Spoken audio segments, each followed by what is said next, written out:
Good evening, everyone. I'm calling this meeting of the Germantown Board of Education to order at 7:10 p.m. and I ask that you join me in standing, if you're able, to say a pledge of allegiance and for a moment of silence.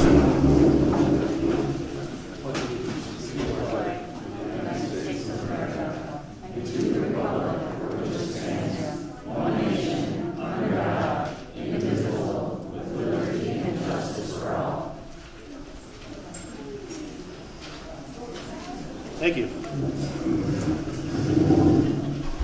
Official meeting notification. Mr. Stousen.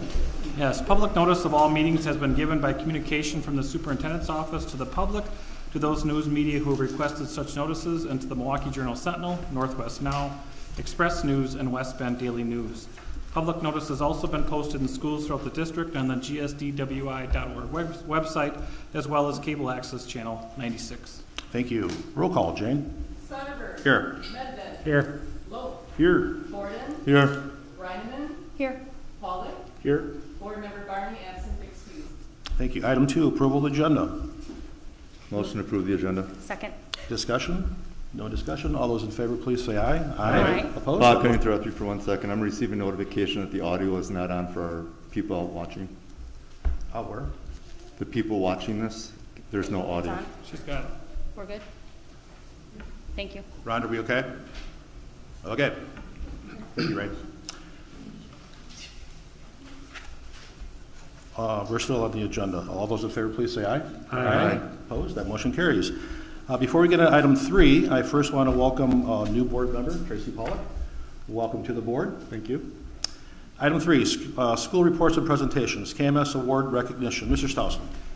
Yes, I'm going to have Mrs. Clymer, the KMS principal, do the next 2 items, KMS award recognition and the Circles pilot presentation.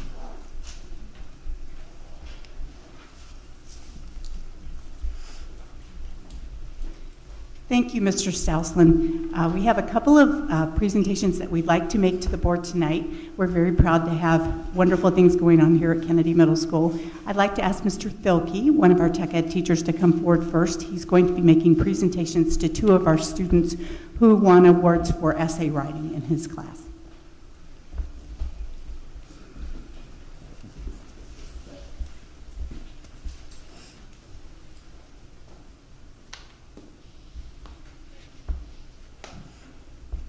Good evening.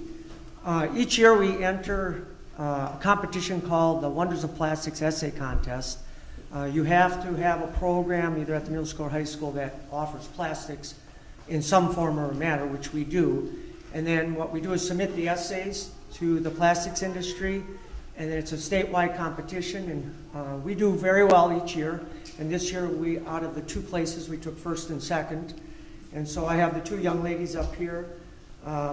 Monica, who placed first, was awarded $250 for her efforts in doing the essay, and Nana placed second with $125 for that. So I just wanted the board to show appreciation for these students to do them. Both of the students were virtual, and this was an activity that we did, outside the classroom, obviously, and then I submitted all the paperwork and I got all the entry forms done for them. So that's all I have.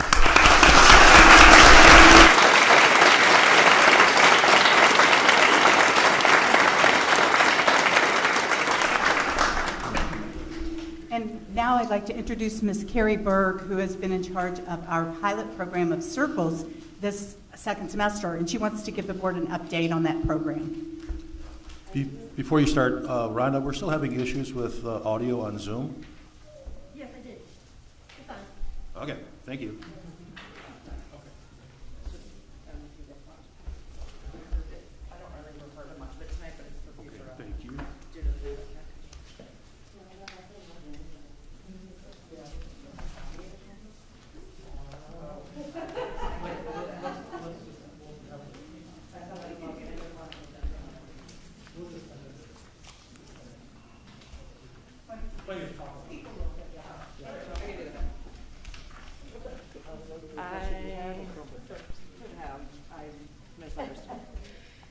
Hello, everybody. Thank you for hearing my updates on the pilot course for restorative practices titled Circles. It's being held in the 8th grade as a coordinated art course. We highlighted students to join the course along with their own wants and interests, and along with their parents to join in order to build on a growth mindset, build on goal setting, build on becoming, having a kind of stronger stamina for education and social life outside of school. So far we have begun our 3rd unit, and we've really focused along the way for building our own community rapport with one another in class. It's heavily, every single day is a discussion, and we use talking circles to facilitate those discussions, and students have been handling it very maturely, and have been, I had a video created to show this evening, but I technically failed to bring my own login device, not thinking I needed one, but I apologize for that and hope that you can see it at a different date. And that did show testimonials from students saying how comfortable they were and the fun that they're having, and it is truly, their homework is to work on themselves. Their homework is to come in and be open-minded and listen and learn from other people's trials and tribulations. I've had great guests come in, such as Mrs. Clymer and Mr. Cole. I do look for other kind of motivational speakers, or even just life people to talk about their lives and what got them through the hard times and things like that. And it's really, but I do find other ways to get those stories to students, including my own story. And they do really seem to resonate with understanding their own ups and downs that they feel at their age and have in the past, and kind of show them ways to get through it when they're not at their highest peak. So things have been going really well. I do apologize that you can't see the video. I do have some handouts for the board to kind of look through the criteria that we've been working through in the units thus far. We do focus, as I say, on building our community, having a sense of belonging, building trust within themselves and their support groups, and then in the end, really focusing on who they want to be and their own identity and how to build up a game plan to make that all come to fruition. So again, I'm just kind of disappointed that the video isn't ready. But I do feel like it's being very successful, and I'll be in touch again later. And I want to speak on her behalf. I saw the video she had prepared for you, and it's beautifully done, and I'll have her forward it out to all of you so you can share and enjoy what the kids have to say about their experiences in this class. And when I was there, we shared our goals with each other, and every student was able to articulate a really well thought out goal for themselves. And the grades, I can tell you, Mr. Pizzas, the 8th grade guidance counselor, and I meet with the students every quarter in 8th grade at the end of the quarter, and every student's grades have risen that have been part of this program. So we're very pleased with the work Ms. Burke's done, and I want to congratulate her on her hard work. Thank you very much. And that data is in the packet.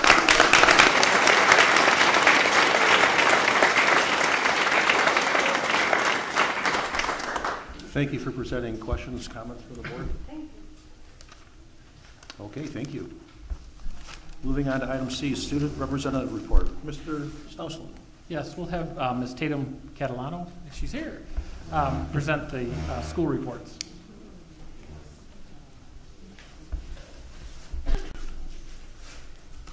Hello. So at Amy Bell, students are working on perseverance this month as they persevere through the last couple months of school. Congratulations to Destination Imagination members Millie, Abby, Zoe, Caitlin, Rebecca, Jenna, and Lacey for all of their hard work that they put into their Instant and Skit Central challenges. Amy Bell will have a Spirit Sports Day this coming Wednesday for their students and staff. At County Line, they were the top fundraiser for our district-wide campaign to raise money for our Wish Kid Natalie, with over $4,000 being raised.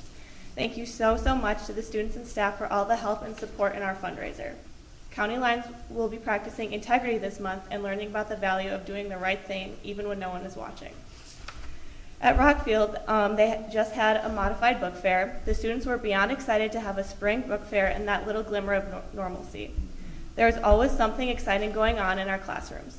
This month, there were a few out of the ordinary events. In kindergarten, students have gone to space in their space station, and some got a chance to work in their make-believe vet clinic.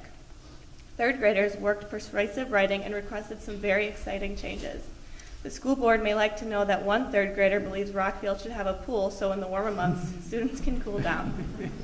Finally, a 5th grade class had a surprise Google Meet with a 5th grade class from Hawaii. They gave each other a number of geographical clues to try and identify which state the other class was from. These learning opportunities are just a few examples of reasons why we are thankful to be in school. At MacArthur, all 5th graders have completed their GTALKs and in preparation for the next part of their education, middle school. MacArthur students rocked the Make-A-Wish fundraiser along with Rockfield and County Line as well. Good luck to all 3rd through 5th graders with the forward testing. At Kennedy, students have begun the 4th quarter of classes and continue to stay very busy with learning in and outside of the classroom. The Young Writers Club and Crusader newspaper offer 2 outlets for students to extend their writing opportunities beyond the school day. In addition, students also have the option to participate in an audio-visual club or the Multi-Ethnic Student Association as extracurricular options this spring. Track is also in full swing with 56 students participating. Students are always encouraged to pursue extracurricular activities of interest to round out their middle school experience. And finally, Germantown has wrapped up its NHS Make-A-Wish Week where they raised over $10,000 to help their wish kid Natalie get her wish of going to Disney. Juniors look forward to their prom that will be held on May 8th, and spring sports began last week. Good luck to all athletes in their upcoming seasons, and good luck to all students taking AP tests, which begin next Monday. Additionally, there's been a lot of conversation in the halls about the board's decision to ban critical race theory in the curriculum, and I can report that many students, including myself, were disappointed to hear this and feel as though it's a step in the wrong direction of both promoting greater equality in Germantown as well as the social climate.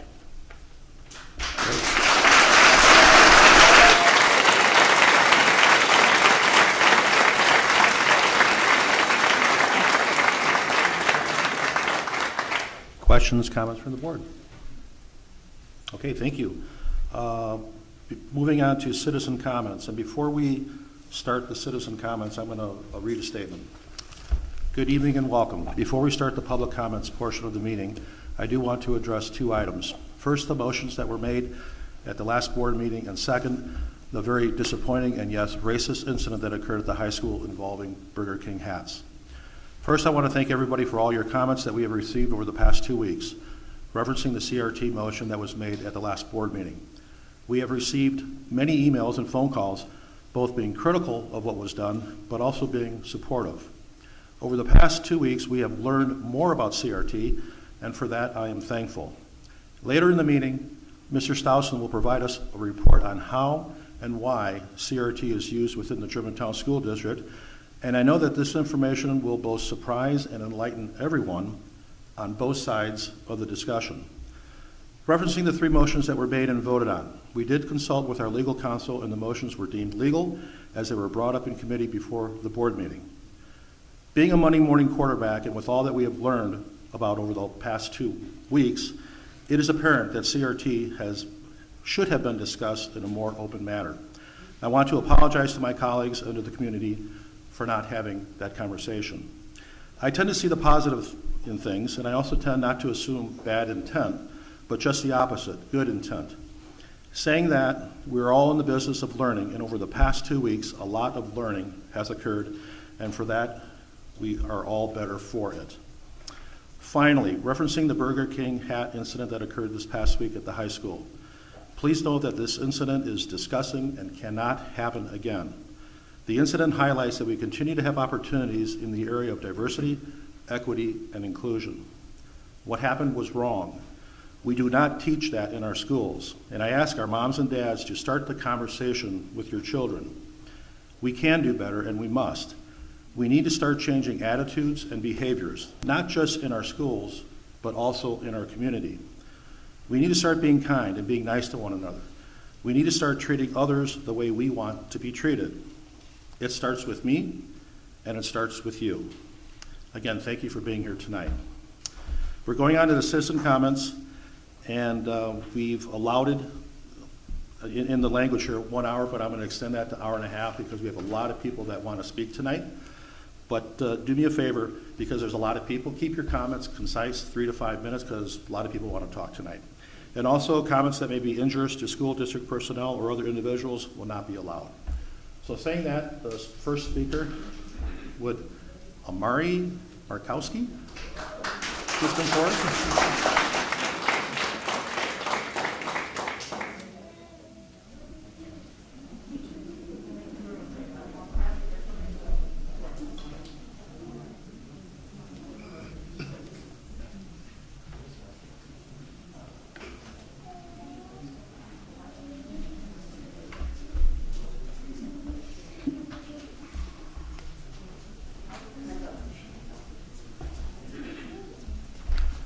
Good evening and welcome.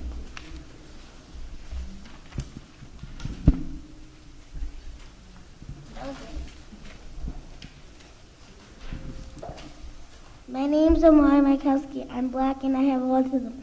I've been picked on because I don't always do or say the right thing. It makes me sad. My mom has been fighting to get you to listen to how important it is to help us kids. When the boy on the bus told me that black people suck and black people are stupid, I felt really sad. I asked my parents why he would say that. They told me he was wrong and that I am amazing and that my skin is beautiful and I made just like God wanted. I still don't get why the boy said it. Please make it so that we feel safe in our schools so that I can go to school and think about learning instead of thinking about people being mean to me because of my autism or the color of my skin. And that's it.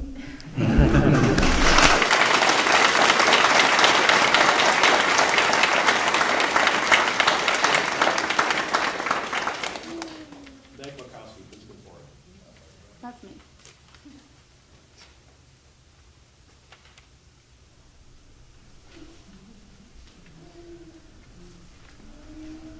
As a parent in the district who believes every child deserves a voice in our schools, viewing the last board meeting left me saddened, frustrated, and scared for my children's future. I have two main complaints, which you all already know, stemming from that meeting. Failure to show any true commitment to any of the proposed actions from the ACE committee, and the banning of critical race theory in all forms. My family has lived in this district for over 40 years. I spoke with my 35-year-old brother who lives in Minnesota, also a graduate of Germantown High School, and listened to him detail horrific acts of racism and verbal abuse at the hands of his peers. We compared horror stories for an hour, and then sat in a moment of harsh realization as it hit that my sons will suffer. Not simply the kindergarten playground taunting that they've already experienced, but painful, life-altering suffering.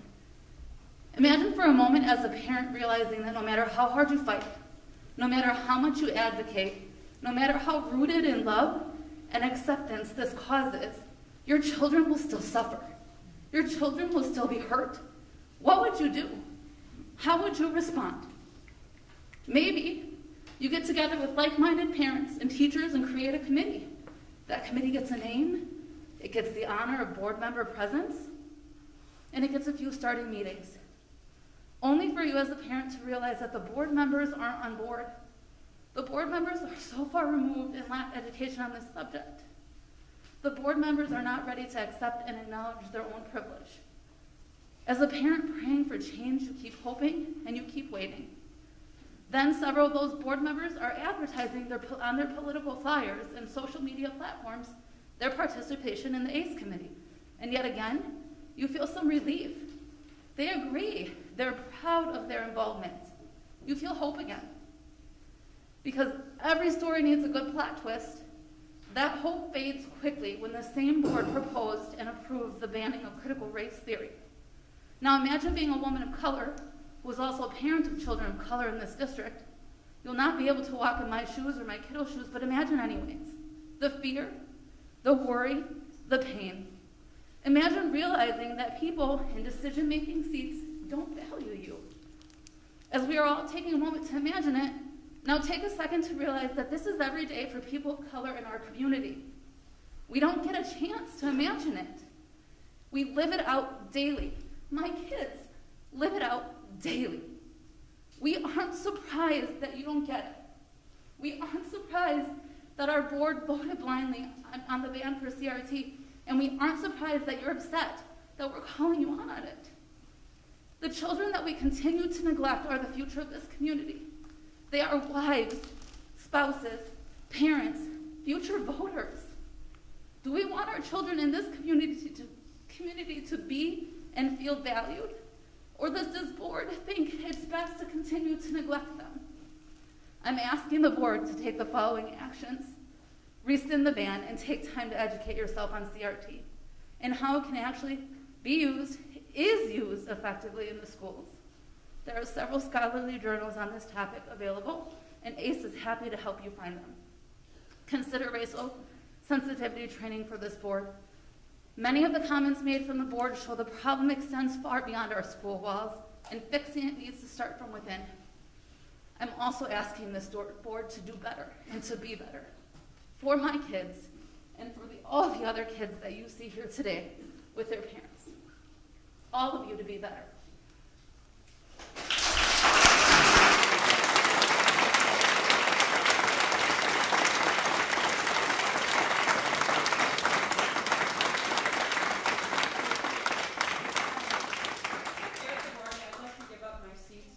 Students from the VSU, because their voice matters more than mine right now. Great. So there's someone from the VSU. I'd like to be honored to have you. I would like to ask all the VSU members to come up also, because it's all of us. Could you please state your name? My name is Aaron Grant. Thank you. The following statement was written by the Germantown High School Black Student Union in response to the recent events. Individual Black Student Union members will also be making a statement tonight as well, expressing their personal experience and concerns. We stand in support of those members speaking the truth. What happened on April 19, 2021 at Germantown High School was unacceptable. It was also disrespectful to the Black people and the Germantown community as a whole. For those who are unaware, a video has been circulating on social media showing as a man using the N-word and other hateful language. Some Germantown High School students wore Burger King hats to school imitating that video. Later that day, another student emailed the emojis referencing the video at the high school. The Germantown Black Student Union is bringing light to this situation. The past encounters have been handled is not satisfactory to us. We believe that the racial and sensitive issues have been neglected or taken lightly. Our goal is to increase awareness on this issue and demand action. Racism should not be tolerated at our school or anywhere. It is not fair to any of us. We cannot keep living in the life in the cycle of racism. Racism is not something that should be taken lightly. We have to work together to better the community.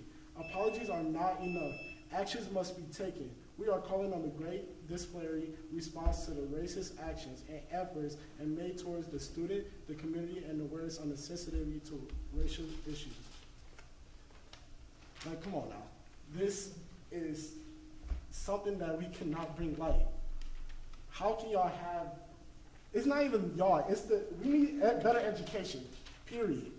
We need to teach the young kids, the young daughters and kids that's going to high school, we need to teach them the racism that is not acceptable. That's all I have to say. I agree. Thank you. Adam Johnson.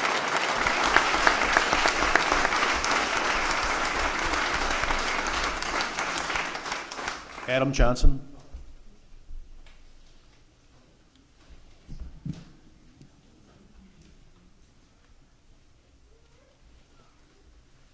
Good evening. My name is Adam Johnson, a teacher at Germantown High School.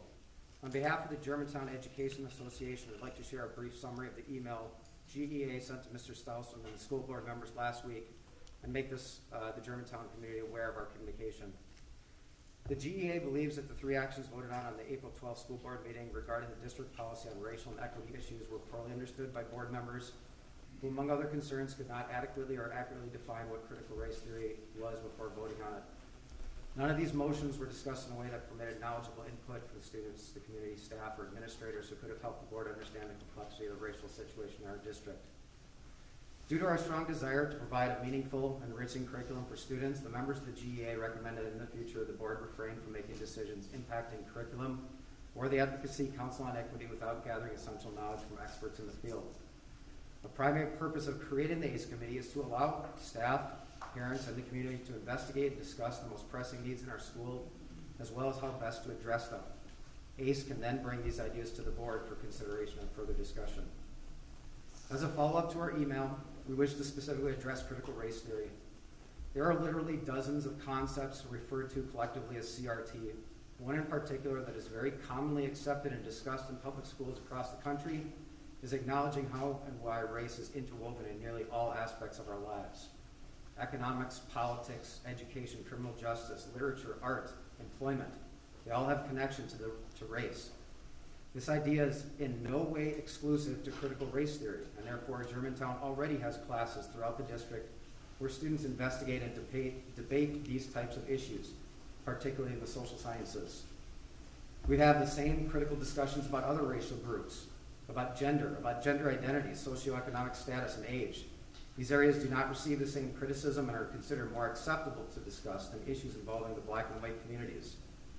If the board is unable to specifically define the concepts it is unwilling to have discussed in the schools, you risk the elimination of quality, critical discussions of race, community, and equality, and the opportunity to build better understanding about diversity among our K-12 students.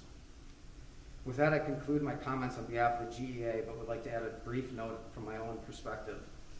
The recent racial events, reactions, and counter-reactions we've seen in our district, and particularly at the high school, highlight the scope of the challenge our district faces.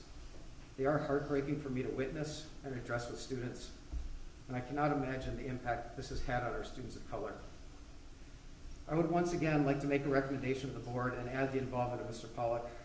Germantown School District needs to hire a standalone position whose sole administrative responsibility is to lead the district's multifaceted approach to addressing diversity and equity, including academic achievement, safe spaces, recruitment and hiring, staff training, curriculum recommendations, community involvement, and so forth. This is an opportunity to be a leading district on addressing equity, not just in southeastern Wisconsin, but the entire state. I hope the school board and the community will listen and consider with an open mind the thoughts from all the perspectives offered tonight. Hopefully we can collectively determine what actions should be taken by the board to show their authentic support for the success of the ACE Committee and for improving K-12 learning environment for all students in the Germantown School District. Thank you. Thank you.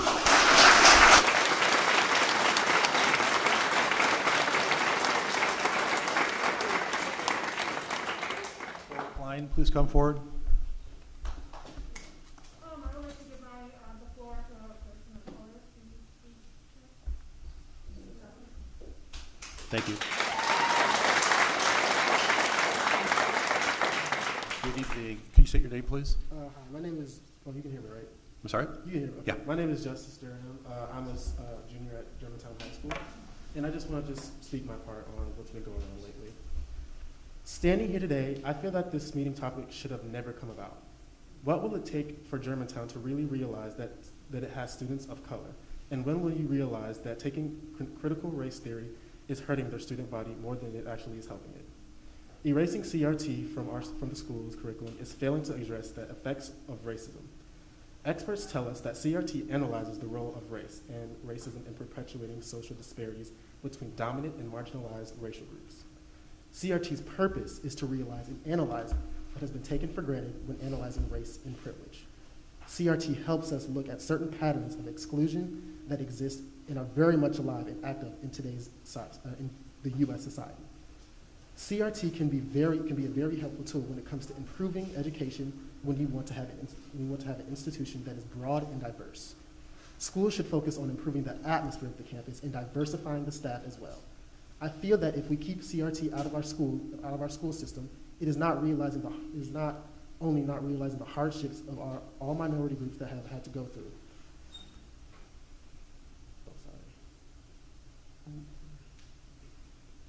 You, the board, are trying to cover up race, and that it is not a thing. Like you, I'm sorry.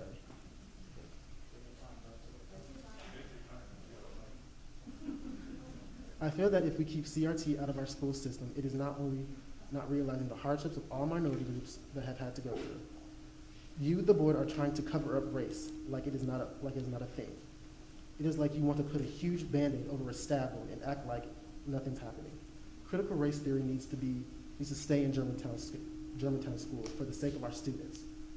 For example, earlier in the second semester, 2 black freshmen were called the N-word, and all Germantown High School did was send out an email stating that they do not accept this type of behavior. We need more than just an email. With all respect, I cannot help but feel that you all want to get rid of CRT because of your white guilt. And by all means, you can feel guilty, but don't put other students at fault and withhold them the truth. I know that there's not many of us in this school system, but you cannot realize that we are not here. Please make the right choice. Thank you. Thank you.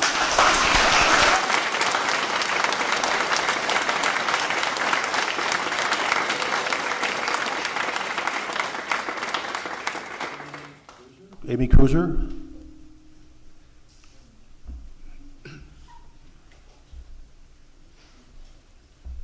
Hello. I'm a teacher here at Kennedy Middle School, and much of what I was going to say has already been so well said by people before me. But I do want to add that I feel the only way to curb racism in Germantown schools, in the community, or in our society as a whole is to promote honest and open discussion of the history of racism, as well as the historic and ongoing systemic racism present in our society. I feel that this ban of CRT is designed to discourage or prevent teachers from having meaningful and honest instruction and discussion about issues of racism. It's intended to stop teachers from presenting and discussing issues that might make some of the Germantown community feel uncomfortable. Issues like systemic racism and white privilege. I know that people are often uncomfortable with the topic of race. That's because these discussions have been avoided for so long. I think the ban on teaching critical race theory is intended to make sure that they are still avoided, and I believe that is a really big mistake.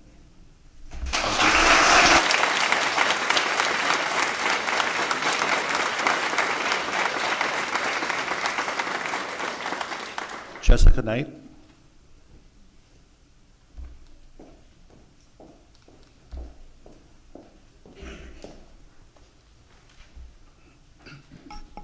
Good evening.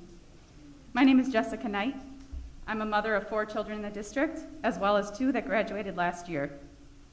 I was one of the mothers that made a public statement during the March 8th board meeting regarding incidents of racism in the district. As you recall, that is the board meeting that catapulted the creation of the Advocacy Council for Equity, also known as ACE. Since that meeting, I've taken on an active role in the ACE committee. My children are all here tonight for 3 reasons. First, as students of the district, future voters, and current voters, it's important they understand the inner workings of local politics, specifically the school board, and how much power you have over each of their education and future. My 2 oldest sons participated in the elections earlier this month, and my senior will be of voting age for next year's election. This meeting, along with future meetings, will help them to determine how and if they should support each of you in the future. Second, it's important to me that my children understand their power as students and community members. I want them to see that it is more than okay to challenge their leaders to make better, smarter decisions. I want them to understand that any version of "because I said so" leadership from their school board is highly problematic and worthy of a challenge. Lastly, they've personally witnessed examples of their board, administration, and staff members not showing up for them, not ensuring their value and inclusivity in this district. So tonight, it was important to make sure they also witnessed the support from a constantly growing community of parents and concerned citizens that are demanding better from each of you and this district on their behalf. I'm here tonight to challenge you on 2 things. First, the 3 motions that were decided upon in the last board meeting. With regards to critical race theory, some of you have been brave enough to admit you made a mistake in your vote to ban. Others of you have dug in your heels, and for that I'm not surprised. Others have simply been silent, even when parents like myself have emailed you, urging you to consider the implications of your reckless actions, to ban a curriculum when you didn't take the time to do your due diligence in terms of how the curriculum is applied in Germantown and how banning it would impact students. For those of you who have dug in your heels, Wikipedia and Ron DeSantis have absolutely no idea how curriculum is applied.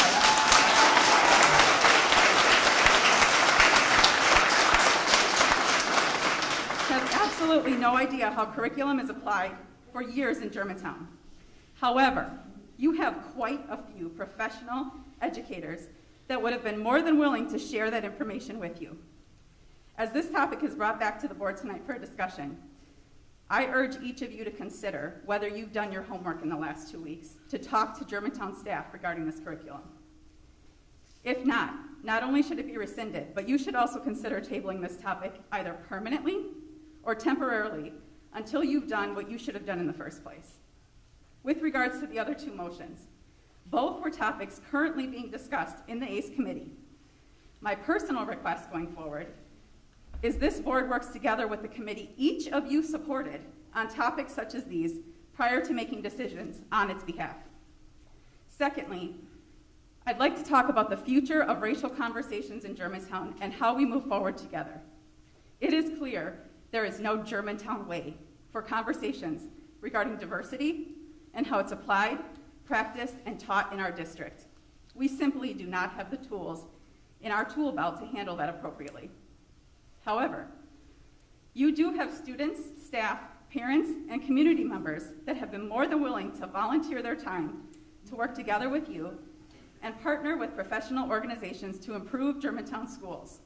I urge you to do a better job partnering. As a people leader myself, one of the most powerful lessons I learned is when to move out of my team's way, when I simply did not have all the information or experience to make a decision that will impact others.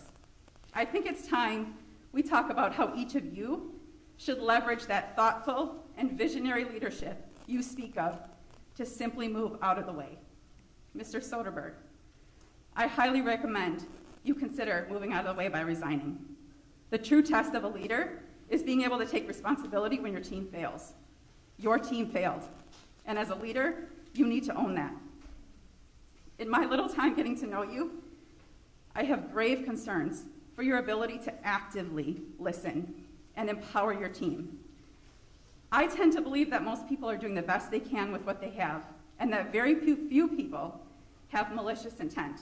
However, the way in which you partnered with Mrs. Larson to steamroll your fellow board members 2 weeks ago is deeply concerning. Either it was malicious, or you are so out of touch with what's happening in this district. Either way, that's not the leadership this district needs. There is no quick fix to the problems Germantown currently faces. You have been asked numerous times to stop talking and actively listen, and you don't seem to exhibit the ability to do that. That doesn't take away from all the good you've done in this community in the past, but that does mean that maybe it's time you step aside and let a visionary leader do the very hard work of propelling this conversation forward in Germantown School District. To the rest of the board, Germantown has the ability to be visionary and thoughtful in how they choose to approach this issue going forward. But that takes leaders that are solely focused on the betterment of the children in the district and the community they serve. And the only way that can be done is by setting aside your political beliefs and your egos. There is no room for politics when it comes to decisions we make for our children's education, their future, and how we make Germantown a place where all people want to live, rather than a place where people of color feel singled out, targeted, and unsupported. You have the ability to model the behavior and leadership you want your administration, staff, students, parents, and community to practice. If your community sees you being willing to have hard conversations, to practice your own professional development, to partake in your own racial sensitivity training, they'll feel empowered to follow suit. I leave you with this final sentiment. Thoughtful, visionary leaders do not need to tell everyone they're thoughtful and visionary. It's evident in their actions, in the decisions they make, and how they show up for their students, staff, and the community they were elected to serve. Thank you.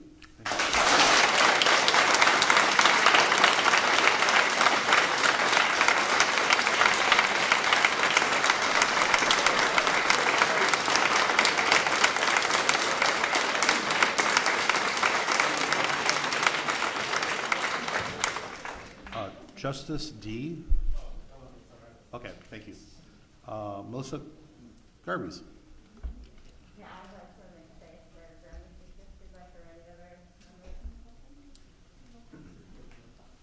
Could you state your name, please?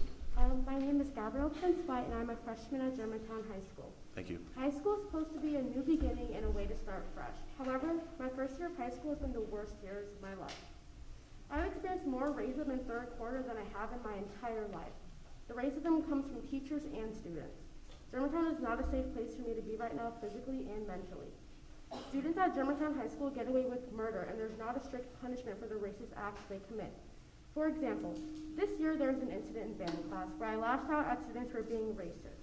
Some of the comments included saying that black people shouldn't have a whole month. And one student said that he would grow up to become a cop to shoot and kill black people and get away with it. I was sent out of class and had to write a statement about what happened, and I was told they would get a punishment. 1 day in-school suspension is not enough for being incredibly racist. And last year, in 8th grade, the same boy who said that he would become a cop to kill black people looked at me and said, "White power." I told the teacher right away, and he was told to stop, and class resumed as normal. And I ask you, why is it that when you get into a physical fight, it is an automatic 3-day suspension, but when you are blatantly racist, the consequence varies? Why is it that it took up until the Burger King incident for something severe to finally happen? And it's not just the racist remarks. The asking of black girls if their hair is real and grabbing it without permission is unacceptable as well. It comes from students and teachers. And the worst part is, even if you report racism at Germantown, it never stops. After I reported the incident from band class, I got a message on Snapchat from a student saying that it was my fault and that I was in the wrong. If all students got a real punishment that you are so-called saying that they are getting, why are they so bold the next day to talk about it and say that it's my fault? It has taken a lot of courage for me to be here tonight and say this, because I know when I go to school tomorrow, I will be made fun of. I will be getting bullied. I know that people will look at me and talk about me as if I have done something wrong. But it won't stop me from telling the truth about what is really going on here. Thank you for letting me speak tonight, and I can only hope that speaking out against racism will encourage others to do the same.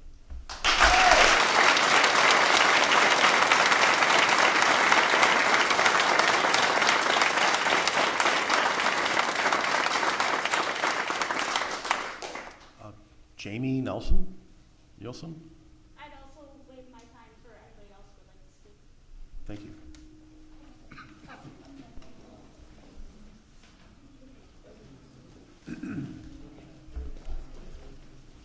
Could you please state your name? Mike Gomina. Thank you. Thank you. So I'm talking about critical race theory.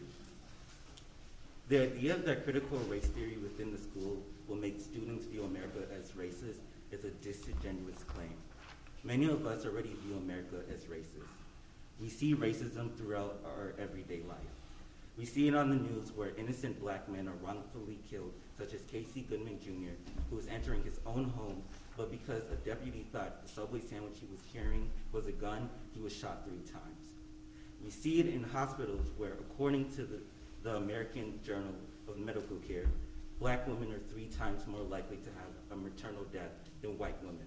And this stat also transfers to black infants, where though they make up 15% of all births in the United States, they count for 29% of all deaths.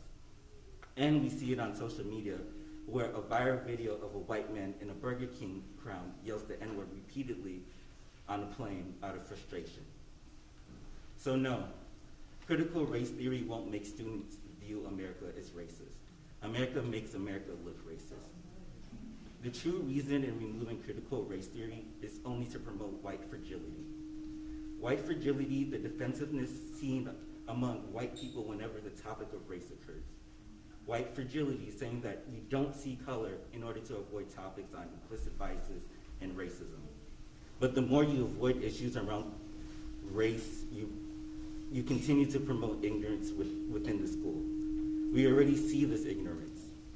Last week, it was the Burger King incident. Last month, it was a white boy calling 2 black girls the N-word. And last year, it was a white senior posting, quote, "I'm going to pull up to a nigga hood and purchase a nigga." Pretending that racism doesn't exist within our society is a slap in the face to all the people of color within the school, demonstrating that the district truly doesn't care about us, but rather only cares about protecting their white students.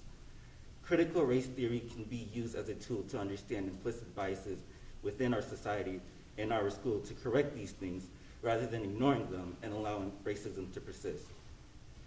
If teachers and staff can understand why these biases occur, they can correct this and promote an inclusive school. But if they choose to ignore it and pretend that these issues aren't real, then why even promote Germantown as, quote, a learning community where all people are accepted and supported? Thank you.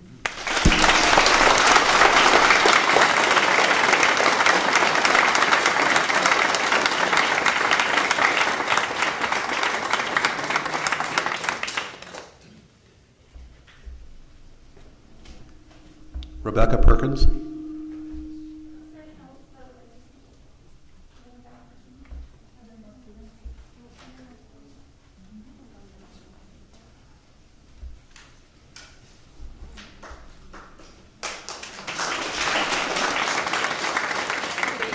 My name is Kim Grant, and I am the mother of Aaron Grant, one of those who received the email. And as angry as it made me, it had me to stop to think exactly who is the blame for this incident occurring. The only way any of us knows how to properly use the English language is because we were taught in kindergarten. We started school, it began at home, but it was reinforced when we started school. The only way we can hold any of these children accountable for their actions is proper education. I do not believe in any type of punishment for anyone, for anything, if they haven't been taught. If you take away any type of racial diversity or any type of that education, you have no right to hold these children accountable, because what you've done is you've left them to be educated by social media. You've left them to be educated by TikTok, Facebook, Snapchat, and all the other things that they use to make it think it's acceptable. How do you know what's acceptable and what's not acceptable? If I stood here and I started crying, you would not know that the reason I'm crying is because you're standing on my toe if I didn't educate you. You would not know that you are the source of my pain if I didn't tell you. If I didn't let you know what was hurting me or what was offensive to me, I can't hold you accountable for it. So it's really hard, and you're setting every student up for failure if you punish them without education. That's one of the reasons that whether it's the critical race theory, whether it's anything, without diversity training, racial sensitivity courses, you have set everyone up for failure. Yes, I was angry when my son sent me the email. Yes, I wanted to act out of my emotions. But then I had to see what made that child feel that that was acceptable. It's the same thing that made in my son's freshman year the other student acceptable, that sent him a message that said, add me to your Snapchat and I'll bring you watermelon and chicken on the first day of school. Did that child actually know how offensive that was to the African American race? How are we going to just put a blanket over the N-word? Because I can stand here and use the term cracker in two ways: as a food or to be racially insensitive. But if you're not educated, how are you holding anybody accountable? If you're not willing to have critical conversations that will mainly, probably, irk everybody's nerve. I can't be so far to the right, and you can't be so far to the left that we can't find a middle ground. Because then we're not being human beings. We're being dictators. I don't need to be, I put my son in Germantown to have a better education. We have two fights: the inner city of Milwaukee and the suburbs of Germantown. Have I set my son up for failure? Because what does he have to fight? Poverty? The inner city crime? Or the risk of my son just driving and get shot, just like my 19-year-old cousin we just had to bury, that was innocently driving down the street, that was shot in the head just by driving to the store because of problems that two other people were having? Or do I send him here that he can see that my son and I have arguments? Because I'm a product of the 70s that grew up, that had a second grade teacher that felt like us making get well cards for one of the students' parents who had plastic surgery was more important than the students making a get well card for my mother who had diagnosed with breast cancer. Not knowing that I would come in from recess to hear her in the teacher's lounge saying, that Negro child really thought we were going to make cards for her mother. Without these critical conversations, you all, with the decisions that you made at the last, will set the African American body up for failure, but you'll also set that young man that sent that email on April 19th, set him up for failure as well. Now, by the grace of God and whatever religious beliefs that I have, I'm only giving it to God.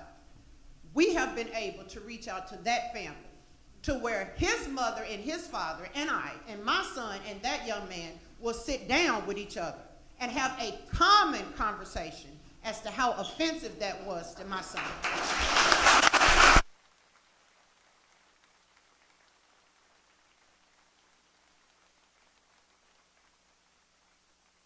I do understand that in recent years, and even in the past year, the racial tensions in the United States have been phenomenal. But it's nothing strange to me.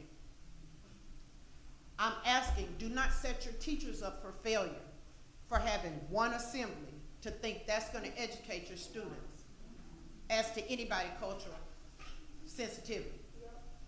I would love to see a curriculum that includes, just like reading, math, history, that you have some diverse training or education for not just the African American race, for the Native American race, for the Asian race, for the Hispanic race, for everybody that is of a different race, and even the white race. I don't want to exclude anyone, but what I'm done with listening to is excuses without action. So I'm challenging you to look at your curriculum, then look at each and every one of your hearts. Because I can tell you as a woman and as a black woman, if I wanted to go by my past, I could just about identify by the looks you're giving me who's receiving what I'm saying and who's not even listening.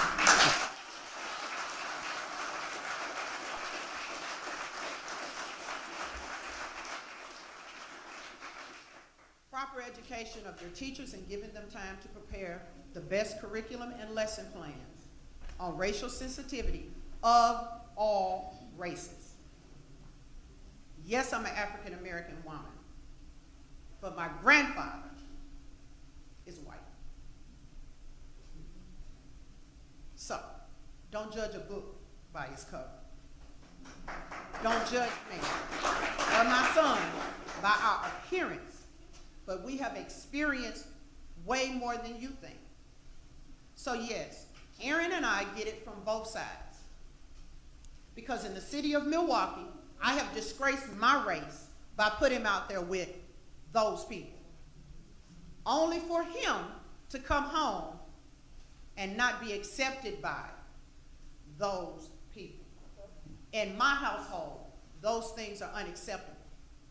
But you cannot expect that every household holds their children to the same standard I hold my son to.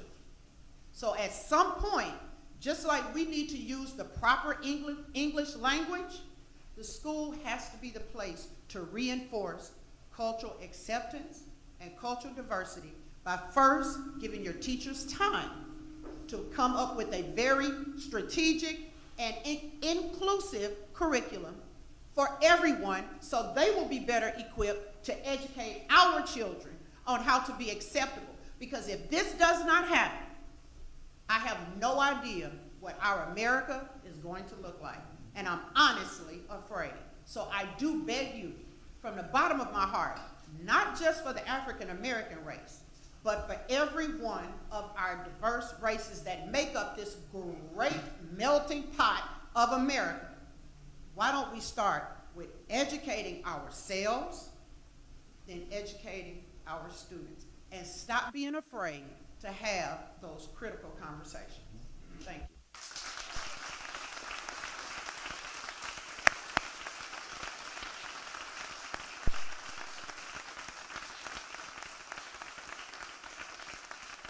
Mike D. Mike D. Okay, thank you. Kelly Butcher?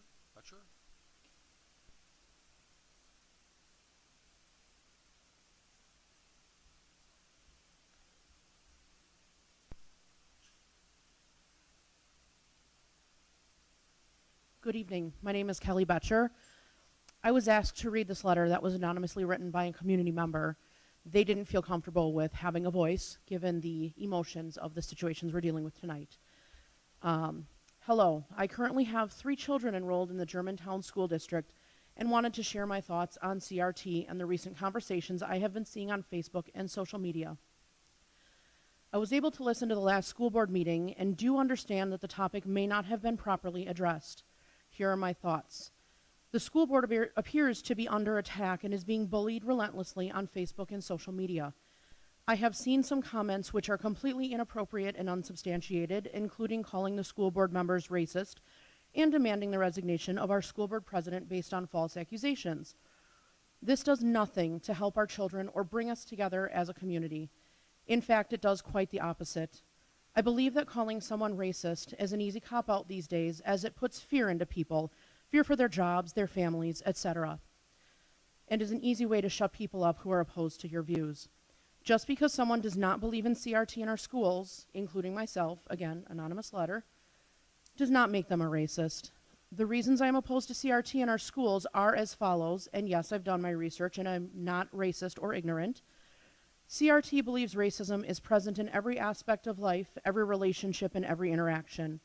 I, for one, will not raise my children to believe that they are automatically racist or have white privilege because of the color of their skin. I strongly believe in social justice, but not in social bullying.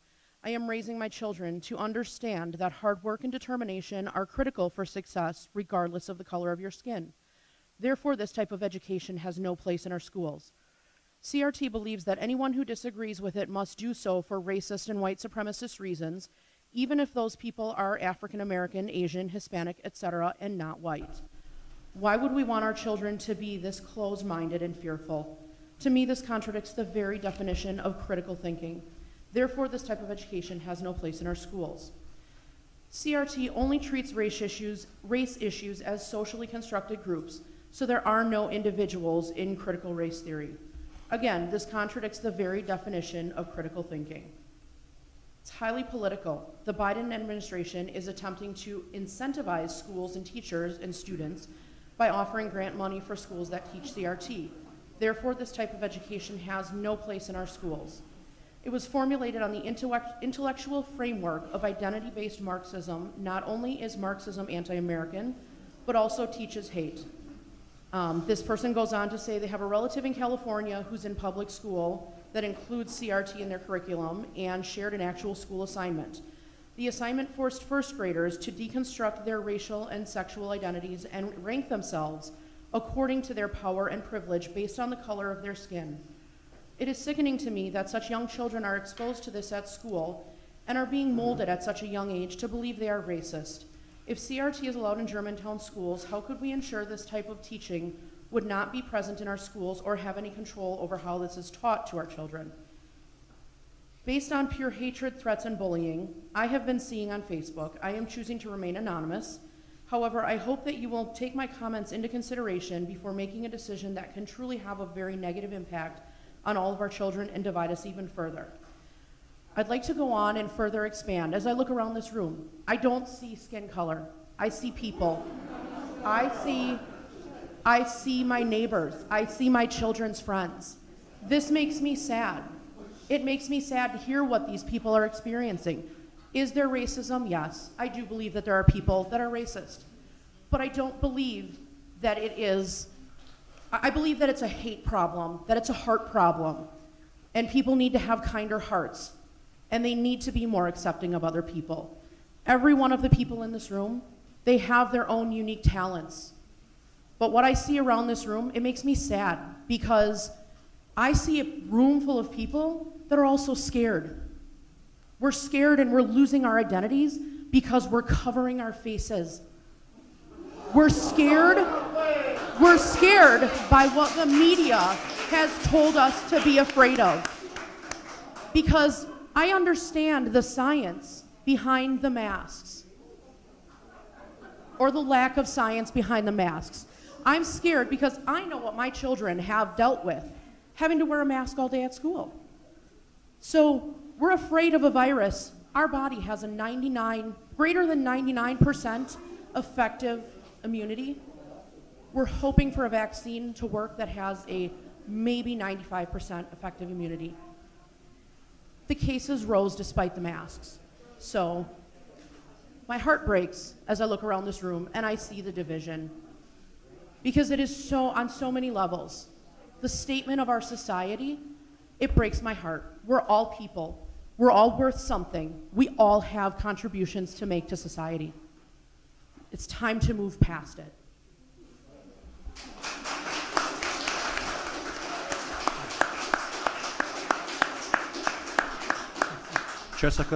Jessica Chapman.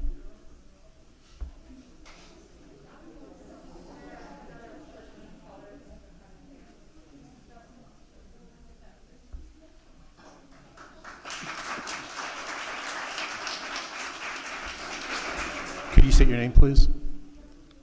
Good evening. My name is Jennifer McCune, and I'm here today because I am taking a stand against racism. Two of my daughters, Ariana and Gabrielle Prince White, attend Germantown High School.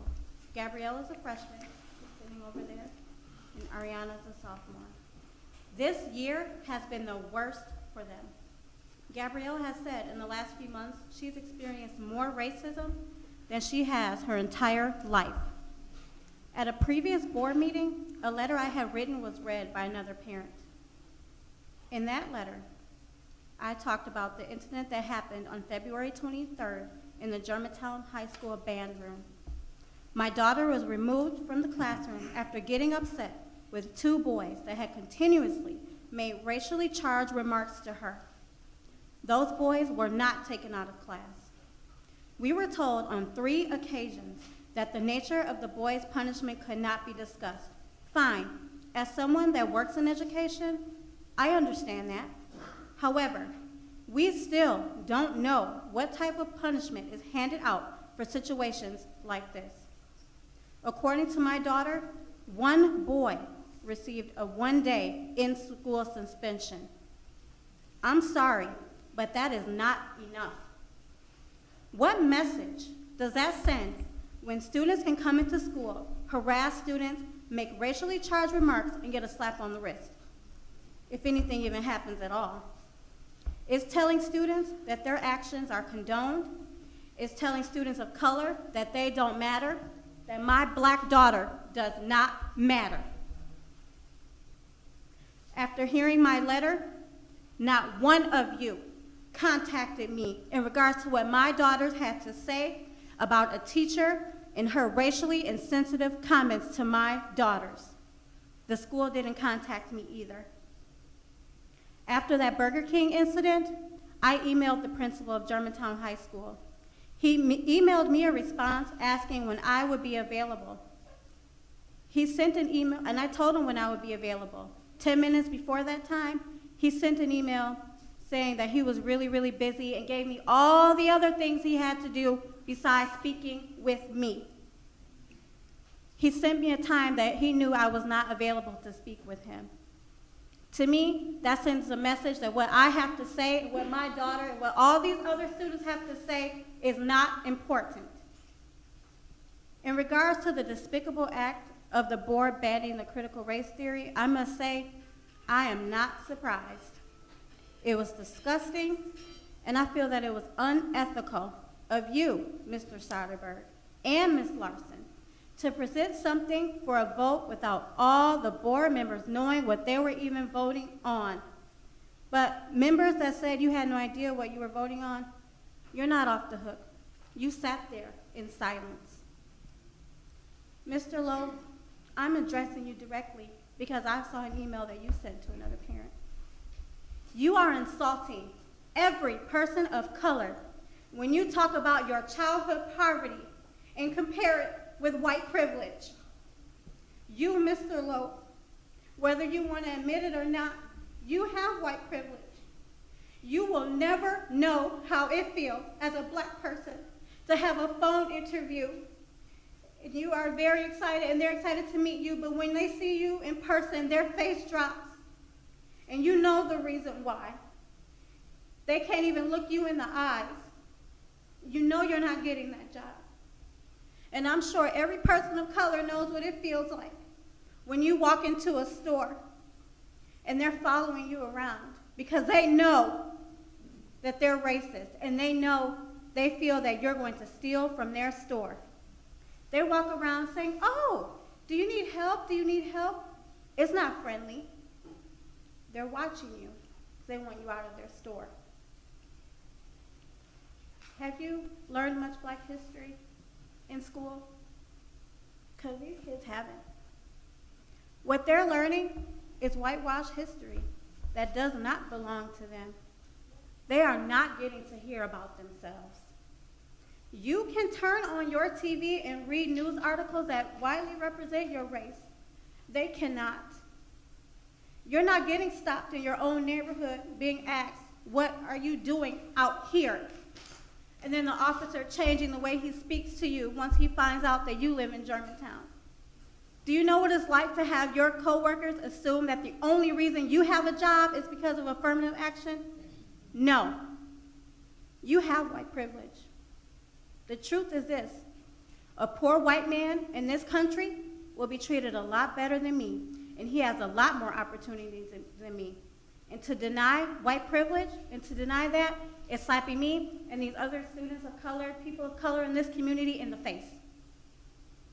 Mr. Soderberg, you always talk about everybody needs to be kind. Be kind to everyone. You know what? That's for preschoolers. Would you have said that to Emmett Till's mother as she displayed her son's body for the entire world to see? The evil that exists in this country. We are beyond just saying be kind to everyone. There are people in this community, whether they want to admit it or not, that have the same hatred as those men have for Emmett Till. It starts at home, and what you guys all need to do is make it clear that racism will not be tolerated in your schools. Sending a letter on your fancy district letterhead is not enough. Do the work to make the change. I am holding each and every one of your feet to the fire. We will not leave this community. We will not leave in fear. I am staying to fight for my daughters, as well as my younger children that will move through this district, and any other person of color that comes to this district, whether it's students or staff. You will make changes. You will be held accountable. Thank you.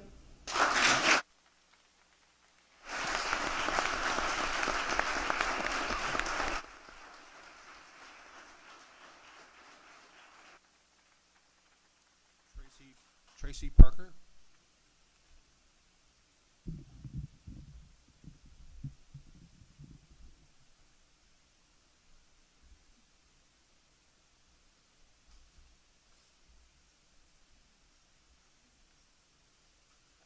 Good evening.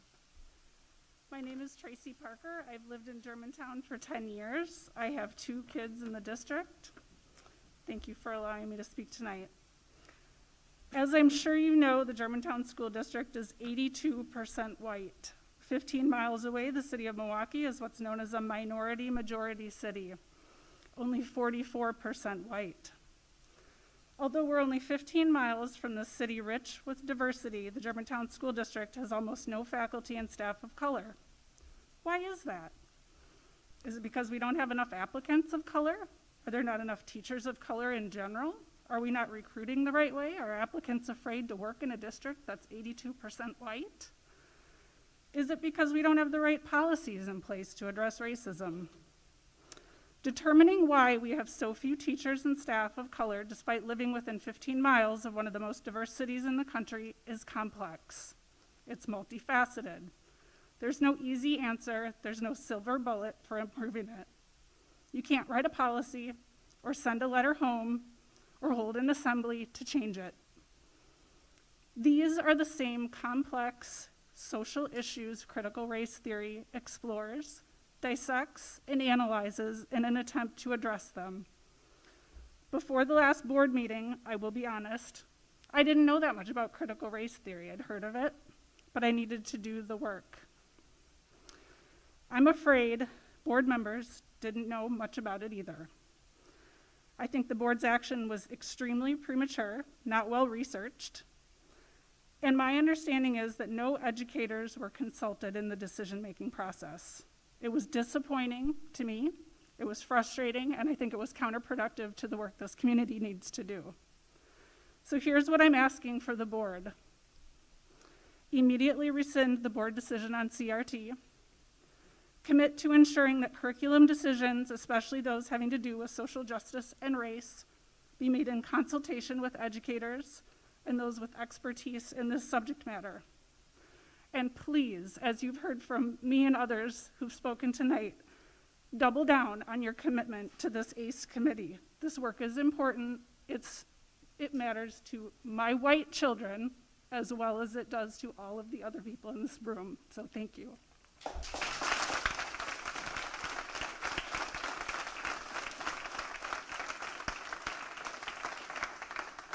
Tisha Joseph.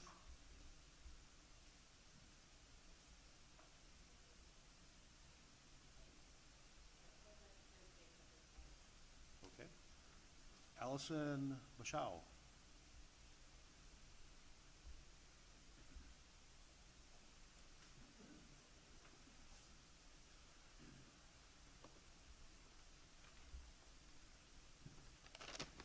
Hi, I'm Allison Beja. I've been a resident of Germantown for 10 years. I have 2 young kids in elementary school at County Line. I want to talk to you today because I'm beyond concerned about the decision to ban critical race theory. First of all, for reasons that everyone else has said, I think this is a terribly, terribly important piece of a tool to have in our curriculum, especially as we're facing the problems of racism in Germantown and in our society in the whole country. Secondly, I want to talk about how that decision went down.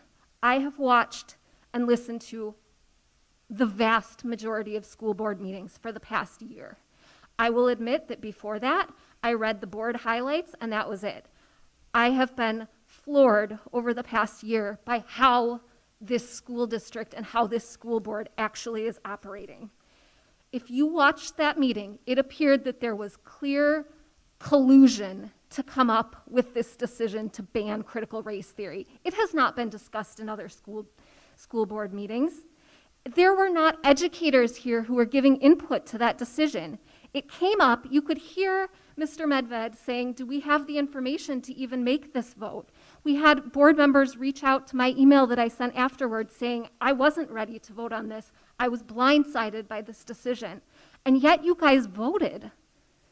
I find this, to be honest, I find it reprehensible and I find it cowardly. I think it was appalling. I also find it terrifying that the school board is a nonpartisan committee and that campaigning happens with electees publicizing their political affiliations. I think that is wholly inappropriate. Our job is to educate children. It is not to politicize. It is not to be a partisan entity. I think you all really need to look at how you are conducting yourselves. I think that's all I have to say.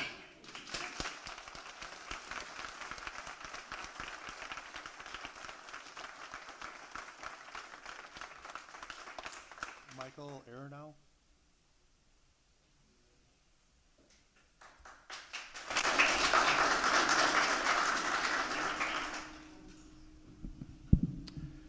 Good evening. My name is Michael Aronow. I'm in my 15th year teaching at Germantown High School, and I am the advisor to the Multi-Ethnic Student Association.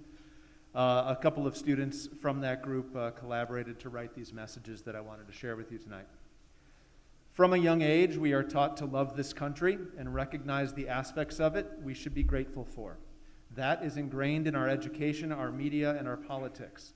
However, are we truly responsible citizens if we do not also recognize our faults? In fact, the ability to identify and change our flaws is an idea this country was founded on. That being said, one cannot truly comprehend current social and cultural issues when looking at the world through a colorblind lens. It is not anyone's goal to not be seen. In fact, differences in society due to race must be seen and heard in order for change to actually occur. In reality, colorblindness does nothing to unite us. It is a way of shying away from the topic of race because it is easier than actually facing the implications of it in this country. However, throwing away this colorblind lens has the potential to truly deepen students' understanding of the world and others around them. Without critical race theory as a tool, students may be left to assume that a racial wealth gap in society occurs because white families work harder, or that a racial achievement gap exists because white students are smarter, which ignores long-established discrepancies in opportunities and resources provided to white students and white families versus black and other minorities in America. These are the beliefs that divide us, and in a society that is structurally racist, colorblindness only further divides us. We can only come together by openly talking about the structural inequities that exist within our society. If, as a district, we truly want to unite students and further our understanding and appreciation of one another, we must recognize how we are different, how we have access at different rates to different resources, and we must contemplate the true reasons for this divide both in history and today. This is the students of the Multi-Ethnic Student Association of Germantown High School. Thank you.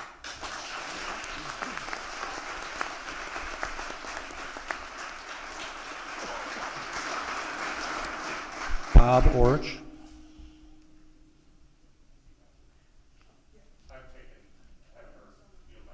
Okay. Okay, thank you.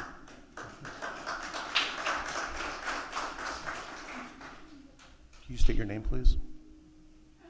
You can just take it out. You can just pull it out.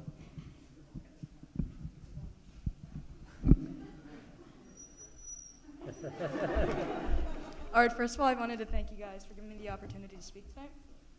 And I wanted to start with an excerpt from a letter written out by you guys to the Germantown community. Well, it's not loading.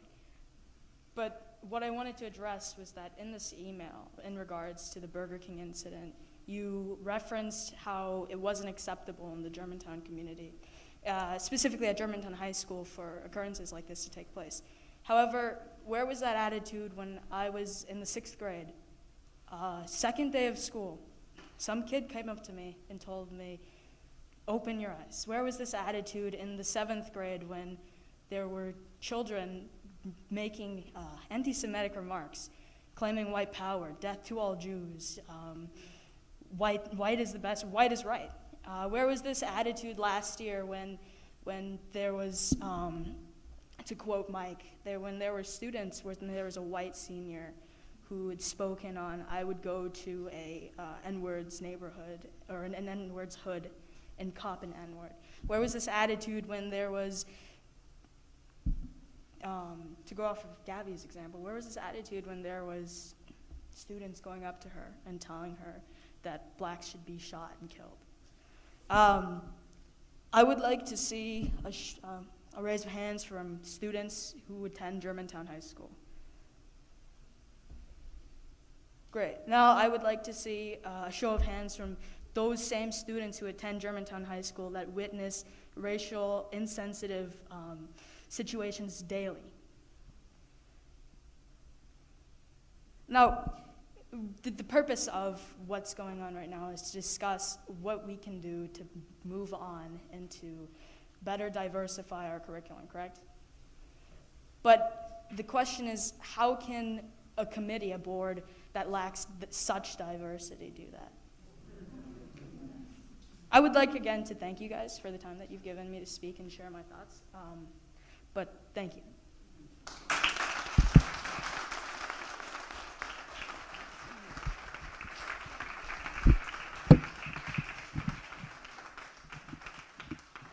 Kelly Stapleman.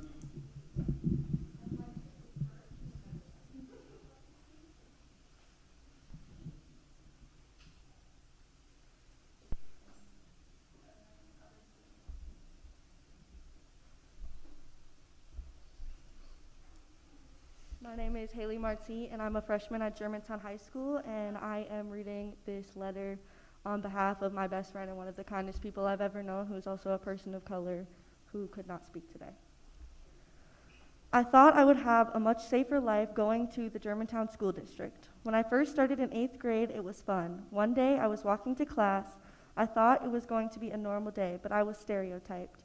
My teacher asked me, "Are your parents married?" I answer, "I'd rather not say," since I do not feel comfortable talking about it. She continued to ask, "Do you have a dad? Where is your dad?"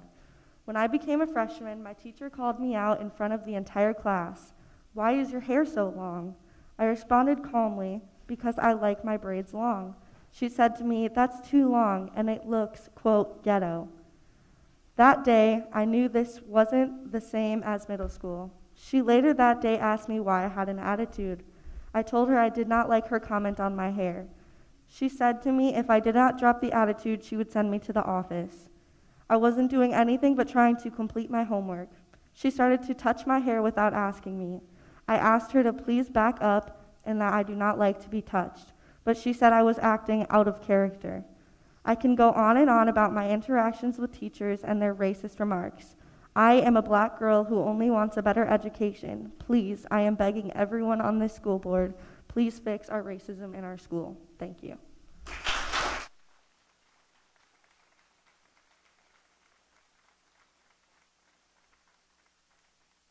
Carrie Burke-Bauscher.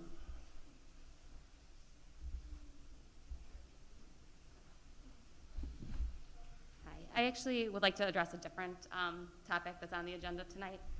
My name is Carrie Brickbacher, and I'm an active parent of current 5th and 8th grade students here in Germantown, and a past middle school teacher. I was surprised to find out about the proposed transportation changes to the 2021-22 school year. While I understand and support the need to find ways to save money, we would like the decision makers to consider the significant implications of this choice. The American Academy of Pediatrics recommends adolescents start no earlier than 8:30 a.m. The literature indicates that earlier start times negatively impact academic performance, as well as contributing to anxiety, depression, and childhood obesity.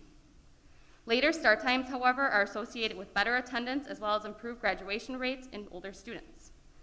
From my conversation with educators in Germantown and my past experience as a teacher, I know that students are already struggling with being awake and ready to learn in first hour. So while our kids might physically be there, they will not be learning. Some have argued that this creates a benefit that students will be done earlier and therefore get a head start on their after-school activities.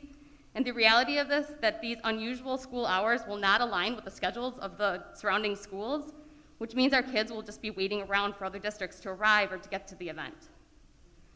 The Germantown schedule change won't result in earlier end times for after-school activities. Thus, the students' sleep deprivation will only be exaggerated. Starting at middle school level, sports are not connected to the school tend to schedule their practices and games later, since the younger kids need to get to bed earlier. For example, my 8th grader has baseball practices that don't end until 10 p.m. on school nights and wrestling practices that end at 9. Remember that there is still time needed to get home, shower, etc. before he can actually fall asleep. On the flip side, my 5th grader has practices that starts already at 4:15 and 4:45, which wouldn't work next year if he was still at MAP. Please know that these kids are not alone in this. I'm just using it as an example. Also note that many of the high school activities start at 7 p.m. Again, making a late arrival time home before they can actually go to bed. There are other issues with the solution, as well as including significant impacts to traveling staff and school meetings for staff across the district. Finally, I'd like to call your attention to the financial impact on Germantown families. Extremely early start and end times will place an undue burden on households with working parents. Many employees negotiate their work schedules based on school hours. Perhaps the more likely impact will be a significant increase in the amount of families' budgets that will have to go towards before and after school childcare, which is already a large burden to many families. While I understand that this is just a trial or a stepping stone to future plans, I'd like to remind you that these students have just been through over a year of trials with COVID. Schools and teachers have done a great job at working with the conditions. However, studies and statistics are showing that these students are already behind. This is not the time to try something out that will negatively impact these students. If they aren't fully alert and ready to learn for their first hour or two, then that's just more wasted time and they're going to fall further behind. I would encourage the decision makers to consider the guidance and listen to the children's health experts, the parents, the educators, and good common sense and weigh the negative impacts against the minimal financial benefit this change provides. Thank you for your time.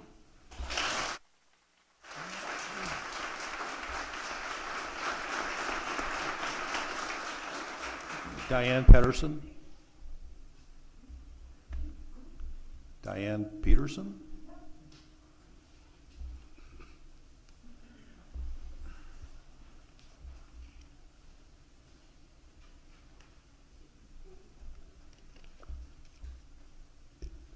Hi, my name is Diane Peterson. I live in Richfield, and I had been an elected official on the village board. And half of our Richfield community goes to Germantown, and half goes to Hartford. So I'm here responding on some of the basis of some folks who go to school here. Up until about 3 weeks ago, I knew nothing about CRT, and so I decided to investigate it. And I found an article by Christopher Rufo. He's a director of Battlefront, a public policy research center. And his article can be found in Hillsdale College Imprimis, if anyone looks for this. And so this is what I have learned. I had listened to all these folks here. I'm amazed how many people you have here tonight. We were lucky if we got 10 to 15 people to speak on topics. So I'm glad you all are here, and I'm glad to see the young people here. I have grandchildren and children, and sometimes they have no interest in politics at all, or race or issues. So I'm glad to see all of you here. I hope you're willing to take a minute to listen to me, because I may have a little bit different story to tell you. So in this article, the gentleman says, critical race theory is fast becoming America's new institutional orthodoxy. Yet most Americans have never heard of it. And those who have, many don't understand it. It's time for this change. We need to know what it is so we can figure out how to work with it or fight it. Prior to the last 3 weeks, like I said, I knew nothing about it. You might want to ask why I'm pretty much against it. That's where I'm coming from. Mr. Rufo article continues, CRT is reformulated Marxism. I don't think many of these kids here who are standing up for racism issues, which I support, know anything about Marxism. I don't know what you teach about that in your school, but certainly that's an issue. Supporters of Marxism tried a theory of class conflict in the mid-1960s. It failed. Rather than abandon the project, those promoters moved to stir racial unrest. That failed, but the radical left continued. Now this is important. CRT began in July 1989 at the first annual workshop of critical race theory in St. Benedict Center in Madison, Wisconsin. What do we all know about Madison, Wisconsin? That should tell you a lot as to their political bent. I'm not saying it's right or wrong. I'm saying it tells you what their political bent is. Then in 1990s, CRT became an academic discipline taught in colleges. Adults and college people can understand whether they're being told something that they agree with or not. Now it's coming down to the grade schools and high schools at a level where I think some of these kids don't have all that knowledge about how to figure out what someone is saying. So basically, I was glad that the board voted against CRT. Listening to the folks here tonight, I know that there are issues here, but I think if you go ahead and do something with racial issues, you've got to get them to understand where this ideology is coming from. It's not just a race issue, it's a political issue. Thank you.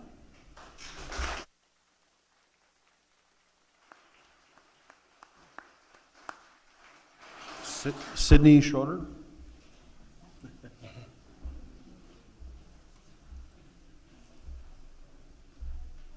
Sydney Schroeder.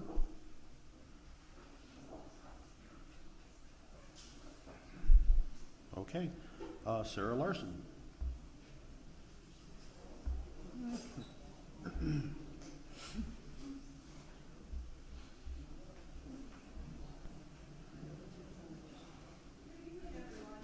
And welcome.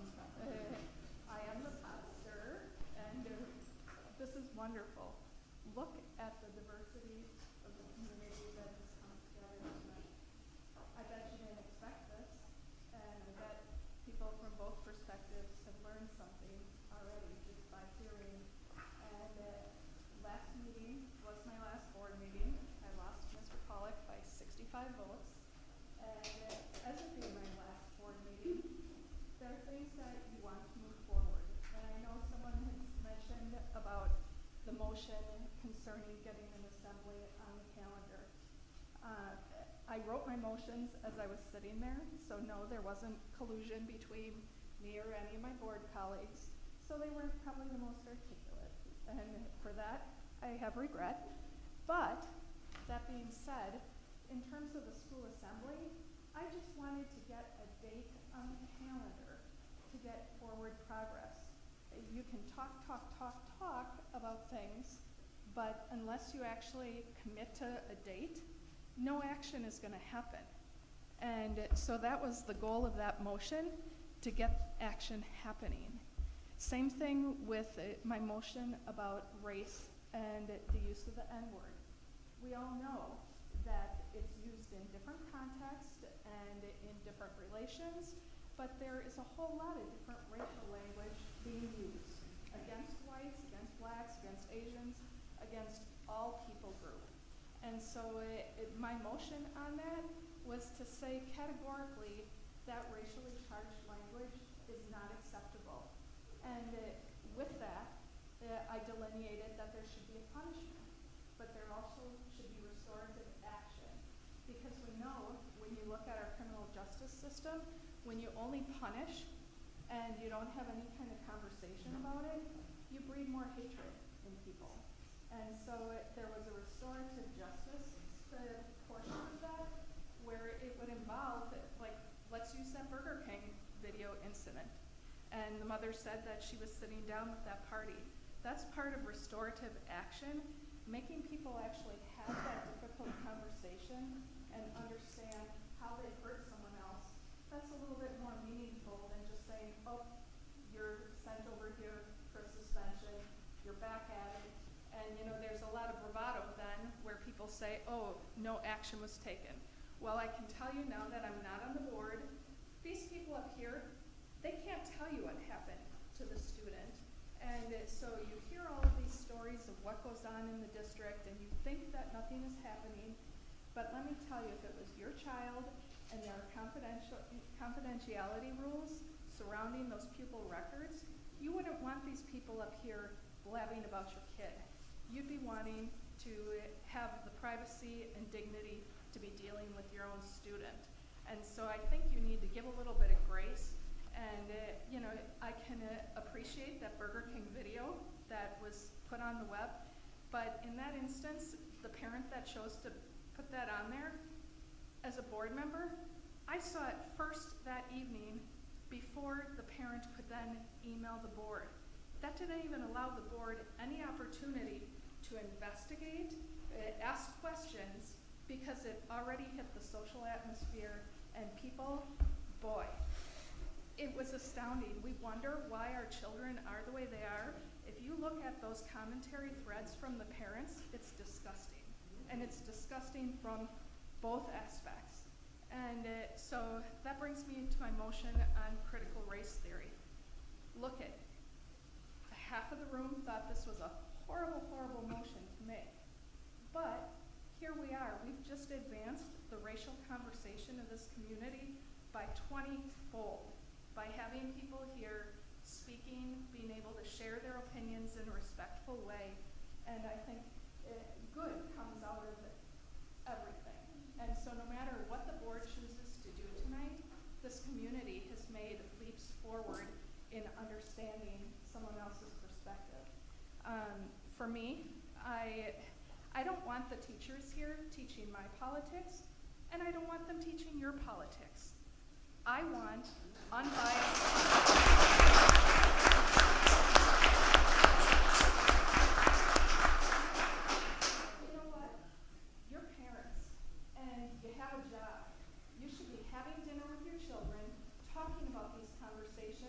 And helping them form their worldview.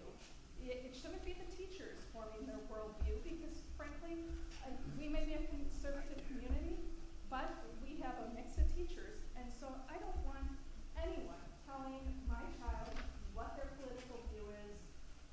That can happen at home, and that can happen both on their own life experience. Because let's face it, your outlook on things are framed on your own experience. So let your child have their experience and understanding of the world. The whole thing with the critical race theory then, and as to why I brought it up, I asked the administration whether critical race theory was being used in the district. They couldn't tell me. And like I said, the last meeting was my last meeting. So it wasn't like I had a whole heap of time and I know the way things work. You know, I could have, as a concerned citizen, wrote and said, oh, I want this on the board agenda. It's not as likely to happen versus when you're sitting in that seat. So you got to get the ball rolling somewhere. And I think in terms of critical race theory, I'm not saying that we don't have to have those conversations of analyzing why things happen and how that impacts people and how it impacts interpersonal relationships and interactions. But what I don't want to see is then suddenly we have a whole different class of racism that is being developed out of this. And we may live in our happy little world here in Germantown, but you need to kind of look at the higher level agenda that's happening across the nation and how something as pure as trying to understand someone else's perspective is being co-opted for a totally different agenda. And so I think, no matter what happens here tonight, diversity is important, and I always like to come with a solution here. And so let's just say the board decides to disappoint part of the group and say, we're going to reverse what happened. I think you can put guideposts around things, and now we all agree. We don't want it to turn into a reverse racism situation. We don't want it to be anti-American. We want the diversity and understanding. Sorry. Well, I apologize. So what I would like to see is a section on the website now outlining what diversity materials are being added at every grade level so that the parents can get an understanding of what materials are being added and people can truly see the progress of is the district moving forward with diversity and their commitment to the diversity issue. Perhaps parents could go ahead and start reading some of that and having conversations with their students. So, thank you.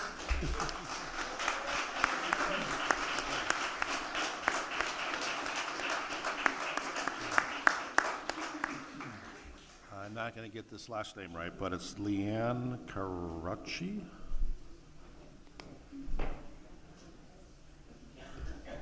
Leanne?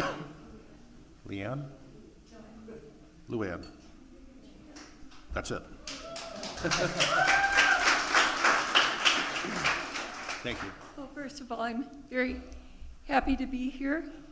I only learned about CRT last week, so I don't know too much about it.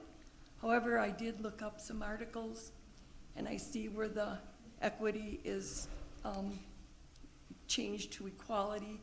There is some derivatives that we're not probably thinking much about. The transgender thing with little kids. certain things about the CRT theory don't sit well. And I think it would be great to have diversity. I think racism should be outlined. I think it has to be done at home, school, church, just about anywhere out in the public.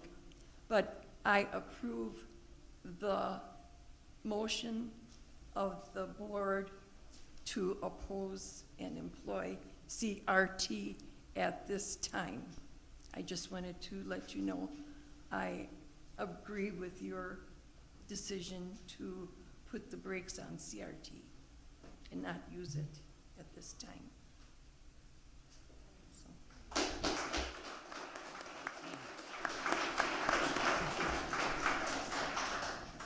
Brian and Stacy.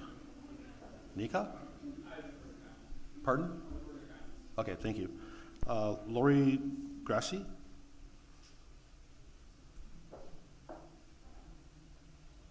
And it could be Lou Grassi? Okay. Todd and Jeannie Herzl? Kim Grant? Okay. I'm sorry? Okay, great.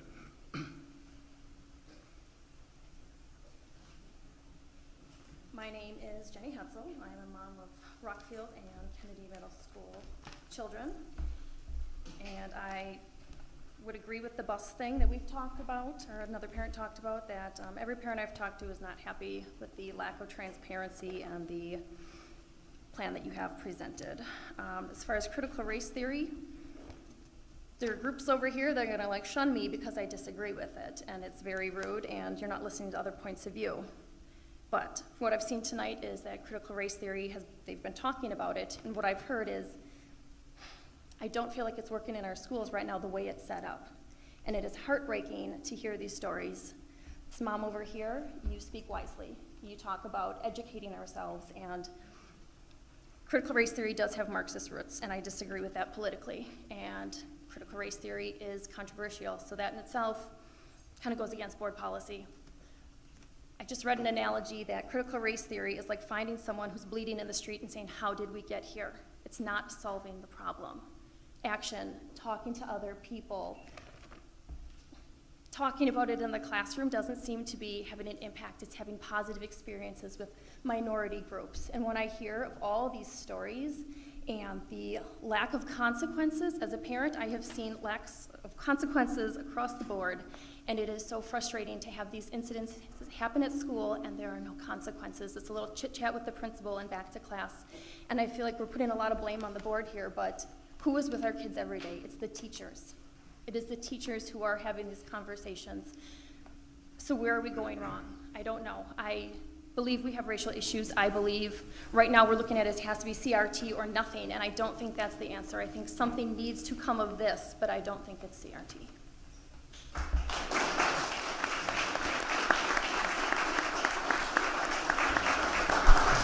Jennifer McCune?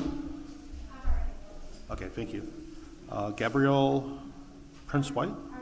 Okay, thank you. Rebecca Perkins?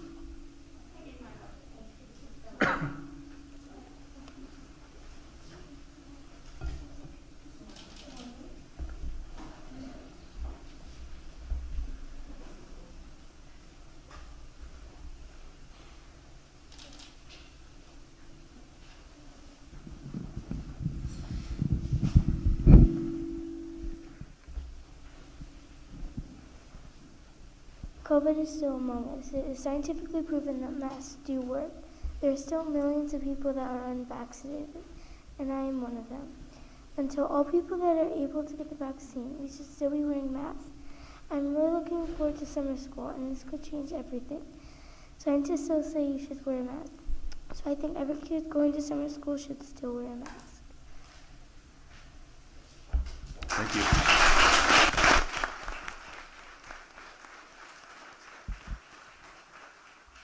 Jordan Eli?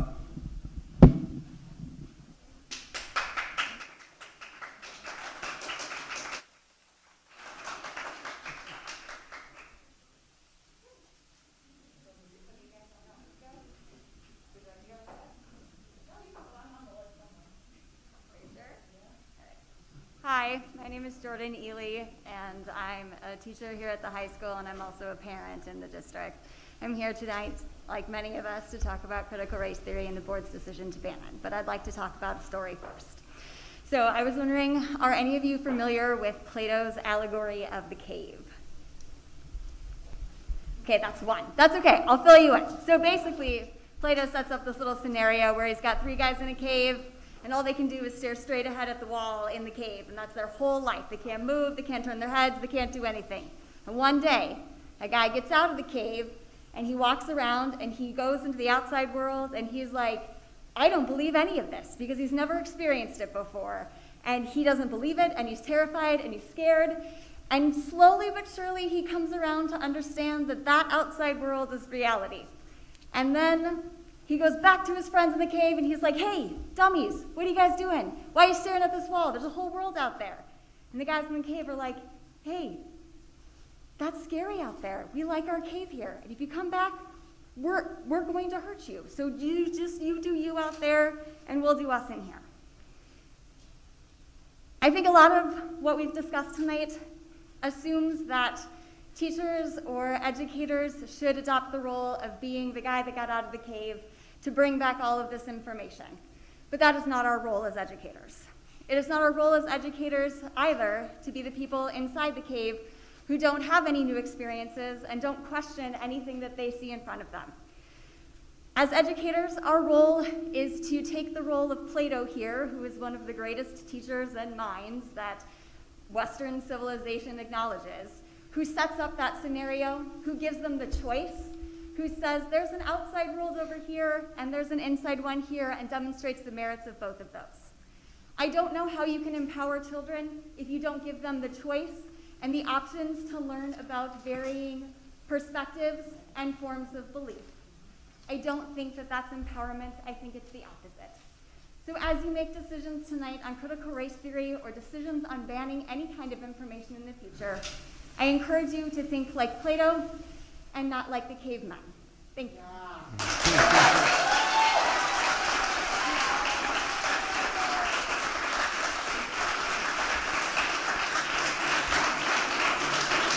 Alex Harden.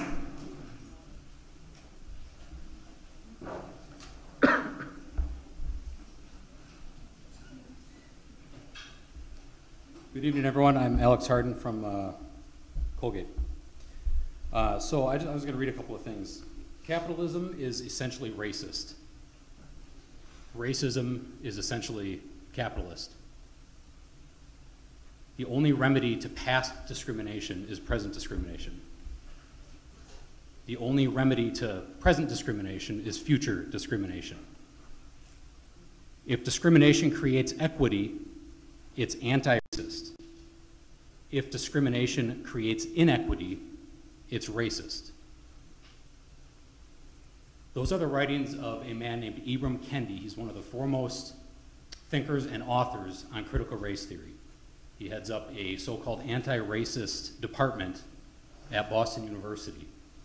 And frankly, the fact that I cannot simply just read those quotes and go sit down and have this topic never come up again is fairly troubling, because that's pretty sick stuff. You know, the young lady from the village board in Richfield mentioned how an attempt at this was made in the 60s. You know how it failed? Mm-hmm. We had a guy that some of us may know, I don't know if everyone knows, his name was Martin Luther King Jr. And he came with the Civil Rights Act and actually brought a sensible form of civil rights and, quote, anti-racism to society. Mm-hmm.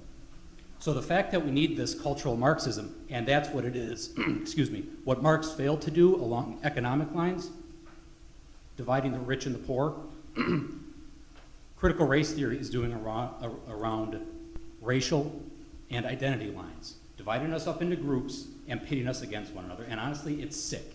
It is absolutely sick that someone can write that the antidote to racism is discrimination. That doesn't even make sense.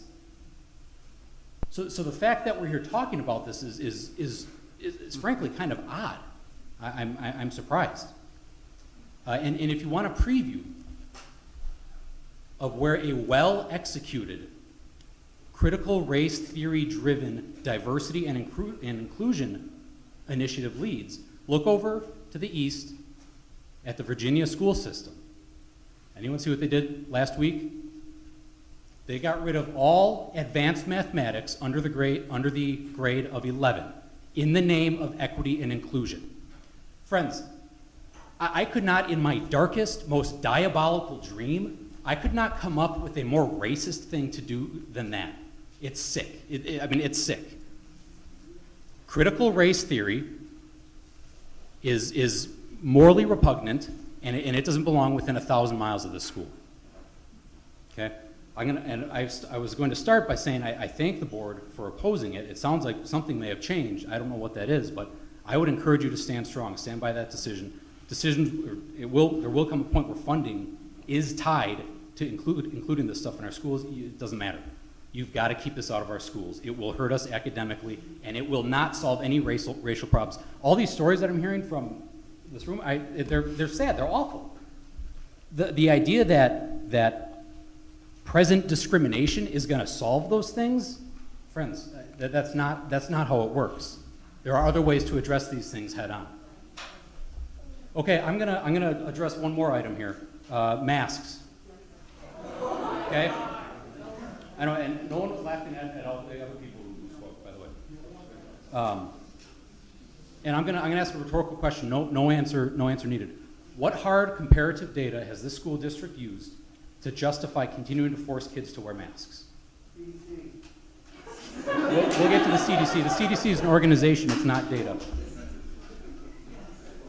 Okay, I've looked at these board meetings, okay, and I've heard comments like this. The masks are working. What we're doing is working. What we're doing is what's keeping our cases down. Folks, to make a scientifically valid assertion that some measure is working, you need to compare it to the absence of that measure. That's Science 101, okay?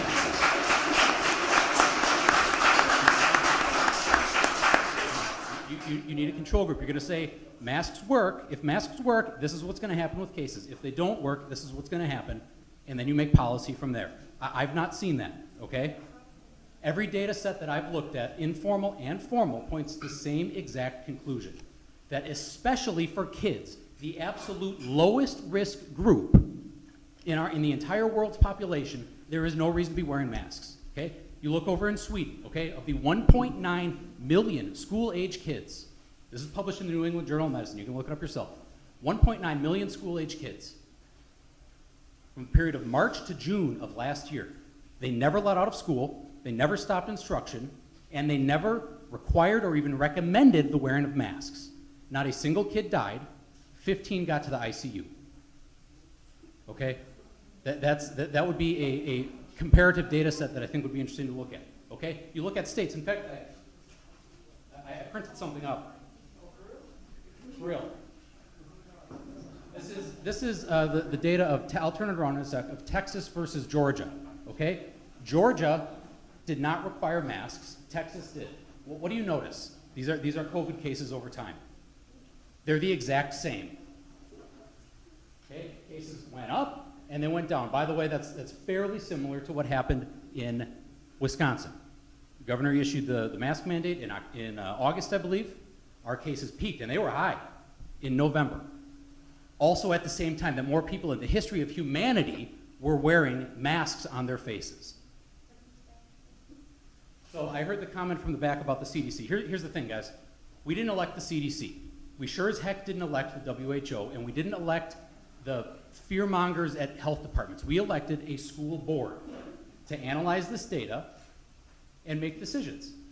That's all we're asking for. We don't need the recommendations of other organizations. We need you to look at the data, analyze it, and make these tough decisions for us and get these masks off the faces of our kids. Thank you.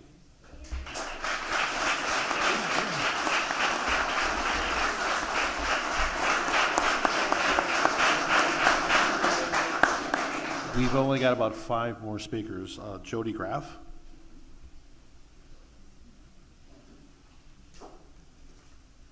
Just to go off script for a second, you really spoke to me, and I really love what you had to say. I love everybody in this room without knowing you. I love my son. he doesn't want to wear a mask at school anymore. So please don't laugh at me when I read my speech. I just say that we should respect everyone's choice.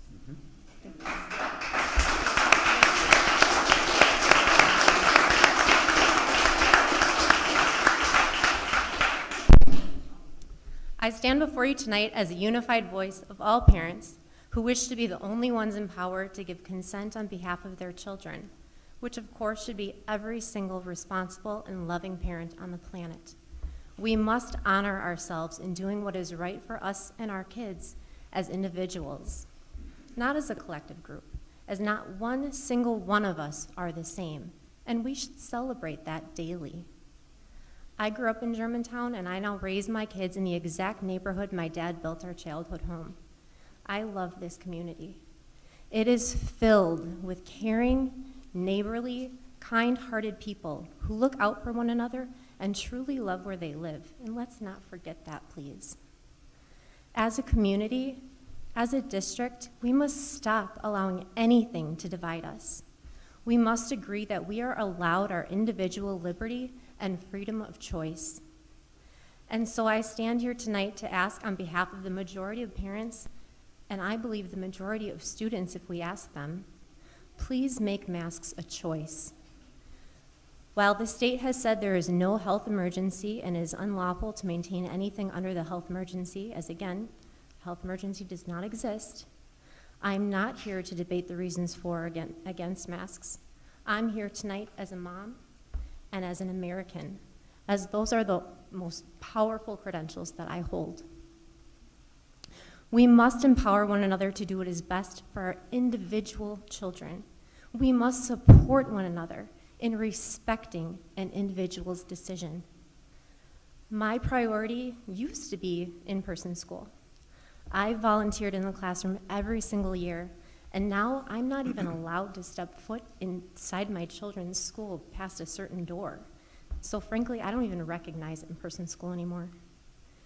There is no end in sight for when normalcy will be restored, and this has to end.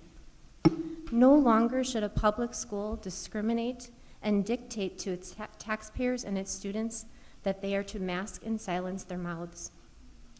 We are here to demand that every parent be the only one who ever has consent over their kids.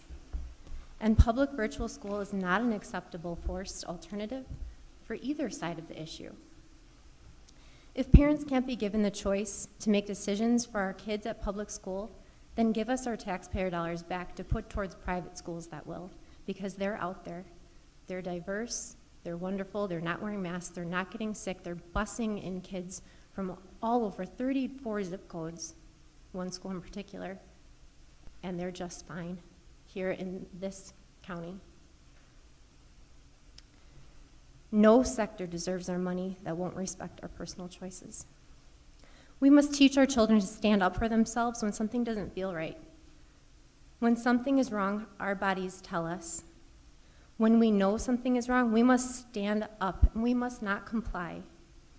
We are teaching our children. What are we teaching our children when we teach them to ignore their bodies, to ignore their instincts, to ignore their intuition, and genuinely knowing what's right and wrong, and just comply? Speaking up is hard. Tonight, I'm choosing my hard. I'm choosing my kids. I'm listening to my kids because they are wonderful and I love them.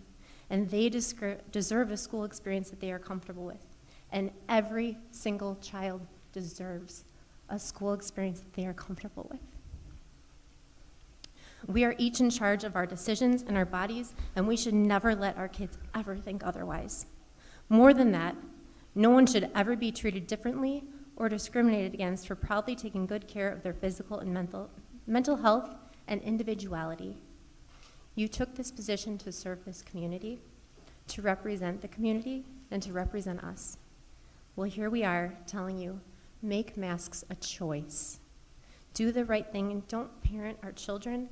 Empower parents to decide what's right for their kids and make masks a choice. Thank you.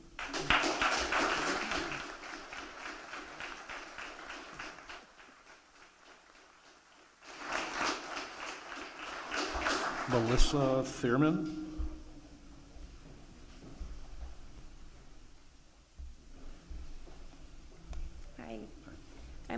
parent and a Germantown resident. I have waited far too long to stand up for what I believe, and I know I'm not alone. Masks in our schools should be parent choice, not a school mandate.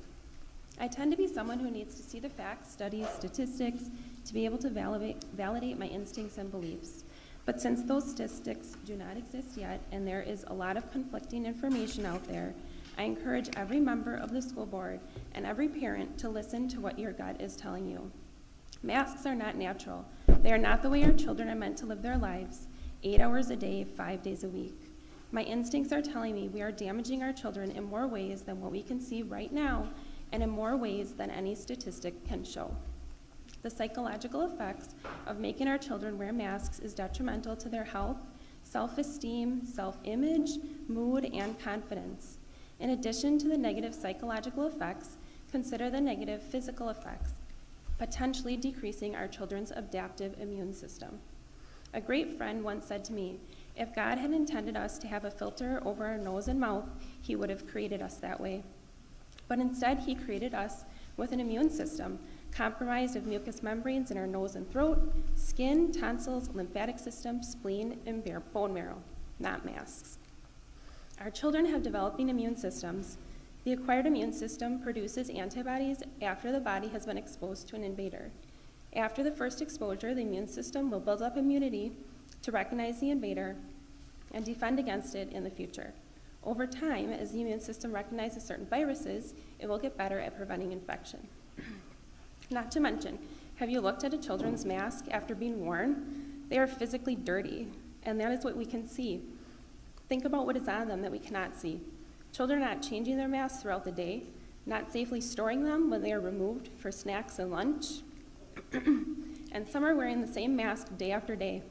That is what a teacher in our area has told me, and she sees it firsthand.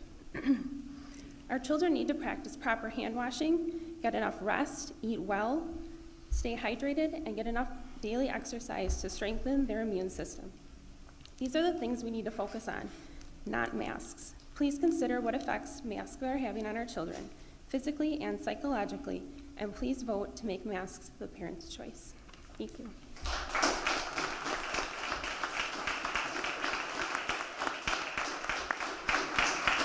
Michael Pekacki.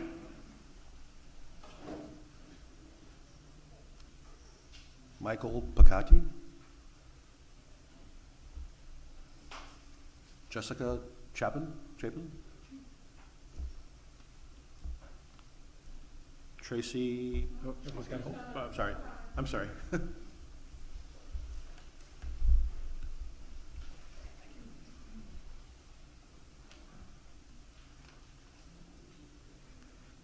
Good evening. I have a 3rd grader and a 6th grader. And the thing that really motivated me to come here and speak tonight were the reasons voiced by some board members for banning CRT. I think this is just one example of a more concerning problem of the unwillingness of the school board to see the reality of racism and take effective steps to address it in our schools. So these aren't comments of the whole school board, but one reason that was given for the ban is that it indoctrinates students to feel that the system is rigged in favor of white people. It is.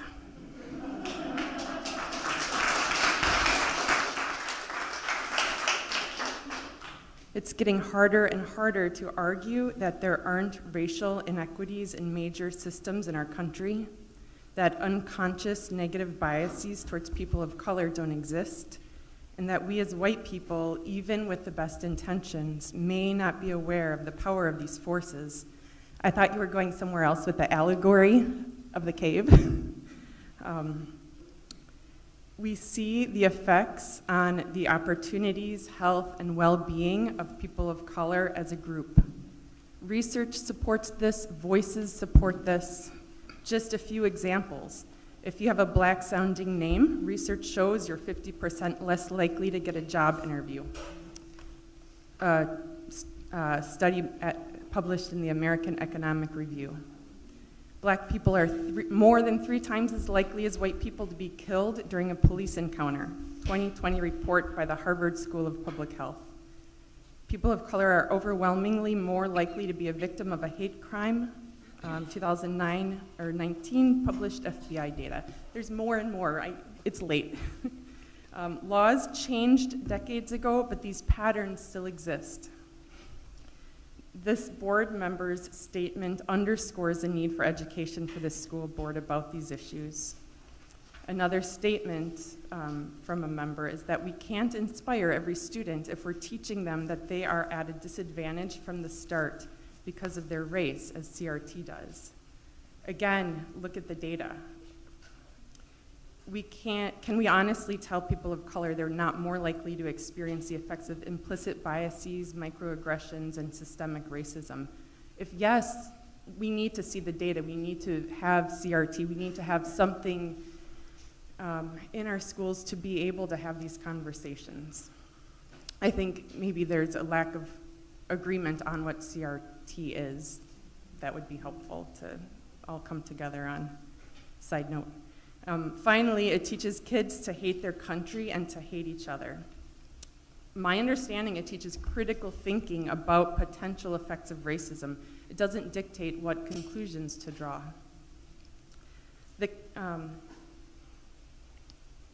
The concern about fostering hate raises an important point.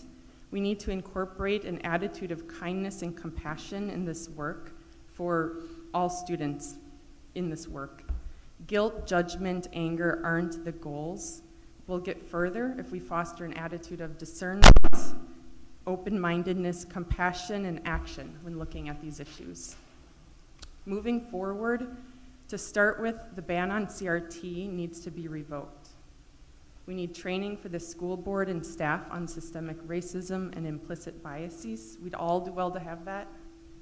Finally, we need an equity committee that has transparency and a valued voice in important decisions. We all want similar things for our kids. We don't want to teach kids to hate. We all want kids who can think critically and not just mimic what they hear. We all want kids who are kind and respectful. Thank you.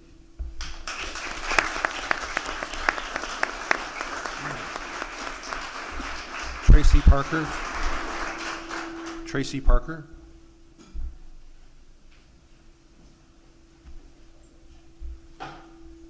Tracy Parker.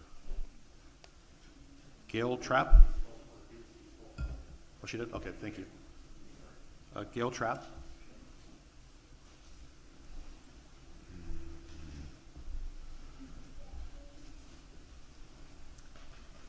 Hi there. I've had 3 children go through the Germantown School District, and now I have grandchildren that are in the district. I am very gravely concerned over the direction of academia. I support your previous decision to not implement critical race theory. All students in your education system have an equal value and deserve equal opportunity, no matter the color of their skin. My husband and I have definitely supported Germantown scholarships because of the high standards of this school district. I do not support critical race theory because the focus is on an equal outcome and not equal opportunity. And I'll say that again. It's all about equal outcome and not an equal opportunity. I want equal opportunity. Schools have already canceled AP classes. This is already happening, but it's because of critical race theory. Not everybody is eligible because equal outcome is not the same thing as equal opportunity. The other disturbing part is that it focuses on white students as being the oppressors, and black students are the oppressed. That is the basis of that type of a theory. We need to look elsewhere for a solution to the racism. Just this last Friday, I met a woman that stated her grandson goes to lacrosse, and he was in a classroom, and the professor came up to him and said, "Are you white?" And he's like, "Yeah, I'm white." He says, "You're the problem." So when these kind of things are being taught within classrooms and in all the way to colleges, obviously, what do you think that does to a student, no matter what color they are? Students then start to lose their voice for fear of being called a racist or even worse. The name-calling and the bullying that goes along with the critical race theory can be very damaging, to say the least. And are your parents ready to take a study or a survey on how white are they? This has already happened. I've read many articles on it. A college in New York is now having 6 different graduations, which they divide the students into groups by race and their identity. This is segregation, folks, and this is racism. So this theory is not the answer for this school district. Dr. Martin Luther King fought and died for the civil rights movement. This is not what he stood for. Critical race theory teaches students to hate America, and they do that by canceling the history. It goes against our family structure units, our family values, and it's an attack on my faith. A school is not the parent and should never give a child a set of values that change the moral of a family.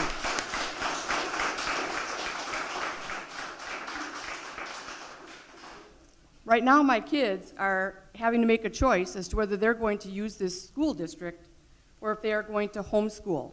And I guess that depends upon what your choice is. I think it is time in this community for us to look for unifying, not dividing, and to strive for some common grounds that we have as Americans.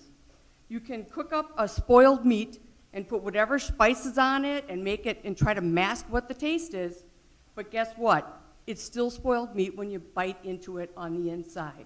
We need to look at a different process of how we get our goals accomplished within the school district, but it is not critical race theory. But yes, we have to address it, but not with this type of theory. Thank you.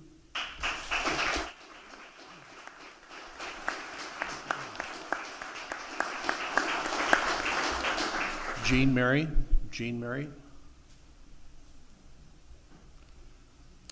Julia Krantz.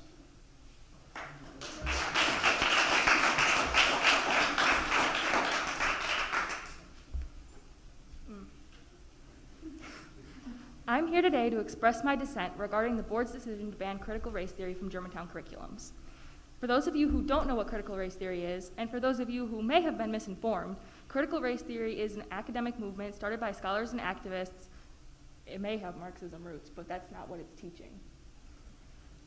It states that race is something taught, not innate, and that racism is created and perpetuated by inherently racist institutions in America. Banning critical race theory from being taught is a hasty decision resulting from a blend of the board's personal and political agendas. Banning it is like disregarding the hundreds of years of oppression people of color have faced in America and ignoring the racism and bias that affects people of color every day. The ban won't get rid of racism, and it certainly won't stop the bullying and harassment students of color face every day in and out of school. All it does is take away students' understanding and sensitivity to these issues. If anything, the school board should recognize that a more diverse curriculum is needed at our schools. We already learned so little about non-European history. Mr. Loth, if you'd like another example of what white privilege is, our history is taught as a core curriculum instead of an opt-out. If the school board continues with the ban, I hope they realize that our school district's motto will have to change as well. You can't say you empower and inspire every student to success when you don't mean all students. Censoring and ignoring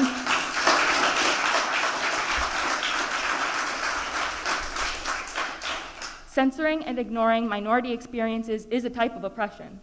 Now, I'm not blaming the board for America's racist past, but I'm holding them accountable for Germantown's future. This ban not only affects the current curriculums in place, but also limits the progression of future classrooms and the learning of future students. Mr. Loth said parents could teach critical race theory at home, but what's the point when we know the students who need the lesson the most won't receive it? You sent us back to school.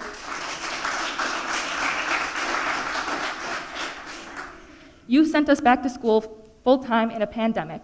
only to try and ban the conclusions we make from our education that make you uncomfortable. We're not being indoctrinated, we're being educated. But most times, the uncomfortable conversations are the ones that are most important. And on the issue of masks, most of your kids don't wear them anyways. So,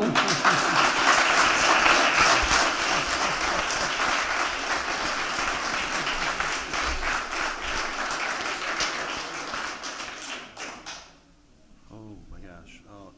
Ellery Perkins? I'm probably not pronouncing the first name properly. Perkins? Talking about masks. Okay. Mark Phillip.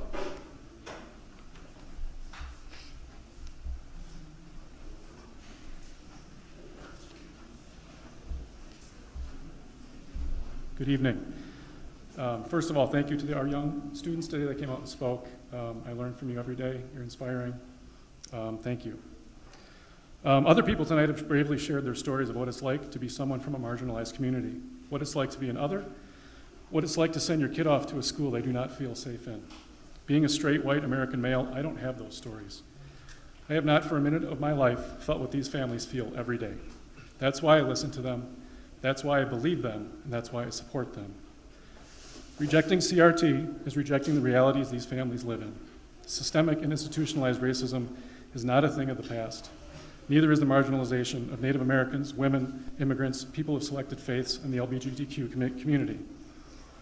We cannot celebrate the courage of people like Sojourner Truth, Harriet Tubman, Susan B. Anthony, Jackie Robinson, Martin Luther King Jr., or Harvey Milk, and countless others without acknowledging the reasons their courage was even necessary in the first place.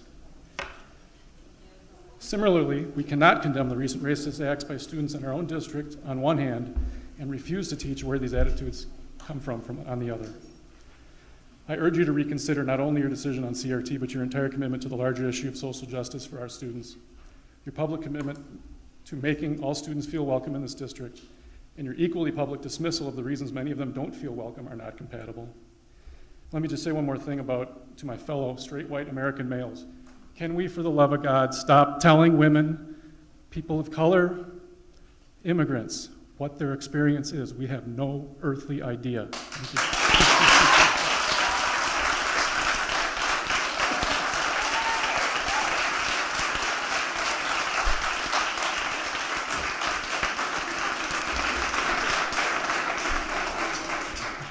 Okay, believe it or not, I think that was the last speaker. Would anybody else like to speak tonight? Two more people. Okay, when are you okay? Where? Okay, sir.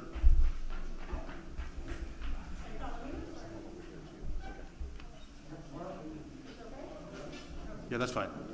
I'm going to allow only 10 more minutes because we do have a board meeting to have tonight. So.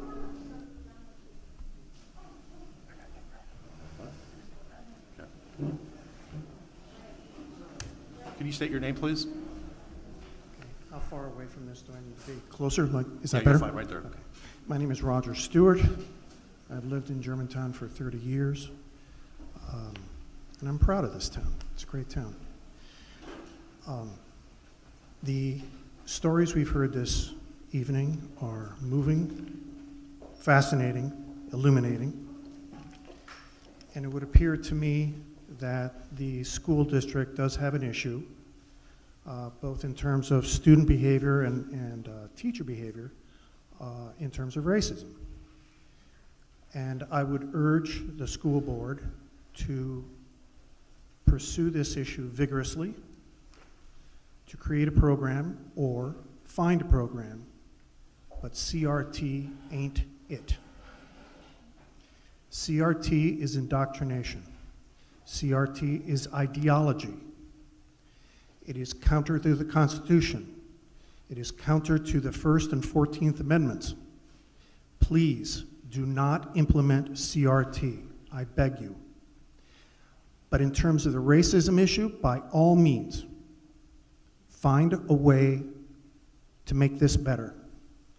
There must be school boards all across the country that are dealing with this in manners that do not take on CRT. And we should find those and address those. But in the meantime, with CRT, we do not want our 6-year-olds being forced to tell the teacher, I am a racist. That isn't right. So I applaud your decision not to implement it, and I encourage you vigorously not to reverse that decision. Please. Thank you.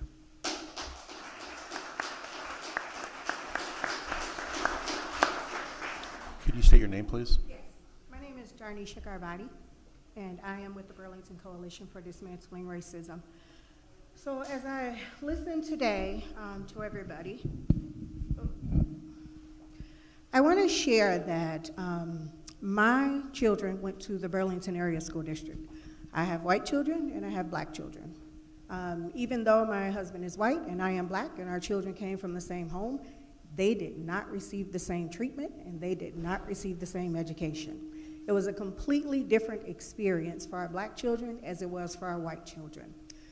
When I hear people talking about how we need to keep CRT out of the schools and how it has nothing to do with racism, but you empathize with the racism, that statement alone is contradictory within itself. When it comes to having a curriculum like CRT, where you talk about critical race theory, that's exactly what it is.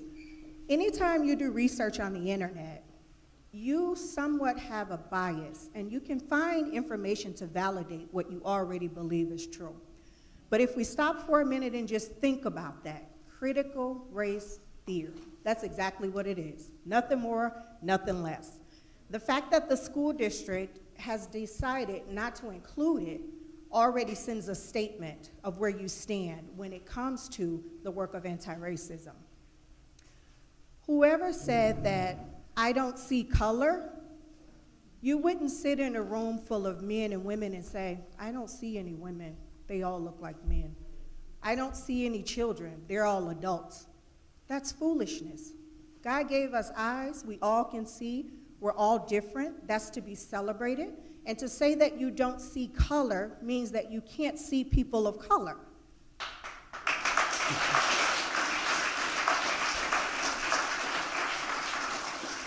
I know you meant well, but that statement within itself is oppressive, which is why we need critical race theory. And to the man who quoted Ibram with the book, How to Be an Anti-Racist, when Ibram said in order to address discrimination, we need to be discriminatory, I think you misunderstood and misperceived what he was saying. So Ibram wasn't saying, okay, now we want all of the people of color to go around mistreating white people because of the color of their skin. That's not what he was saying there. He's not saying we want white people to start being murdered by police officers because they're answering their cell phone, or because they're brushing their hair, or because they're sitting in a park watching birds, or because of any of that. That's not what he's saying. What he's saying is, if you have two sons, same age, they're both able to drive, let's say they're twins, they're able-bodied, and you give one of your sons a vehicle, but not the other, you have discriminated against your son. So then in order to rectify that discrimination, you now need to discriminate against that son and give your other son a vehicle. Because if you give both sons a vehicle after you've already given the one son one, now that son has two. That's what Ibram means by you have to fix discrimination by discrimination. He does not mean to go around mistreating white people. And again, I think that's where critical race theory comes in at. These are the things that need to be discussed so that white people can have an understanding of what's being said and what's being taught. If you have a whole bunch of pregnant women and you want to know what it's like to be pregnant, you're not going to pack the room with all men and have no women in here. In the same token, you can't have a discussion about critical race theory when all of your board members do not represent all culture. And in the same token, just like those men can be educated and become doctors and learn about labor and birth and delivery people, critical race theory. It's not hard. White people don't know what it's like to be a person of color. So when you come up here and you think that you know what you're talking about. No. No.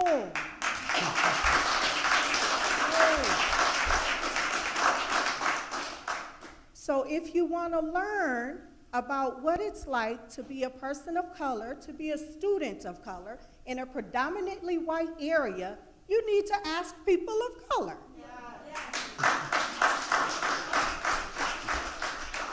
And we're not asking you guys to do something that you're not already doing. What we're asking you to do is the same thing that you're already doing for white kids. That's it. It's really simple. You don't have white kids being targeted every single day because of the color of their skin. That's all we're asking for children of color. You don't have white kids who have to come in here and tell stories. Matter of fact, as I listen to white parents come up here and talk, where privilege comes in at is when you can come in here and talk about normal, regular problems like, I don't want my kids to wear a mask. Or when you can come in here and talk about normal, regular problems and say, we need to talk about the school bus issue. That's where privilege comes in at. These families of color, they can't focus on those issues when they're being called the N-word, when they're having to worry about people wearing Burger King hats to mock some racist white guy on a plane calling a woman of color the N-word. These are the things they have to deal with. They can't concern themselves about masks or even COVID. All of those things matter and they're important, but guess what? When you're being called racial names and you're being harmed because of the color of your skin, those take precedence. That's what privilege is. And guess what? The reason a lot of you misunderstand privilege is because there's a lack of critical race theory, right? So I hope the school board will adopt critical race theory. And you know, what that's going to look like, I think it would be really wise to get parents and families and students of color involved, allow them to have a seat at the table.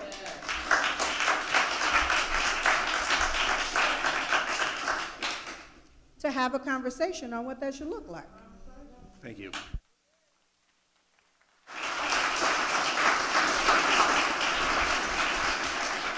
Okay, this is the last speaker. Thank you. Hello, my name is Alyssa Paulo. I'm a 2005 graduate of Germantown, a current resident and parent. I can attest to the high quality of education as a Germantown graduate that led me to a bachelor's degree in biology, a master's degree in nursing, and a successful career. I am also fortunate that I earned my education at a time when CRT was only a theory discussed in high-level academia. CRT has no value in our education system. CRT defines you by race and color of your skin, not your behavior, not your values, not your work ethic, only your race. With respect to educational achievements, CRT believes we should reject achievement-based admission, achievement-based testing, and even achievement-based grading, arguing that they serve to reinforce white supremacy. CRT makes the case that standardized testing, such as the ACT and SAT, are an oppressive practice and serve to maintain racial inequity. Allow me to provide you with some examples of how CRT is currently being used in the American classrooms. In Cupertino, California, an elementary school forced first graders to deconstruct their racial and sexual identities and rank themselves according to their power and privilege. These are first graders. In Springfield, Missouri, a middle school forced teachers to locate themselves on an oppression matrix based on the idea that straight, white, English-speaking Christian males are members of the oppressor class and must atone for their privilege and white supremacy. In Buffalo, New York, kindergartners were asked to compare their skin color with an arrangement of crayons and watch a video that dramatized dead black children speaking from beyond the grave about the dangers of being killed by a racist police and state-sanctioned violence. There are many more of these examples, and I encourage you all to read articles that are written by Christopher Rufo, James Lindsay, and Dr. Carol Swain is doing a webinar this Friday about CRT in the K-12 curriculum. Please educate yourselves about this. CRT is a bankrupt ideology. These programs create division amongst our most young, impressionable, and vulnerable children before they are even able to critically comprehend what they are being taught. Children should be learning that they must take responsibility for their conduct, that race is the least important aspect of another person, that hard work and rational thought are things we all value. There are other solutions to CRT.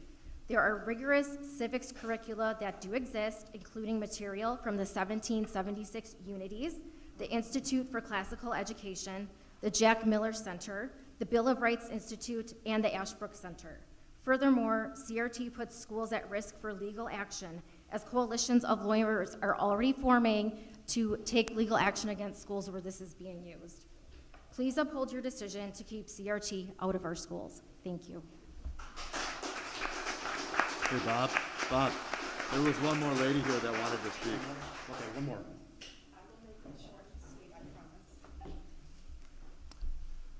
Can you state your name, please? My name is Patty Fromater. I have lived in Germantown for quite some time. My kids went to school here. My grandkids are now going to school.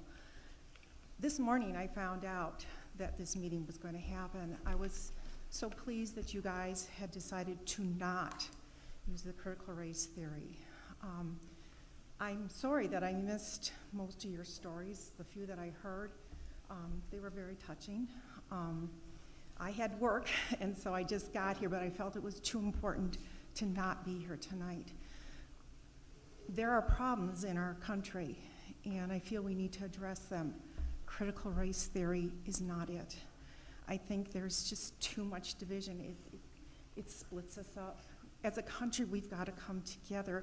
The only way we're going to survive is to work together. I don't know what the answer is, because I know there are problems, but I know we can get beyond this. I just don't believe critical race theory is it. Please, please, don't change your minds. Thank you so much. Have a good night. Okay, it's 9:42, and we're going to move on to item 5, approval of the April 12, 2021 Board of Education, April 12, 2021 closed session, and April 13, 2021 closed session minutes. Move to approve April 12, 2021 Board of Education minutes, April 12, 2021 closed session, and April 13, 2021 closed session. Do I have a second? Second. Discussion. No discussion. All those in favor, please say aye. Aye. Opposed? That motion carries. Item 6, reports and information items. Item A, COVID expense report. Mr. Stousen. Yes, I'm going to hand it over to Ms. Sultan.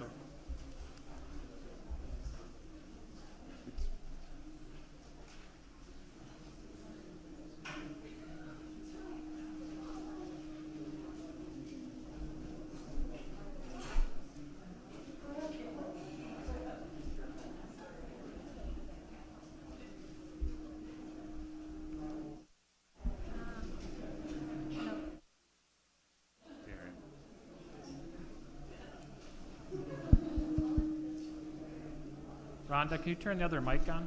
Am I on now? Yeah. I'm on, okay.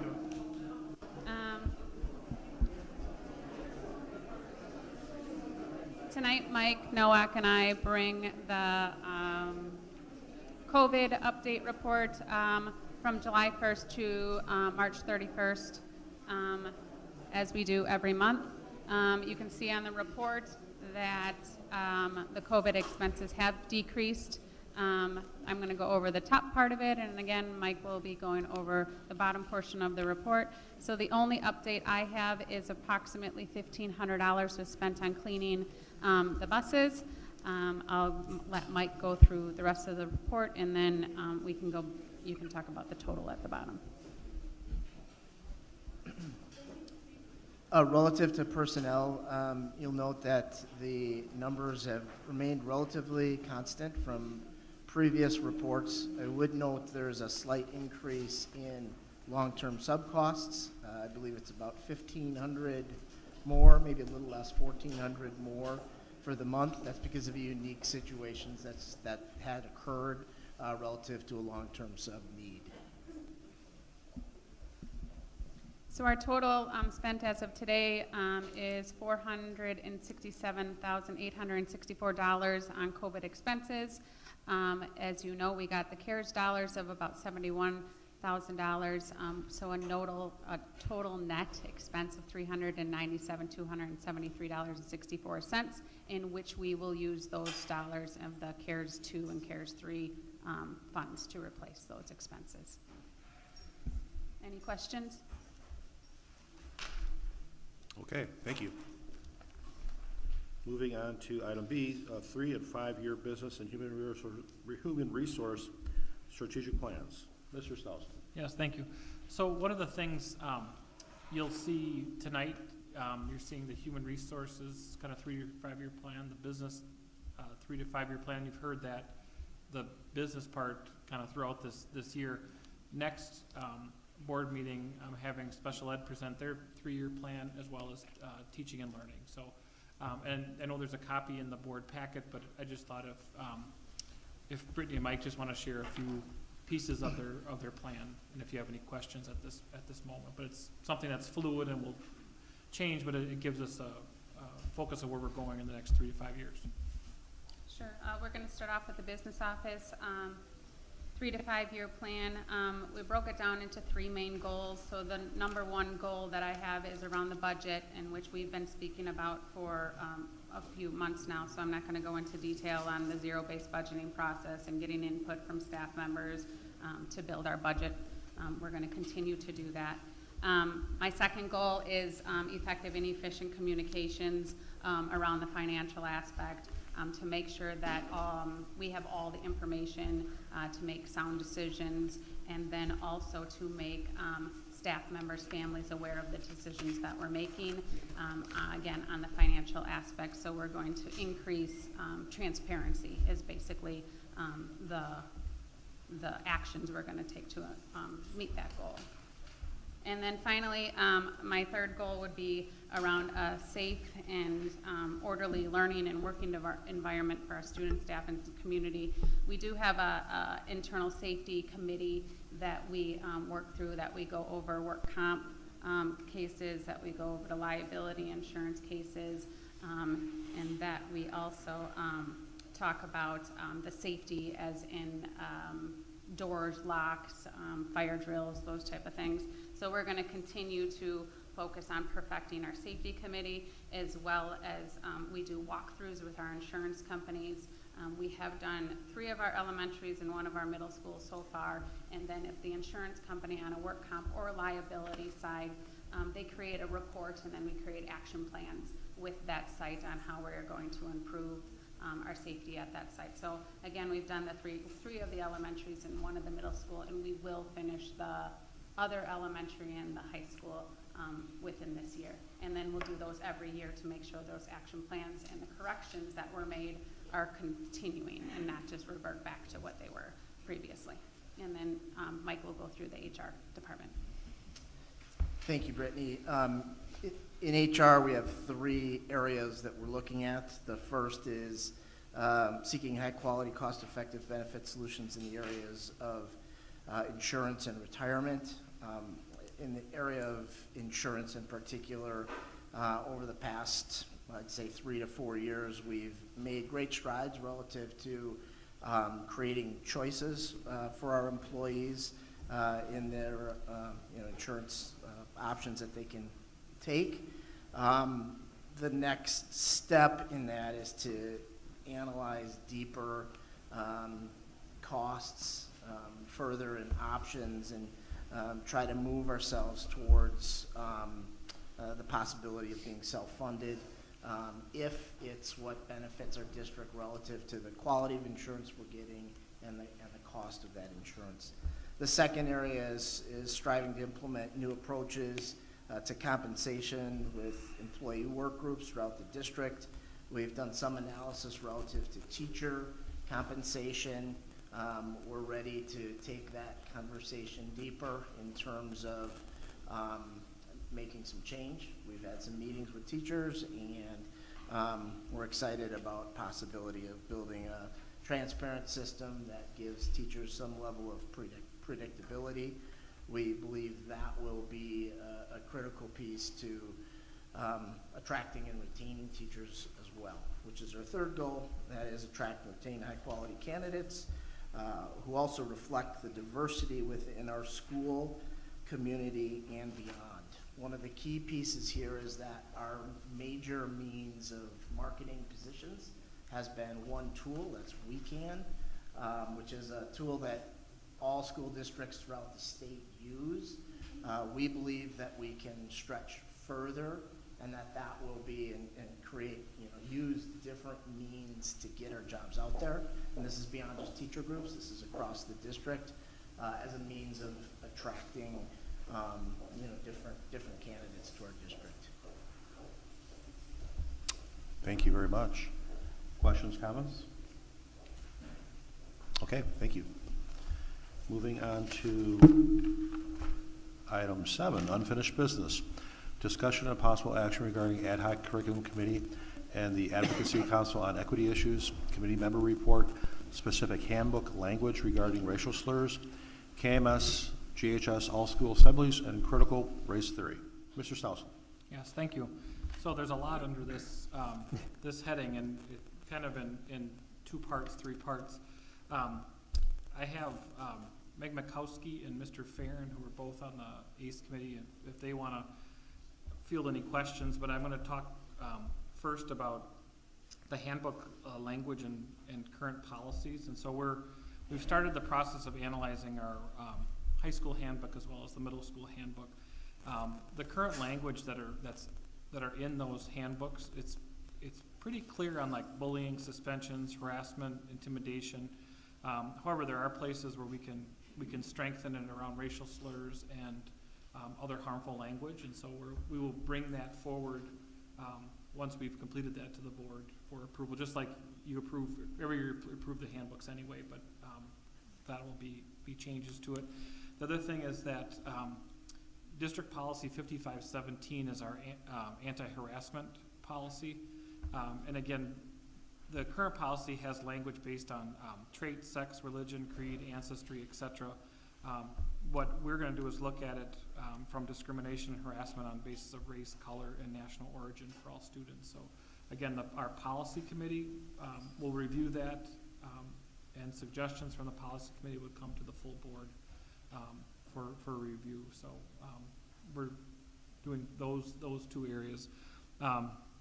The second thing is the all school assembly, and at the last board meeting there was a motion to have an assembly within 3 weeks of the last meeting, which would be a week. And I did contact the recommended speaker and his partner to speak, and they just first they truly are interested. They just can't find the time to do it between now and the end of the year. So I'm asking for a motion to rescind that motion.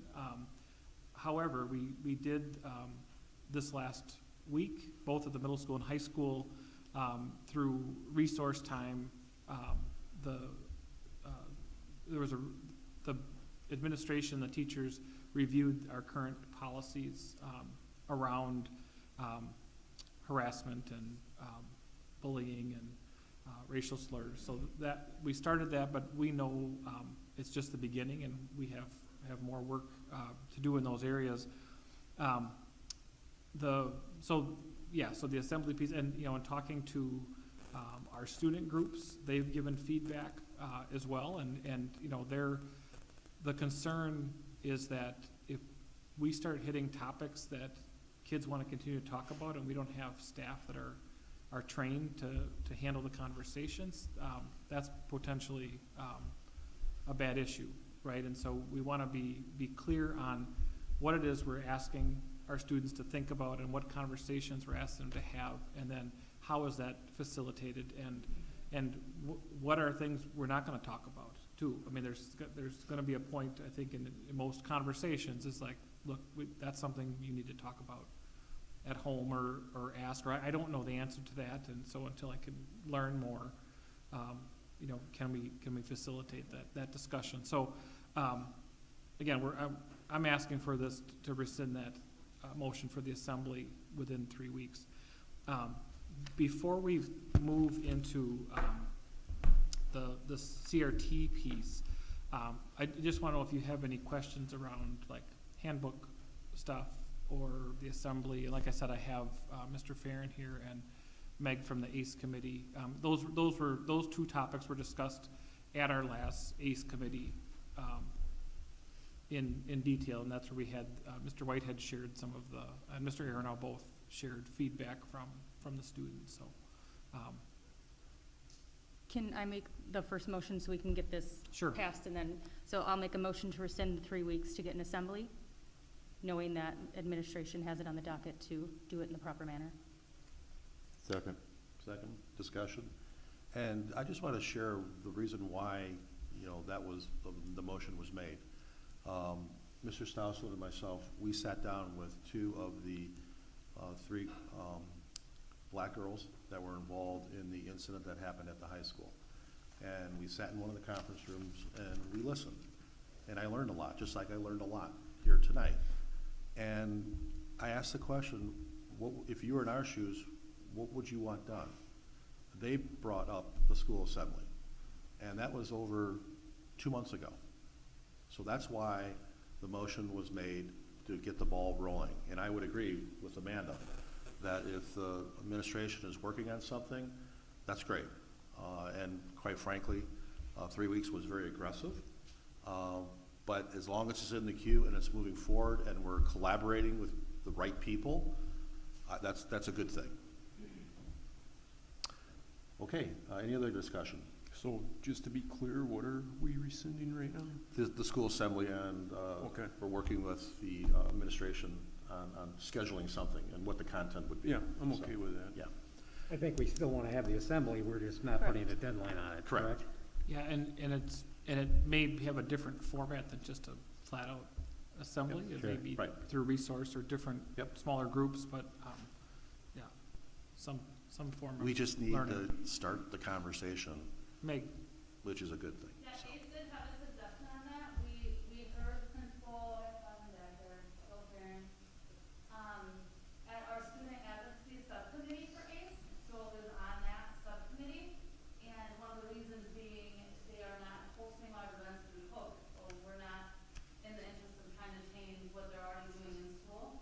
He graciously offered the resource hour, and we do have a suggestion on a teaching tolerance school climate questionnaire in order to get a better idea of where the students and maybe even the faculty feel they are before we start making suggestions and pulling resources and signing with different agencies to help us in this. We thought it would be best if we could have an idea of where the students feel they are. Got it. Pass that to you guys? Yeah, you can pass it up there. Further discussion on the assembly motion? Seeing none, all those in favor, please say aye. Aye. Opposed? That motion carries. The next topic is why the majority of the people were here tonight, and that's the critical race theory. And as Mr. Soderberg said at the beginning of the meeting, these past 2 weeks we've learned a ton about the topic, and one of the task was to figure out how it's used, where it's used, when it's used, and also what does a ban mean, right? There's a lot of I guess subcategories that may fall under the umbrella of topics that CRT would cover, and so we had to investigate that, and we also means Mrs. O'Brien, who did a lot of the we in talking to her teachers and evaluating the curriculum to see where it is, and she's going to talk more about it in just a second here, but one of the things it is mentioned specifically in only 2 courses, and those are upper level advanced courses. One's an AP course, and another one's called critical theory. It's mentioned as a lens, like many people said tonight, I didn't even know that existed. I didn't even know what it was a week ago or 3 weeks ago. And so it is, and just to give you an idea, some of the other lenses that are taught in these courses, you've got feminist theory, political theory, economic theory, postmodernism, postcolonialism, psychoanalytics, Marxism. So they're all taught as, these are different lenses to be a critical thinker, right? And to know when our students hear that word, or any of these, right, they have they have a context to think about it, and they can choose if they adhere to it or don't adhere to it. But we do the same thing in our theories about science. I mean, think about our education. We were always introducing theories and different thoughts and different perspectives, and CRT is not being taught in kindergarten and in first grade and in second grade and even in middle school, but it really shows up in our curriculum in two courses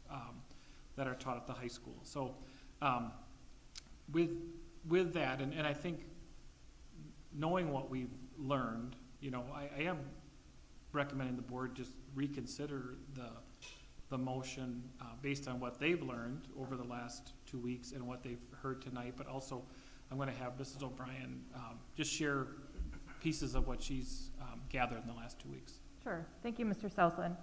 My purpose in speaking tonight is to provide some clarity around the motion made, including the words content, pedagogy, and critical race theory as they relate to our curriculum. The word pedagogy is the art, science, and profession of teaching. This act of teaching, or the teaching strategies used in the classrooms, come from a consideration of different theories of learning, of understanding our students and their needs, their backgrounds, and their interests. Some common teaching practices or pedagogy used in our classrooms include lecture, projects, readings, discussion, compare and contrast, and feedback. In school settings, the word content is the what we teach. The concept of critical race theory originated in the mid-1970s through the writings of various American legal scholars.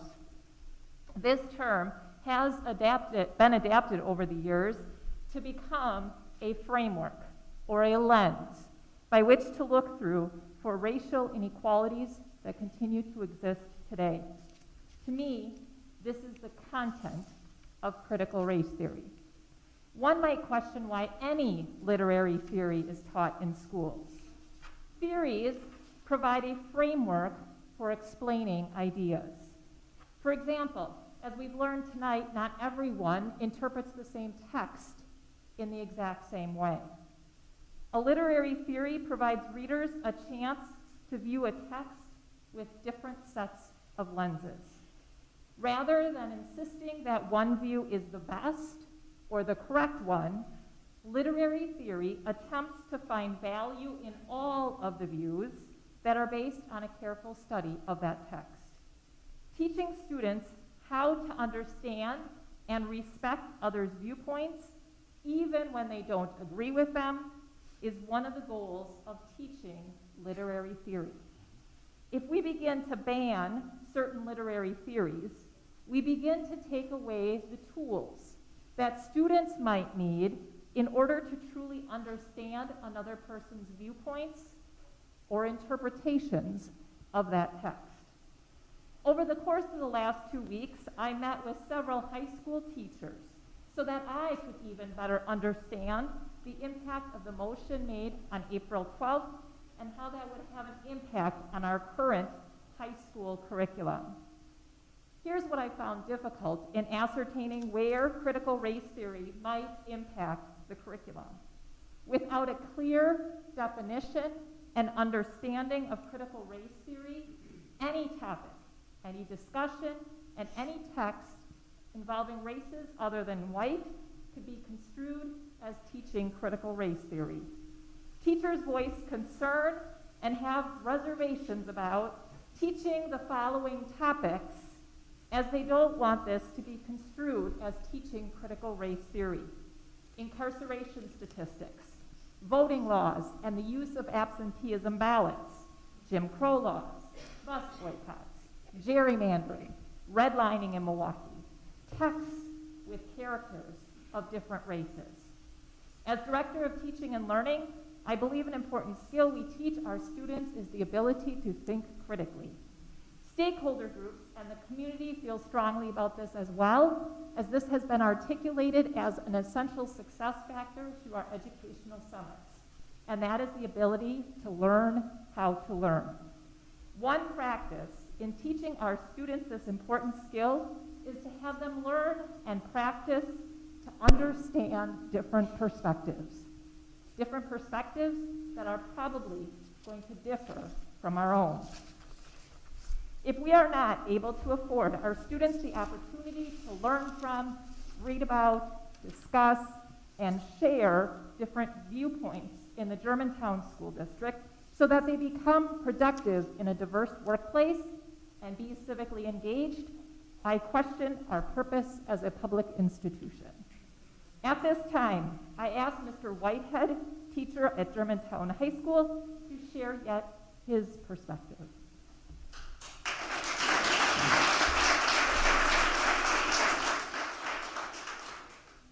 All right. 10 o'clock, am I the closer? I wish, okay. John Whitehead, social studies teacher, 7 years now at Germantown High School. Several days ago, I was asked to report on how critical race theory appears in our curriculum. The following is my response, which I have been asked to read for you today. The best way that I can articulate a response to the critical race theory board action is to try to assess what we are talking about when we talk about critical race theory. As you've heard, the term originates among legal scholars in the 1970s and 80s. These scholars were raising concerns that the American criminal justice system was struggling to recognize and deal with the reality of unequal treatment of demographic groups because our legal principles are rooted in Enlightenment-era ideas focused on the individual in terms of rights, liberties, and protections.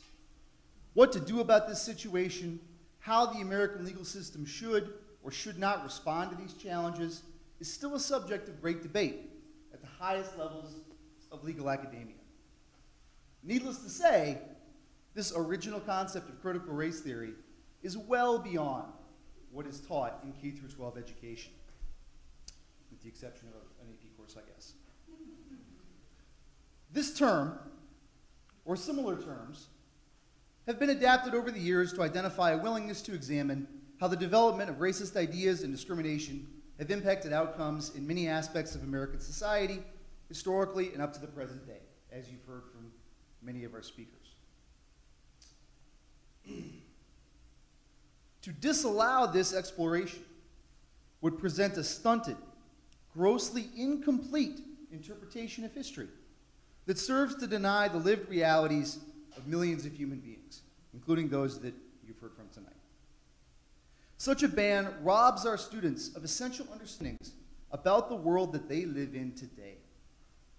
There are already countless stories of individuals whose ignorance on the topic of race has caused them great difficulty and embarrassment. We should work to ensure that our students do not unwittingly join these unfortunate ranks. Furthermore, based on board members' comments in the ad hoc curriculum meeting and the Board of Education meeting on April 12th, I think another interpretation of the term critical race theory needs to be addressed. And that's one that we've heard a lot tonight as well. There are politically motivated efforts to create a culture war wedge issue out of this term, expanding its definition to include any idea or language that can be fear-mongered for political purposes. From this view, virtually any discussion of race or class-based discrimination or unequal outcomes could be slandered as Marxist. And yes, I wrote that before tonight. Suggesting illegitimacy or bad intent. This is an old, dishonest political tactic from what should be a bygone era. McCarthyism is not the tradition Wisconsin should aspire to. As a teacher of history and applied sociology, I make careful choices about presenting historical content, ideas, and perspectives. In all three of my courses, for the 7 years I have been here, I have included many lessons that discuss race, social class, corresponding events, outcomes, debates, disagreements. From the old regime of the French Bourbon Kings to 1930s redlining and housing segregation to modern racial disparities in the criminal justice system. These are the realities of the world that a good social studies education prepares students to confront. So, to answer the question of where critical race theory appears in our content. It depends on which of the above definitions we are talking about.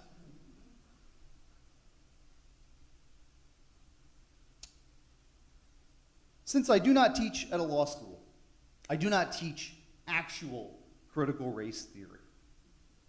That is also, incidentally, why the actual phrase has never come up in my teaching and likely never will. I do teach about race and about social class, since these are real social constructs that impact our history and present-day society. Here we are. To not do so would be malpractice on the part of any social studies educator. In summary, I must express my frustration that members of the board have inserted, without cause, a hyper-partisan, dog-whistle political fight into the administration of our schools. I work very hard as a teacher on these subjects to deliver accurate content and a fair, honest presentation of competing ideas to my students. Instead of doing that, I am now spending my time and energy responding to this incomprehensible board action. Thank you.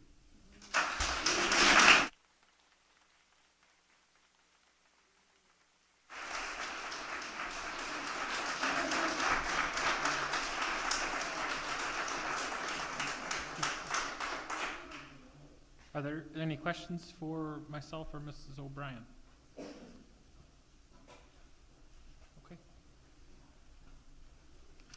All right. Topic on the table is critical race theory. And again, I welcome the conversation. I learned a lot, and for that, I'm better because of that. I think we're all better because of that, because it's 10:15 almost, and we're still here. Because we're all very passionate about educating our kids, which is a good thing. And I would welcome a conversation with you after this, maybe tomorrow. You're wonderful. You're wonderful. So get the conversation going. I would like to make a motion, but I'd like to make a few comments first if I could. It's been a rough night. I've been deeply saddened by what's going on in the Germantown community for several months, if not probably the last year. The amount of divisiveness, the misinformation, the people attacking each other, people trying to destroy people's lives and families. To me, it's been very disturbing. And I would say most of this happens on social media. It got to the point where I am no longer on social media at all. I have no interest in degrading to that level and having those kind of conversations. I mean, you can't even go on the Nextdoor app and see people have a decent conversation. It becomes neighbors telling on neighbors and talking about how bad everybody is. It's very frustrating for me. We've been having a hard time in this community, and I hope that we can do something. I'm not sure how our kids all get along when we see the adults in this community that can't get along. I find that troubling. And I hope that things begin to change.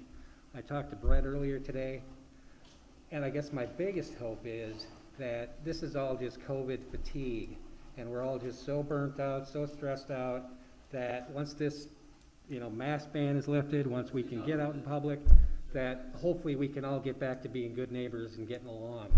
I've been in Germantown for almost 30 years. I think the community is one of the best I've ever seen, and I've traveled around the country and seen a lot of different places. My neighbors have been some of the most kind, generous people I've ever met in my life. I think there's a lot of good in this community. We need to really work to keep that good and not divide this community. I do believe that there are people that want to divide this country, that want the races divided. I think there are people that have bad motives. And I think we hear that in what some people consider critical race theory and what other people consider critical race theory. Perception is reality. That's the fact.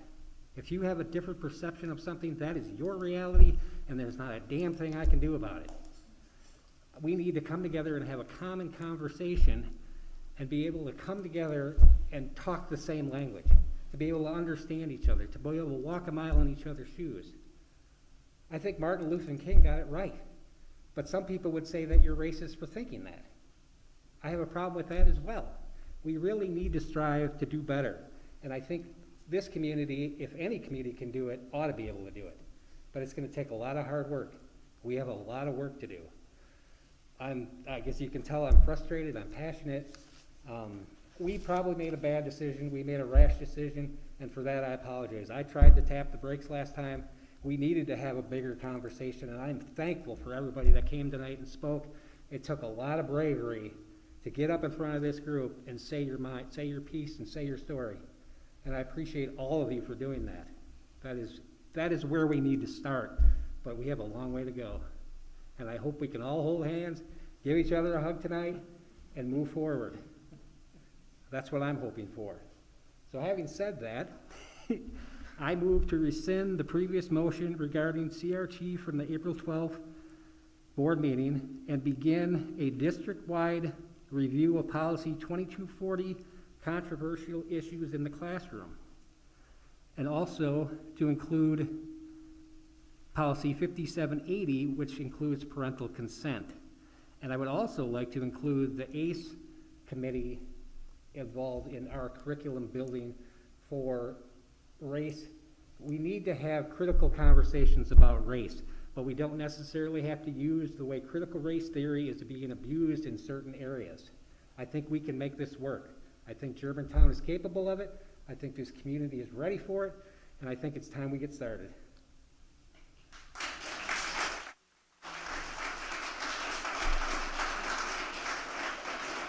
Do we have a second? Second. Do we have discussion?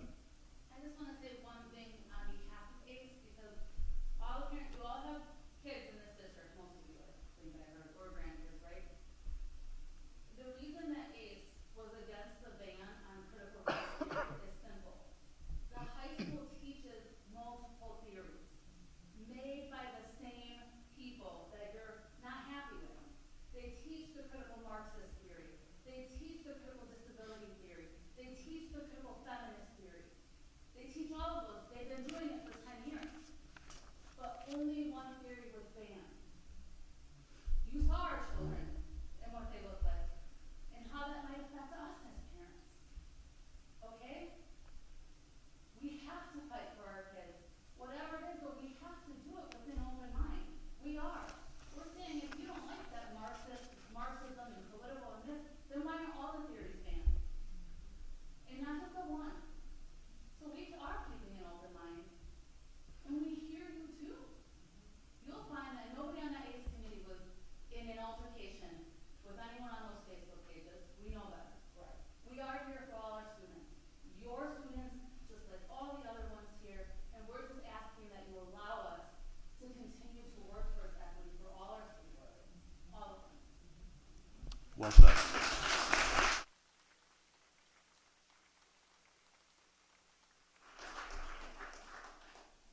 Well, this has been one heck of a first day on the job.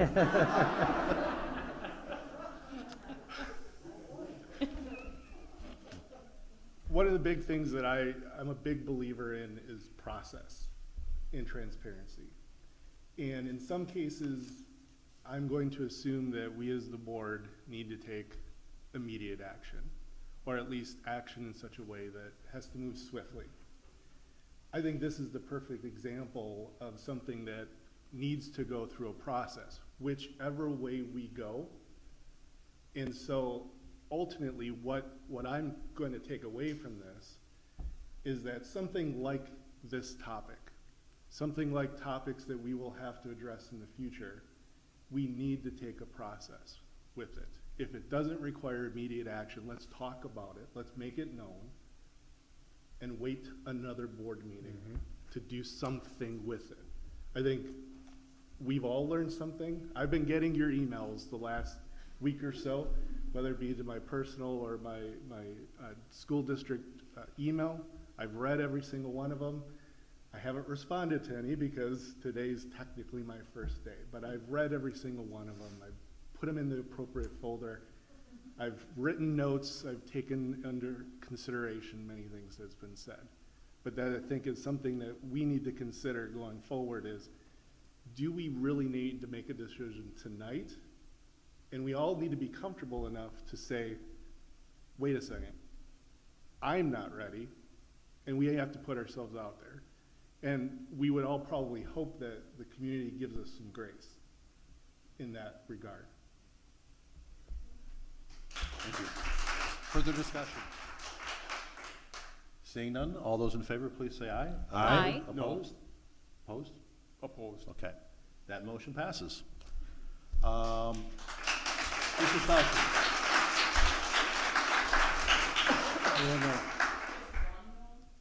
One no. Yep. Yeah. Brian? I just want to follow up with something. I've been on the curriculum committee for several years now. I don't know exactly how long. And I've also been on this board for almost the better part of a decade.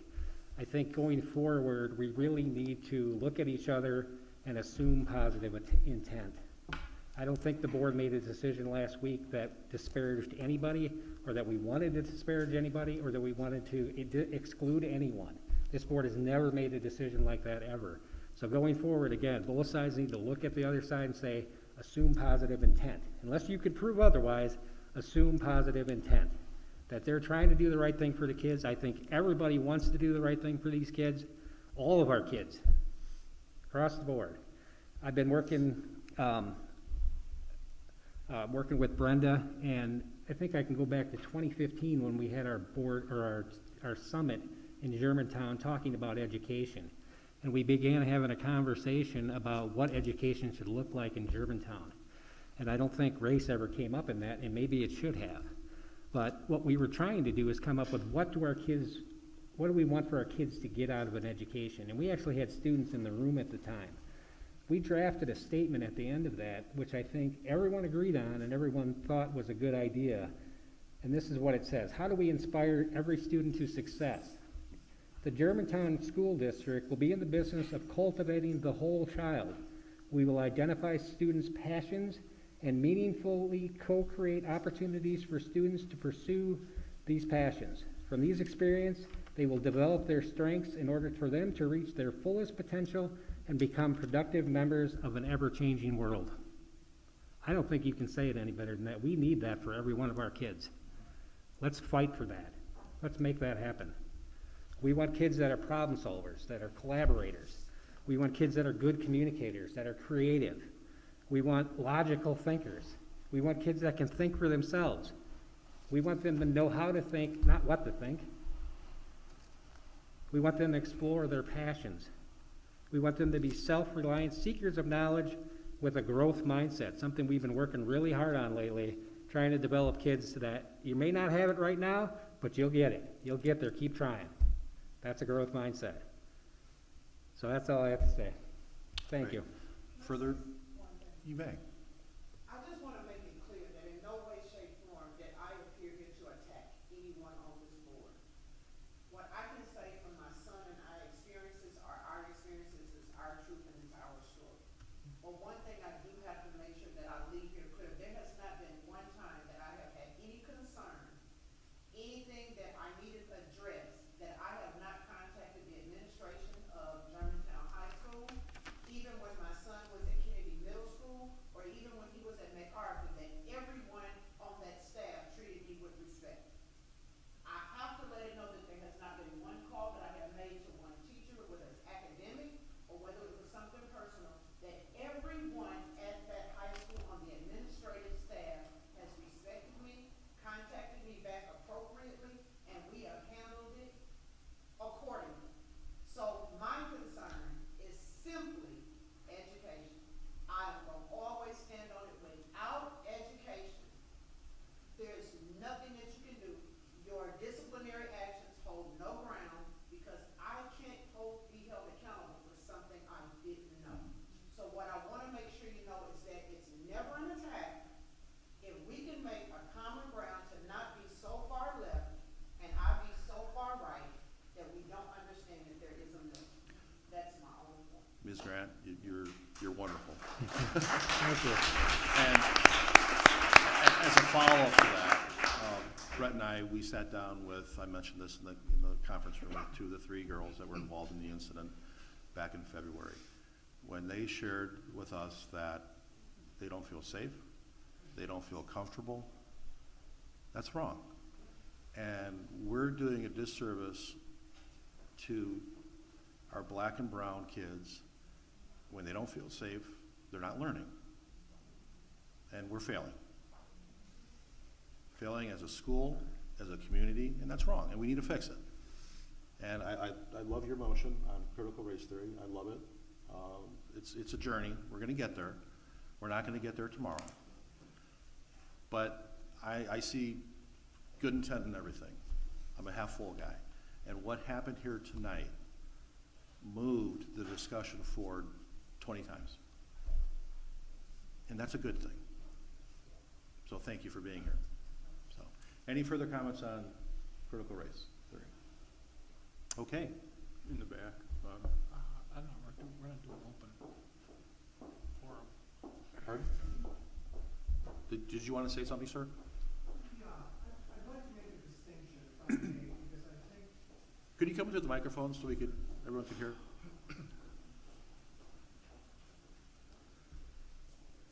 I'm new to this, so I don't know all the background of what's going on, but I'd like to point out that there is a distinction that needs to be made and clarified. One is teaching CRT the way you would teach the way you would teach something else, like the Battle of Waterloo or the 30 Years' War or some other historical event. Teach its features and teach what it is and have a test on it.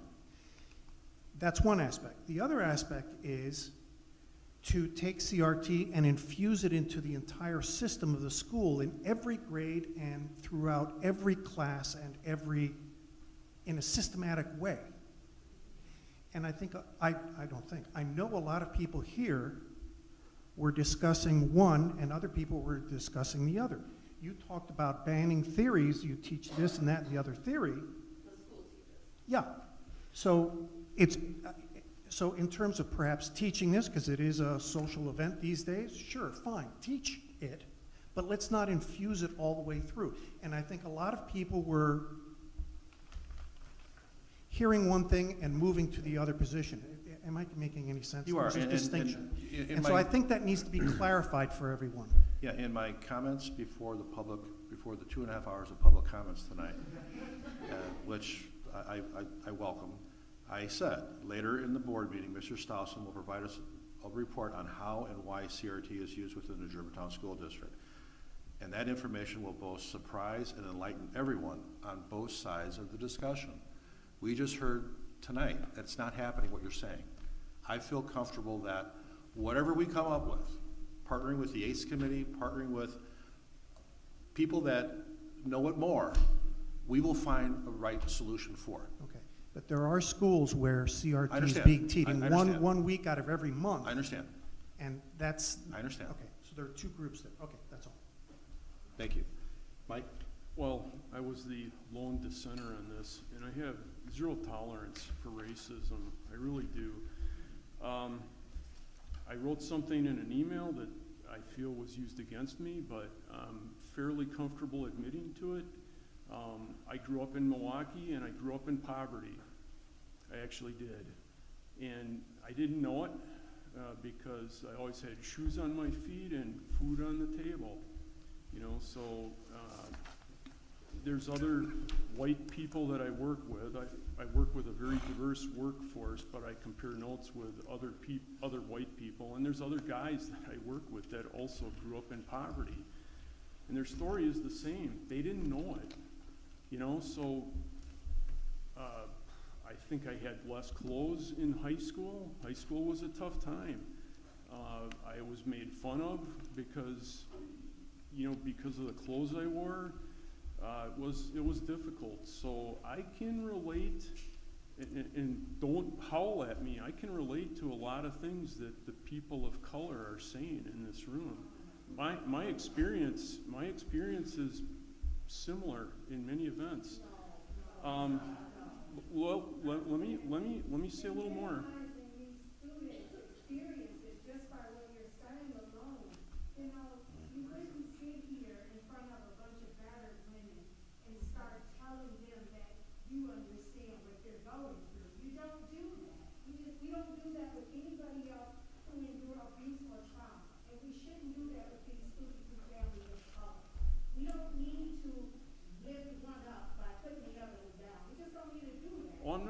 doing that. Sorry that you were bullied as a kid, but that is not the same as enduring. And you know, I had racial slurs yelled at me in high school also.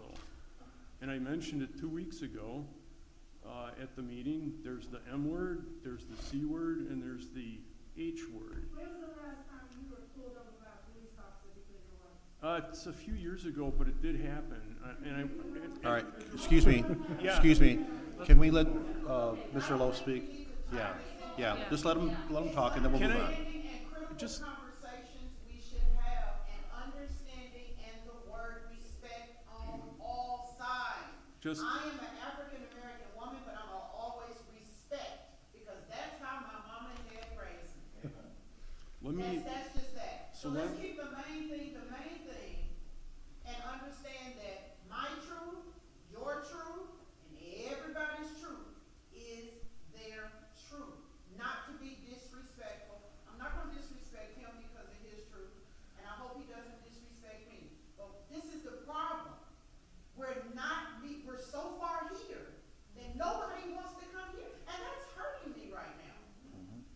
Like, I am a product of the South in the 70s. My God, the stories I could tell y'all. But I also have white friends that grew up in the inner city of Milwaukee.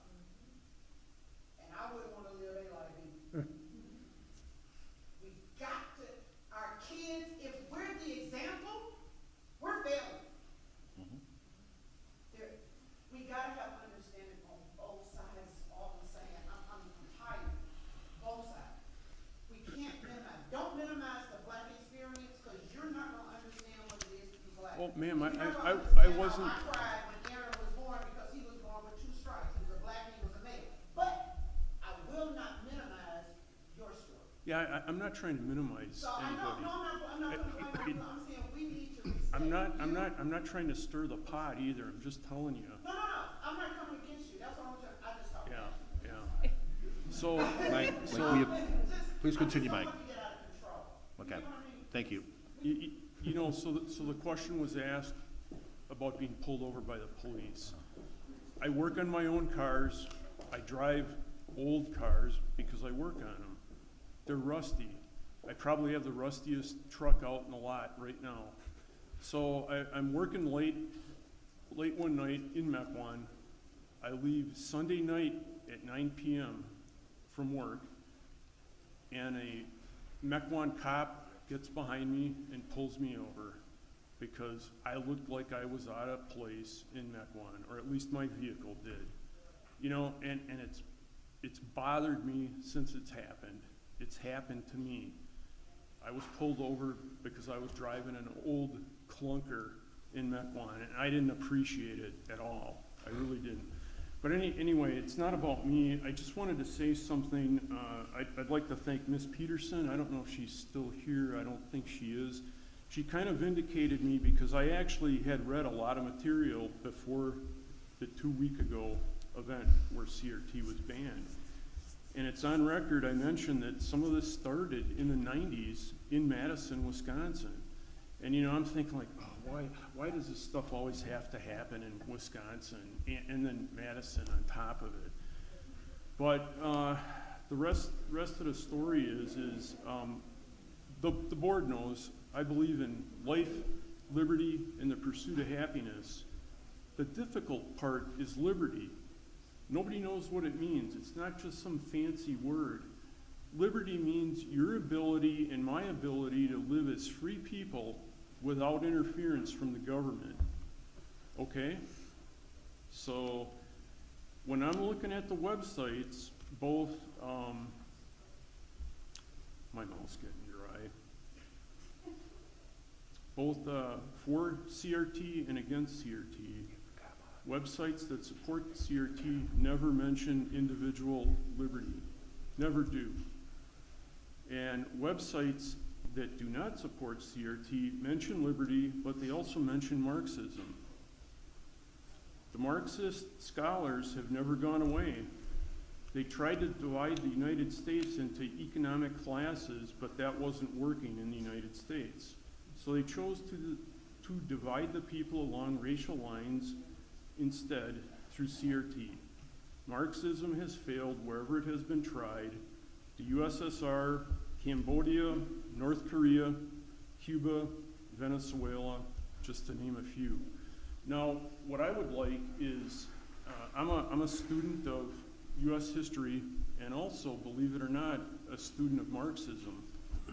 I've studied both, but not in high school, later in life, in the last 20 years. So I'm very knowledgeable about our founding and our framing of our Constitution. I'm also very knowledgeable about Marxism, and because I work in an international company, I've gotten to compare notes with people that have worked in other countries around the world. And there's some really bad things going on in other countries. So I don't, this meeting's running late, but I work with 3 individuals. I work with individuals, it has a lot to do with your kids. Okay, I'll put it real simply. I've asked graduates of the Germantown school system, what's the difference between North Korea and South Korea? They can't answer the question. So it tells me history is not being taught properly. I ask them if they know what's going on in Venezuela. Can I all right, please. May I finish? It's in a year, 1 year. So I ask the students what's going on in Venezuela. They have no idea. I work with 3 men that escaped Venezuela in the last 10 years, and their stories are not pretty. So when I say I don't want Marxism taught through CRT in the school, that's what I mean. I'm protecting your students. Yeah, I am.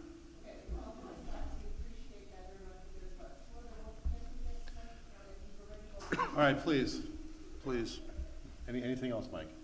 I think that's it. Okay, thank you. Any other comments on CRT? Okay, moving on to item 8, Finance Committee, discussion and action to approve purchases over $15,000 technology leases. Mike? Right.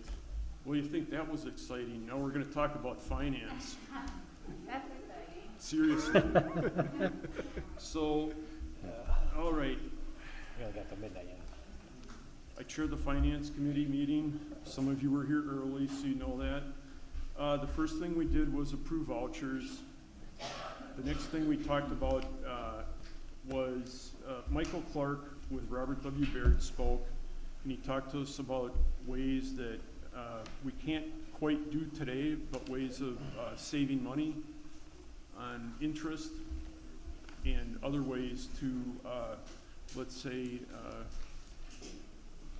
keep more state aid coming in, you know, based on how we've financed the debt. I'm getting the yes here from Brittany, so I'm doing well. And then board agenda, item 8A was, we've got a couple of motions with positive recommendations, and it's for technology leases and that sort of thing. So if you want to give us the Cliff Notes version, that would be fine. Sure. Thank you. I brought to the board a request to make 2 motions with positive recommendations to approve leases. I brought forth 2 options for 2 different leases, one for Chromebooks and one for iPads. Option A for both of them was for fair market value leases. Option B was for dollar buyout leases, which I recommended to the board they do option B, as the dollar buyout leases bring us greater flexibility in the future in order to utilize the devices longer than just merely the lease cycle. So, yeah. Okay. So we bring forward to the Board of Education with a positive recommendation to lease purchase Chromebooks option B in an amount not to exceed $168,748.48 and finance the lease purchase through a 4-year lease arrangement with U.S. Bank as presented and charge the appropriate capitalization and lease accounts in the general fund. Thank you. That's coming to the board. The positive recommendation doesn't require a second. Do we have discussion? Brittany, I just want to make sure this is something that you have budgeted? Yes, we do have a budget as it's a decrease from what we have spent in the past years. Excellent, thank you. And I believe you mentioned year over year, it's 91,000 or 97,000 plus? So the year over year that is expiring was 97,000. The proposed year over year is just over 81,000. Got it, okay, thank you. Further comments, discussion? Seeing none, all those in favor, please say aye. Aye. Opposed? That motion carries. Okay, and there's one more. We bring forward to the Board of Education with a positive recommendation to lease purchase iPads, option B, in an amount not to exceed $63,400, and finance the lease purchase through a 4-year lease arrangement with Apple Financing as presented, and charged to the appropriate capitalization and lease accounts in the general fund. Thank you. That too is coming to the board with a positive recommendation. Do we have discussion? Seeing none, all those in favor, please say aye. Aye. Opposed? That motion carries. All right. Next thing we talked about was the 2021 budget and ESSER and CARES funding update. I think that's probably good enough unless you have a Cliff's, you're good. And then the last thing we talked about was the March variance report. So this report is, I think, especially important for Brittany because she's in her first year with the school district, and it kind of shows the board and also Brittany, she's doing the work as to where we are, in the budget with respect to last year. Did I get that out correctly? So, if you got anything else, otherwise that was it. Okay, thank you. Questions, comments for Mike? Okay, moving on to item 9, Transportation Committee discussion action to approve 2021-2022 transportation options. Mr. Stousen. Yes, I'm going to hand that over to Ms. Altendorf and Mr. Gordon. I'll actually take it first. First off, Colleen from Right Way is here, and Brittany, our finance director, will also be here. Just to go back a little bit on the timeline, this transportation committee met November 2nd, 2020. In the meeting, at the meeting, the committee was actually presented with future transportation routes, and at that time, Right Way was asked to come up with options that can maximize our bus routes and ridership for the 2021 and 2022 school year. We also met on February 22nd, 2021 and March 22nd of 2021 to review those multiple options that Go Right Way brought forward. There's a little confusion out there that there were 4 options that were actually given to us, but Right Way pulled one of them off the table and we were only with 3. The committee, myself, Amanda, and Mike reviewed those, and we had lengthy discussions, and we also taped those meetings so that the transparency would be there for the public to see. And I said that several times in that meeting, that we would be doing what would be in the best interest for the students before making any decisions.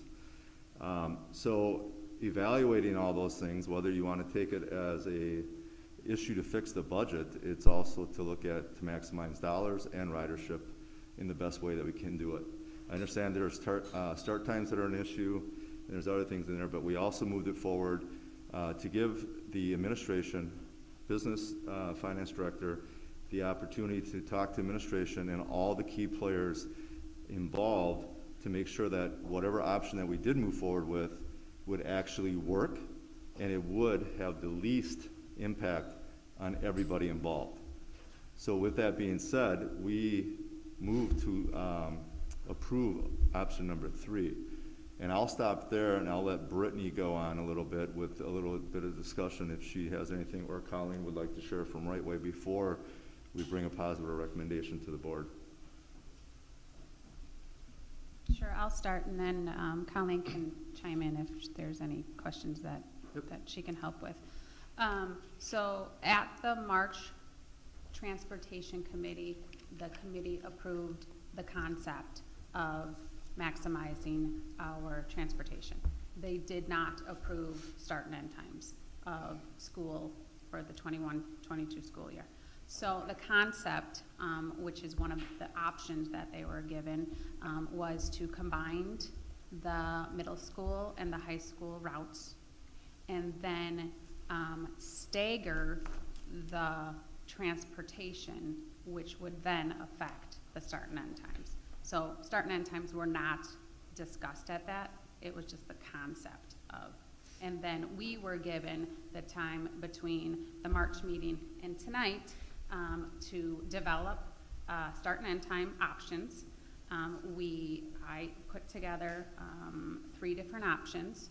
And then Mr. Stouslin and I went to the sites and we talked to the principals that would have been affected mostly, which is the middle school, County Line, and MacArthur. Those principals then went to their staff or their leadership team and I guess gave them the different options and got feedback from them, and that's how I developed my Q&A that was in the packet today. So we did get feedback from staff on how the changes would affect the staff's family, and our students. And then we also worked with the Park and Rec Department to see how it would affect after-school activities, as well as before and after-school childcare. And then we also worked with the Food Service Department in regards to if this would affect feeding breakfast for our elementary students. So the plan tonight was that I was going to go through the 3 different options. I was going to go through the Q&A that you have in your packet, and then if we have some discussion, and then the recommendation would come to the board for approval. So I wanted to start out with our start and end times and our total instructional minutes. So the goal was to not affect our instructional minutes. That's the main goal. I didn't want to decrease instructional minutes too much or increase instructional minutes too much. So on the first page in your packet, and it's up over there, so you can kind of see it, our current start and end times. So I'm just going to briefly go through these. The high school starts at 7:20, the middle school starts at 7:39, and all of our elementary start at 8:50. The middle school starts at 7:39. That's the first time the students have to be in their seats. 7:39 per the principal.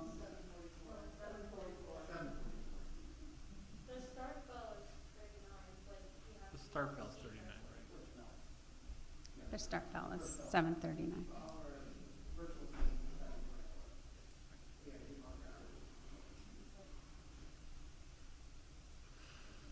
The current end times are 2:35 at the high school, 3:04 at the middle school, and 3:44 at the elementary schools. So then I'll go through the options that we developed.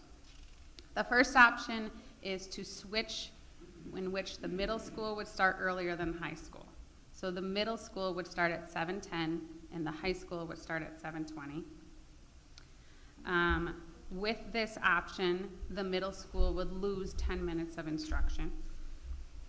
And then the high school currently, their load time from when the bell rings to get onto the bus and the bus leaves is 8 minutes. And I'm going to tell you, Colleen can vouch for this. Every minute counts in the transportation world. So when I talk about 8 minutes versus 6 minutes on loading time, it's a big deal. So currently it takes the high school 8 minutes to load and every other grade level 6 minutes to load. So again, that will come into effect later on. And then there were, I guess, times in which the bus needed to travel, obviously, between schools and to pick up students that were all built into the plan. So these start and end times take into consideration the time it takes the bus to get from one school to pick up children and then to get to another school. The second option is, again, the middle school starting first at the 7:10 option. They will only lose 8 minutes of instructional time with this option, and then instead of the 12 minutes that they lose in the first one.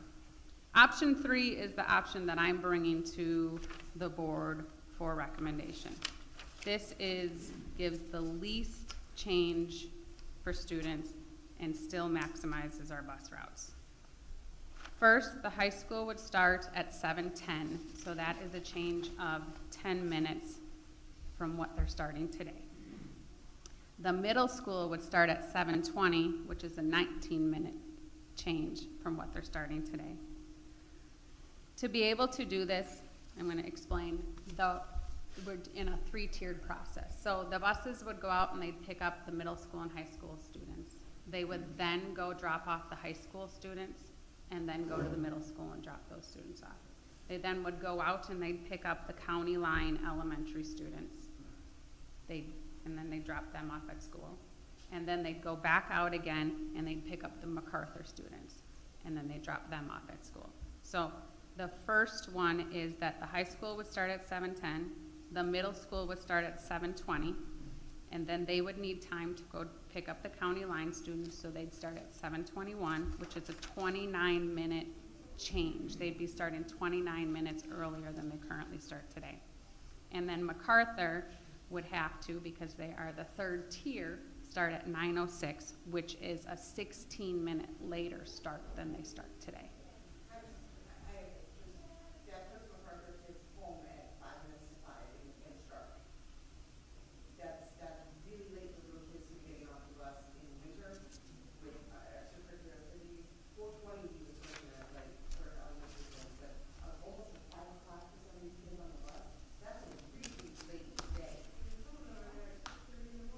Okay, please, let Brittany finish, please. Thank you.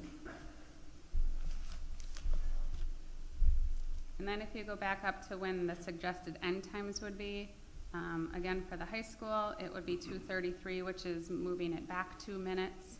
For the middle school, it would be 2:43, which is moving it back 21 minutes. And then county line, it's moving them back 23 minutes, so their end time would be 3:21. And then MacArthur would be forward 22 minutes, getting off of school at 4:06. Rockfield and Amy Bell, they're in the more rural areas, so their start and end times would be the same. Back 4 minutes at the beginning, starting at 8:46, and then moving forward with this option and ending at 3:46. The difference with this option is that you're adding 6 minutes onto the elementary school's day. Currently, they're at 6 hours and 54 minutes, and this option would extend them to 7 hours. The middle school would only be losing 2 minutes of instructional time, and the high school would gain 8 minutes of instructional time with this option. So all these options were brought to the staff for their input, and then their input was given back to me, and that's how I created the question and answers. And I can go through those if you want, otherwise you can ask questions, and I'd be able to respond to your questions. Why don't you talk a little bit about the cost savings, what the approach, what the logic was behind this process? Sure.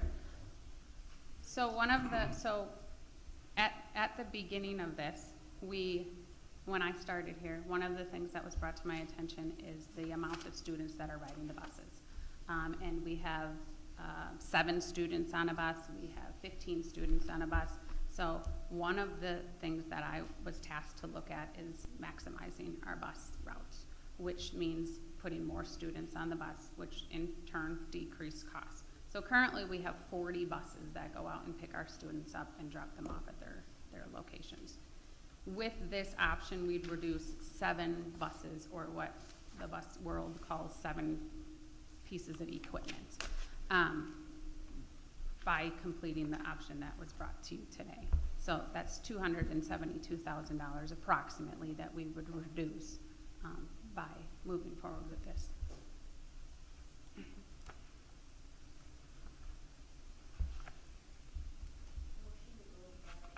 Thank you. We're not going to vote on it yet. Just wait. Ray, any further comments? I know it's a touchy subject. You know, I've been on the board for 5 years. We've been looking at all different things. I mean, our bus expenses are one of the highest out of everything, other than teachers and labor. You know, I talked to several friends from the district. I've been in this district for 27 years, and I talked to kids friends of mine who have gone to this district that back in the day, you know, one of the concerns that I hear from parents from emails is about how middle school and high school on the bus, it was that way back. I don't see a problem with it. I don't see anything happening with it. This is just something that we would be putting together and trying, and if it doesn't work, we explore other options. It's not just about budget, it's about saving money on all kinds of things when we're looking at every option of.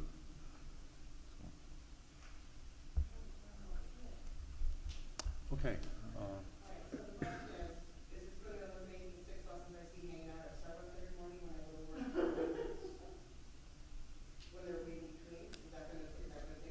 I can't comment on that. If I may add, Sure. if I may add, those buses, then instead of having that layover time after completing your first year before starting your elementary route, they would go out and pick up those Yep. county lines. Okay, that was my So question, we would be, because so we every would time be I pass by utilizing them, they're them, hanging out there. right, and then after they drop at county line, those same buses then would go out and pick up the MacArthur students. And while MacArthur and county line are going on, we already have buses that don't have that layover time at Mini Speedway, right in the village square of Germantown. They would go out and start up to the far northern part of the region, the Rockville Defenders area, and way out to the west, and pick up those Amy Bell students to bring them in to start their school day. And what happens when a bus goes down or a bus is late, or we have snow, and then now it affects everybody? Or new COVID situations where they can't put more than one or two people on, so which is why the buses were low in the beginning of the year. So that is our question is, we're seeing, we can physically see empty buses, we can see that, we understand that you're gonna wanna consolidate, but putting kids in the dark at almost 5 o'clock, and if they hit traffic, they hit anything, they hit a train, for God's sake. You're putting them at 5:35 in the pitch dark, and they've got after-school activities, dinner, and the little kids go to bed by 7:30. Sure, currently, the last students on Amy Bell and Rockville routes are dropped off about 4:45, 4:50. They are, so then. Bumping MacArthur even farther than that. No. No, my students would be home at 4:45, 4:50. So, she referenced Amy Bell and Rockfield schools are getting home around 4:45, 4:50. So with this option, MacArthur would also be getting home the same time as those other students. Currently, they're around 4:30. Their latest time would be 4:45, which is consistent with two of our other elementary schools. And Concerned about before school kids ever get concerned about running school out for 11 hours. And I believe there's students that are currently at Amy Bell and Rockfield that get dropped off at 6 a.m. I mean, we have before school that starts at 6 a.m. and after school that ends at 6 a.m. or 6 p.m. What happens if the buses go down? We've had that happen several times this year. Yep, and then handful things do happen, and we do a bus exchange. Sure, but having multiple routes like that, it's not only gonna affect the one student, now it's the whole thing. It's going to be. Why is there not an option for the middle schoolers to not be on the public schoolers? What was your comment? I'm sorry. Why is there not an option for the middle schoolers to remain separate from the high schoolers? I think that was one of the questions. Then you wouldn't, you'd still have to have them running at the same time. So right now, but then the elementary would get home twice as late. Right, and rather they be on the bus with the high schoolers and be waiting for the high schoolers to be dropped off, you're getting them up earlier, and then you're having the same problem of them getting up way earlier to sit on a bus. And my son said, well, I guess I'll be on my phone for an extra hour. I mean, that's really what we're talking about. Why are they sitting on a bus while they're dealing with high school instead of waiting like they should be for the middle schoolers to take them to middle school? Yep, so if I may address that for me. So with that, what you're in essence talking about is modifying those bell times and keeping the middle schoolers separate.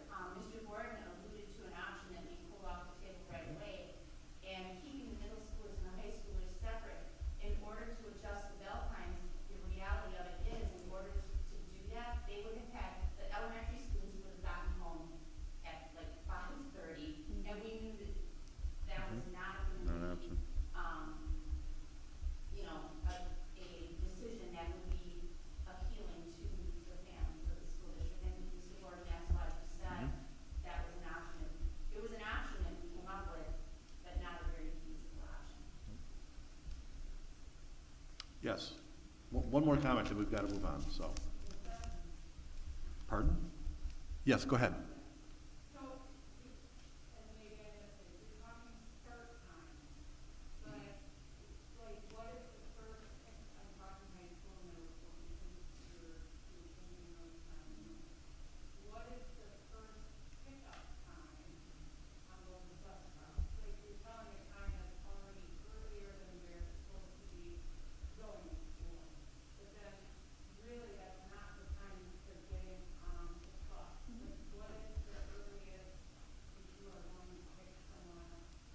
So our current first student that's getting picked up now at the high school is 6:05.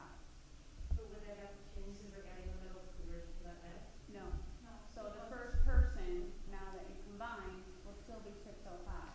Now if a family would have a high school kid and a middle school kid, currently the high school kid would leave at 6:05 and then another bus would come around and then the middle school kid would leave later. Now they're both leaving at 6:05.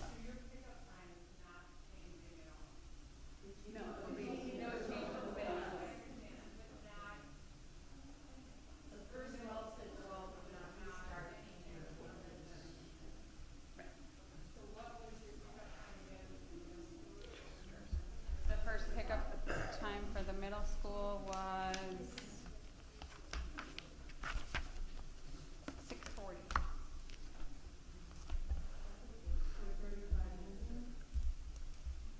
And they're up, and like my son will be adapting from being picked up first at 8:35 for elementary, so that's a huge difference, which will be even more for next year for other kids. Right. My question is, why is this even an option to be doing this for kids? So we could save money versus doing what's best for our kids? I don't understand why this is what you're telling us, is that, oh, well, this is the best out of all options. Well, this option is not useful. This isn't a decent option for our children. And I don't really care, why are we able to afford it now? Are we not able to afford it now, and that's the problem? Because then we have a bigger problem with how we're spending our money and not how we need to be transporting our kids, which is working right now at the proper time.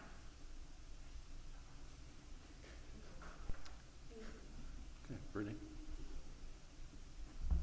That's all I have, unless you want me to go through the Q&A, but we've discussed most of the questions.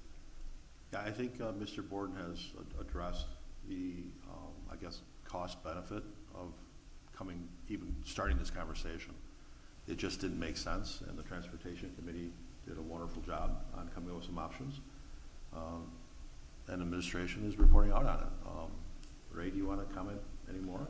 You know, even before COVID, I mean, we had very few students on buses, and that's one of the reasons this came together. We even brought in another individual from Lightway from another school district area and asked what they felt would be the most appropriate and options, and these are the options that were presented to us, and in looking at them, option 3 is the best. I mean, I get it. I totally understand where the parents are coming from, but you know, if you don't do this now, you know, costs are still going to keep going up. And this is something that was addressed when I first got on the board. People were talking about the buses not being utilized to their full capacity. So we started addressing it when I took over the Transportation Committee. We started looking into it, and this is what we came up with.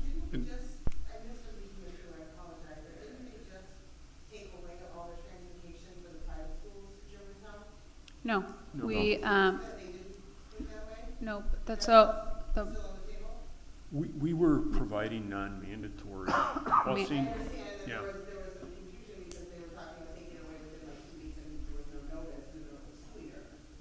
There was notice. Yeah, there was We have many. 3 hours of public comment. Can we stop? Yes. Huh? We Yes. have 3 hours of public comment. Can we stop?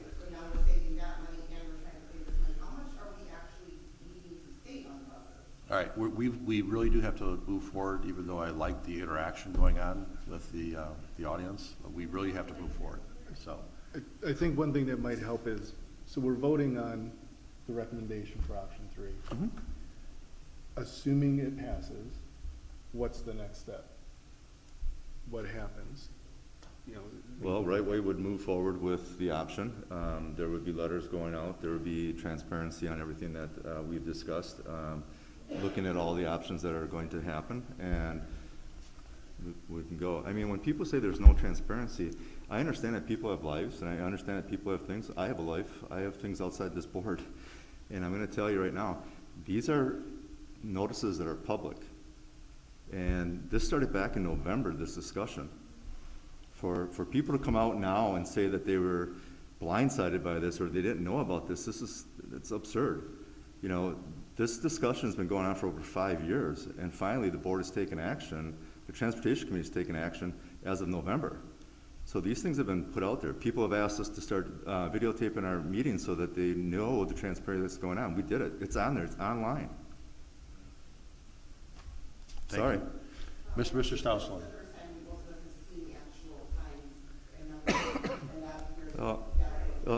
Ms. Teresa, I'm going to tell you right now, at the meeting on March 22nd, before we even went any further with this, I made it very clear at that meeting, publicly, on tape, that this stuff would be posted so that everything could be seen for all of our people that are in this. So everything has been on there. Mr. Stousland, option 3, any concerns referencing that from a curriculum standpoint, from a learning standpoint? No, I mean, I think the concerns that people would have and are shared with both Brittany and I are just on some of the early pickups for some kids that aren't used to it, middle school kids, and then the 9:06 start puts the MacArthur kids out after 4 o'clock, and I would say those are the 2 biggest concerns. Our instructional minutes are the same. We know that we've read the research on 8:30 being the optimal start time for middle school and high school kids. That's pretty rare for any school district, unfortunately. Some of that stuff is driven by after-school athletics and sports and multiple teams, but you know, I think if the feedback we received from the principals is it's doable, like we can make it work.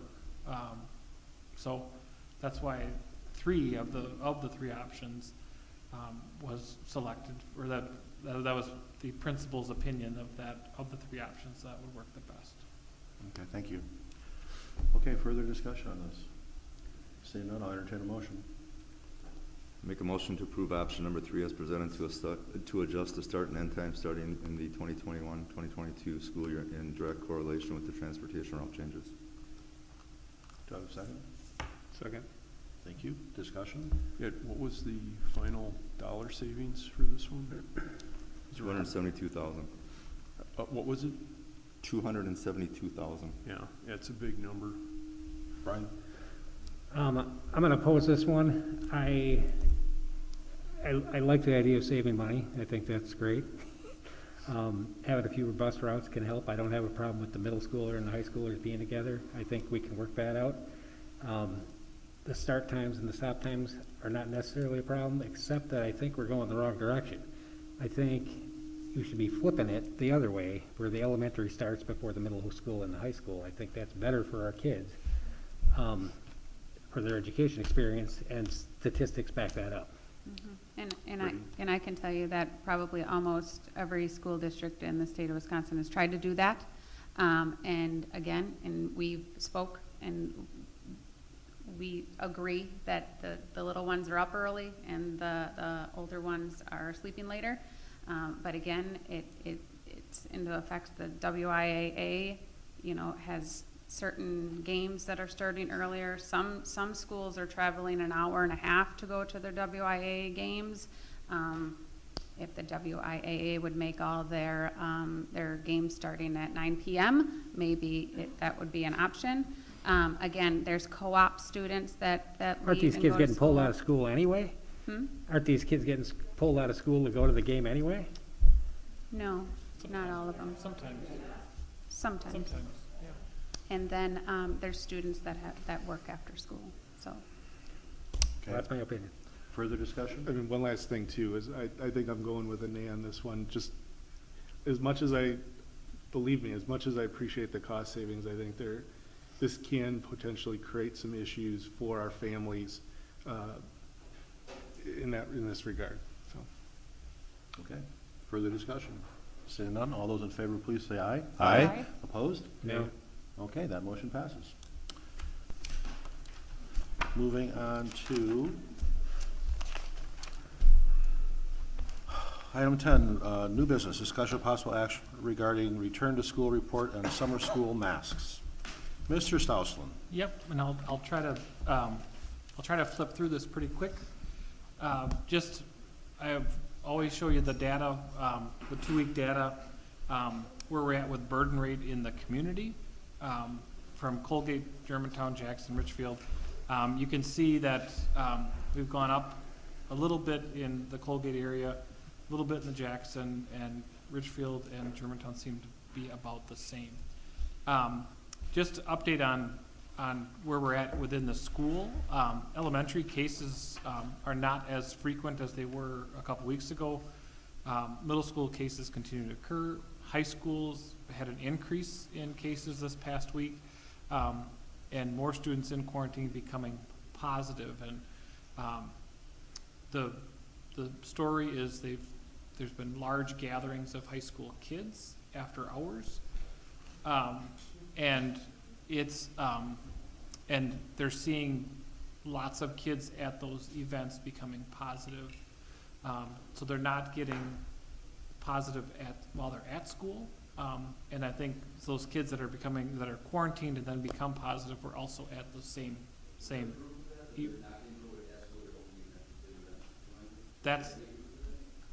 There's not necessarily a proof, but we didn't have that before. We didn't have, when kids were quarantined, we're getting positive, but because they're saying that they were at the same events. So there's a correlation, doesn't mean it's proof though, okay? We're working with a outside clinic, to bring to any staff who has not received the vaccine, or if 16 years and older would have an opportunity to get the vaccine if they want it. It's nothing, obviously, we make. All right, though I do love the interaction, please let Mr. Stousland finish, and then I'll open for we were at questions. 80% like 2 weeks ago with at least one shot. So, and then when I meet with area superintendents twice a week, and we meet with the health department as well at the same time, several of the schools in the area of the 13 superintendents that are on the call are talking about summer school and masks if required, not required. I put it on as an agenda item, and some places are going mask optional with that. Other ones are doing what they call masks in motion. So if kids are walking down the halls, if they're in a closed space and they're moving, that they would have the mask. Summer school is, to me, a time to try this. We've got windows can be open, kids can be outside. Families can still choose if they want their child to wear a mask. So that's kind of what I'm hearing from the other schools as well. And so that's why I put it on as a possible agenda item. So that's all I have. Okay, and thank you. And Mike? I'd like to make a motion unless someone has something written up already. No, go ahead. Okay, I move to make wearing of masks optional in the school district starting with summer school in June of 2021. This also includes the 2021-2022 school year starting in September. Okay, do I have a second? Second. Discussion. Okay, I will say something.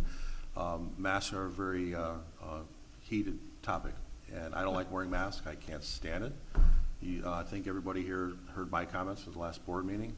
There was an appetite at that time to go optional for the rest of the school year, at least for our K through 5 kiddos, which I support. That's not to say that it can't come back on a board agenda if one of my colleagues wants to put it on the agenda.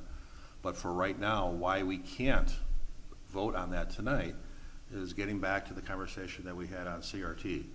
You know, our attorney said even though those motions were legal, he is recommending that we provide more clarity and be more specific in terms of what's going to be discussed, i.e. summer school masks.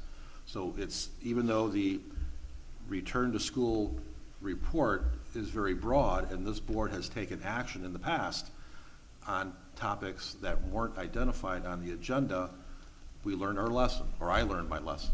Everything going forward will be very specific in terms of what the board will talk about and what the board will take action on. All right? Pardon?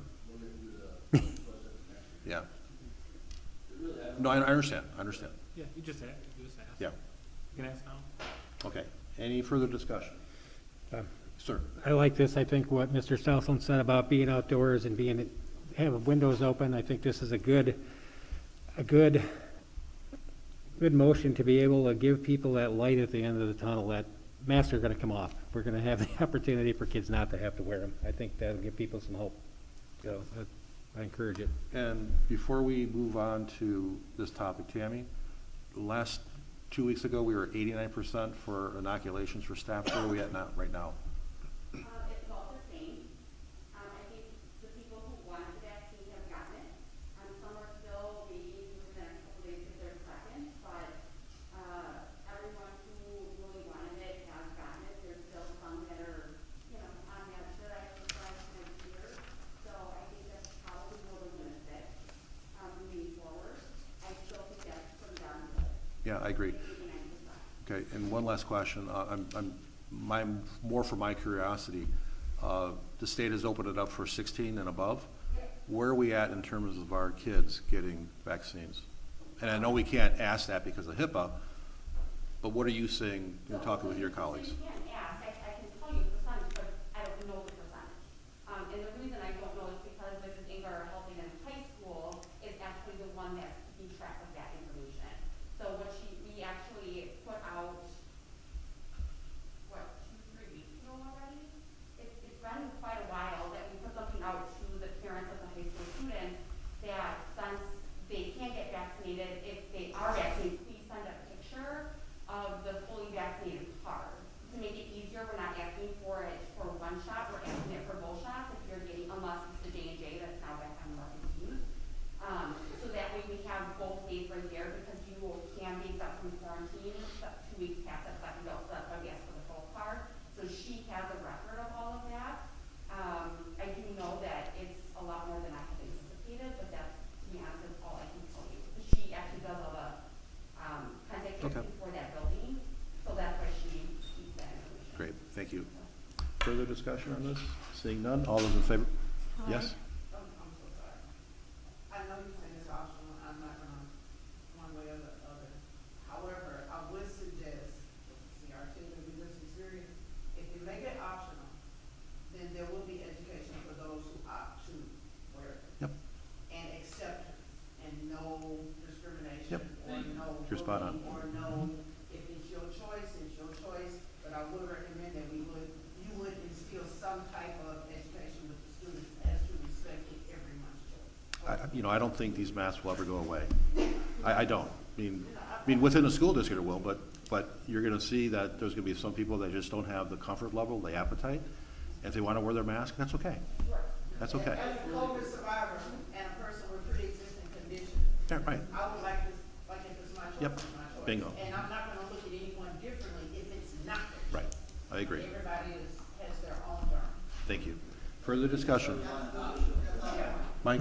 Yeah, I think in other countries, we've seen people wearing masks if they have a cold or that sort of thing, and that wasn't very common in the United States. I think after COVID, if somebody does decide to go to work with a cold or something, I'm guessing they'll probably wear a mask now.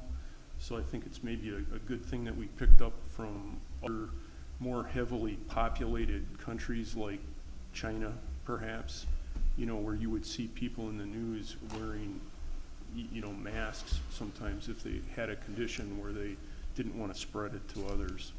So I think it's all good, optional. It increases our liberty and our freedom to have the option of wearing them versus being forced. Further discussion? Was just for summer school, correct? No. Yeah. Okay, so my understanding was you said you could not vote on it for the school year because true. His motion was for the summer school in 2021. Yeah, you're right. We're gonna have to change that, only for summer school. Okay, well, I'll rescind the, Good catch, thank you. I'll rescind the 2021-2022 school year, and I suggest we put that on the agenda for next time. I actually requested the agenda for 2021-2022 school year, and it got changed to summer school. No, so, okay, Okay. we'll pick it up next time. All right, further discussion? Seeing none, all those in favor, please say aye. Aye. Opposed? Aye. That motion Aye. carries. Okay, moving on to item B, discussion and action to approve English investigations course. Mr. Stousel. Yep, I want to hand it over to Mrs. O'Brien if she's awake.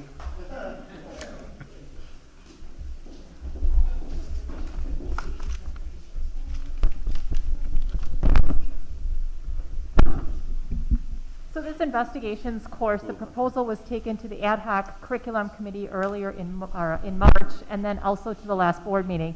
So I do have Mrs. Jordan Ely here, who is the English teacher and department chair at Germantown High School, to present the English investigations course.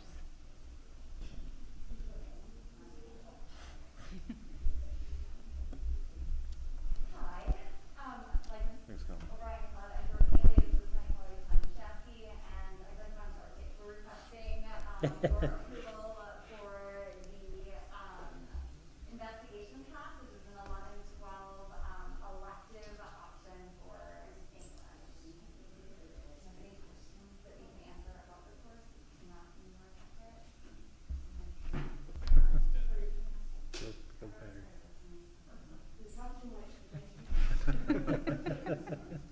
No, I have no questions. I read the background, and I think it's great.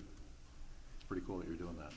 Very exciting. There's a lot of student interest from the survey that we've actually looked at that will continue on and give their juniors especially another option. And for the students who are not sure about 4-year, 2-year, grade school, college, this would be a class that would kind of cater to everyone in that way.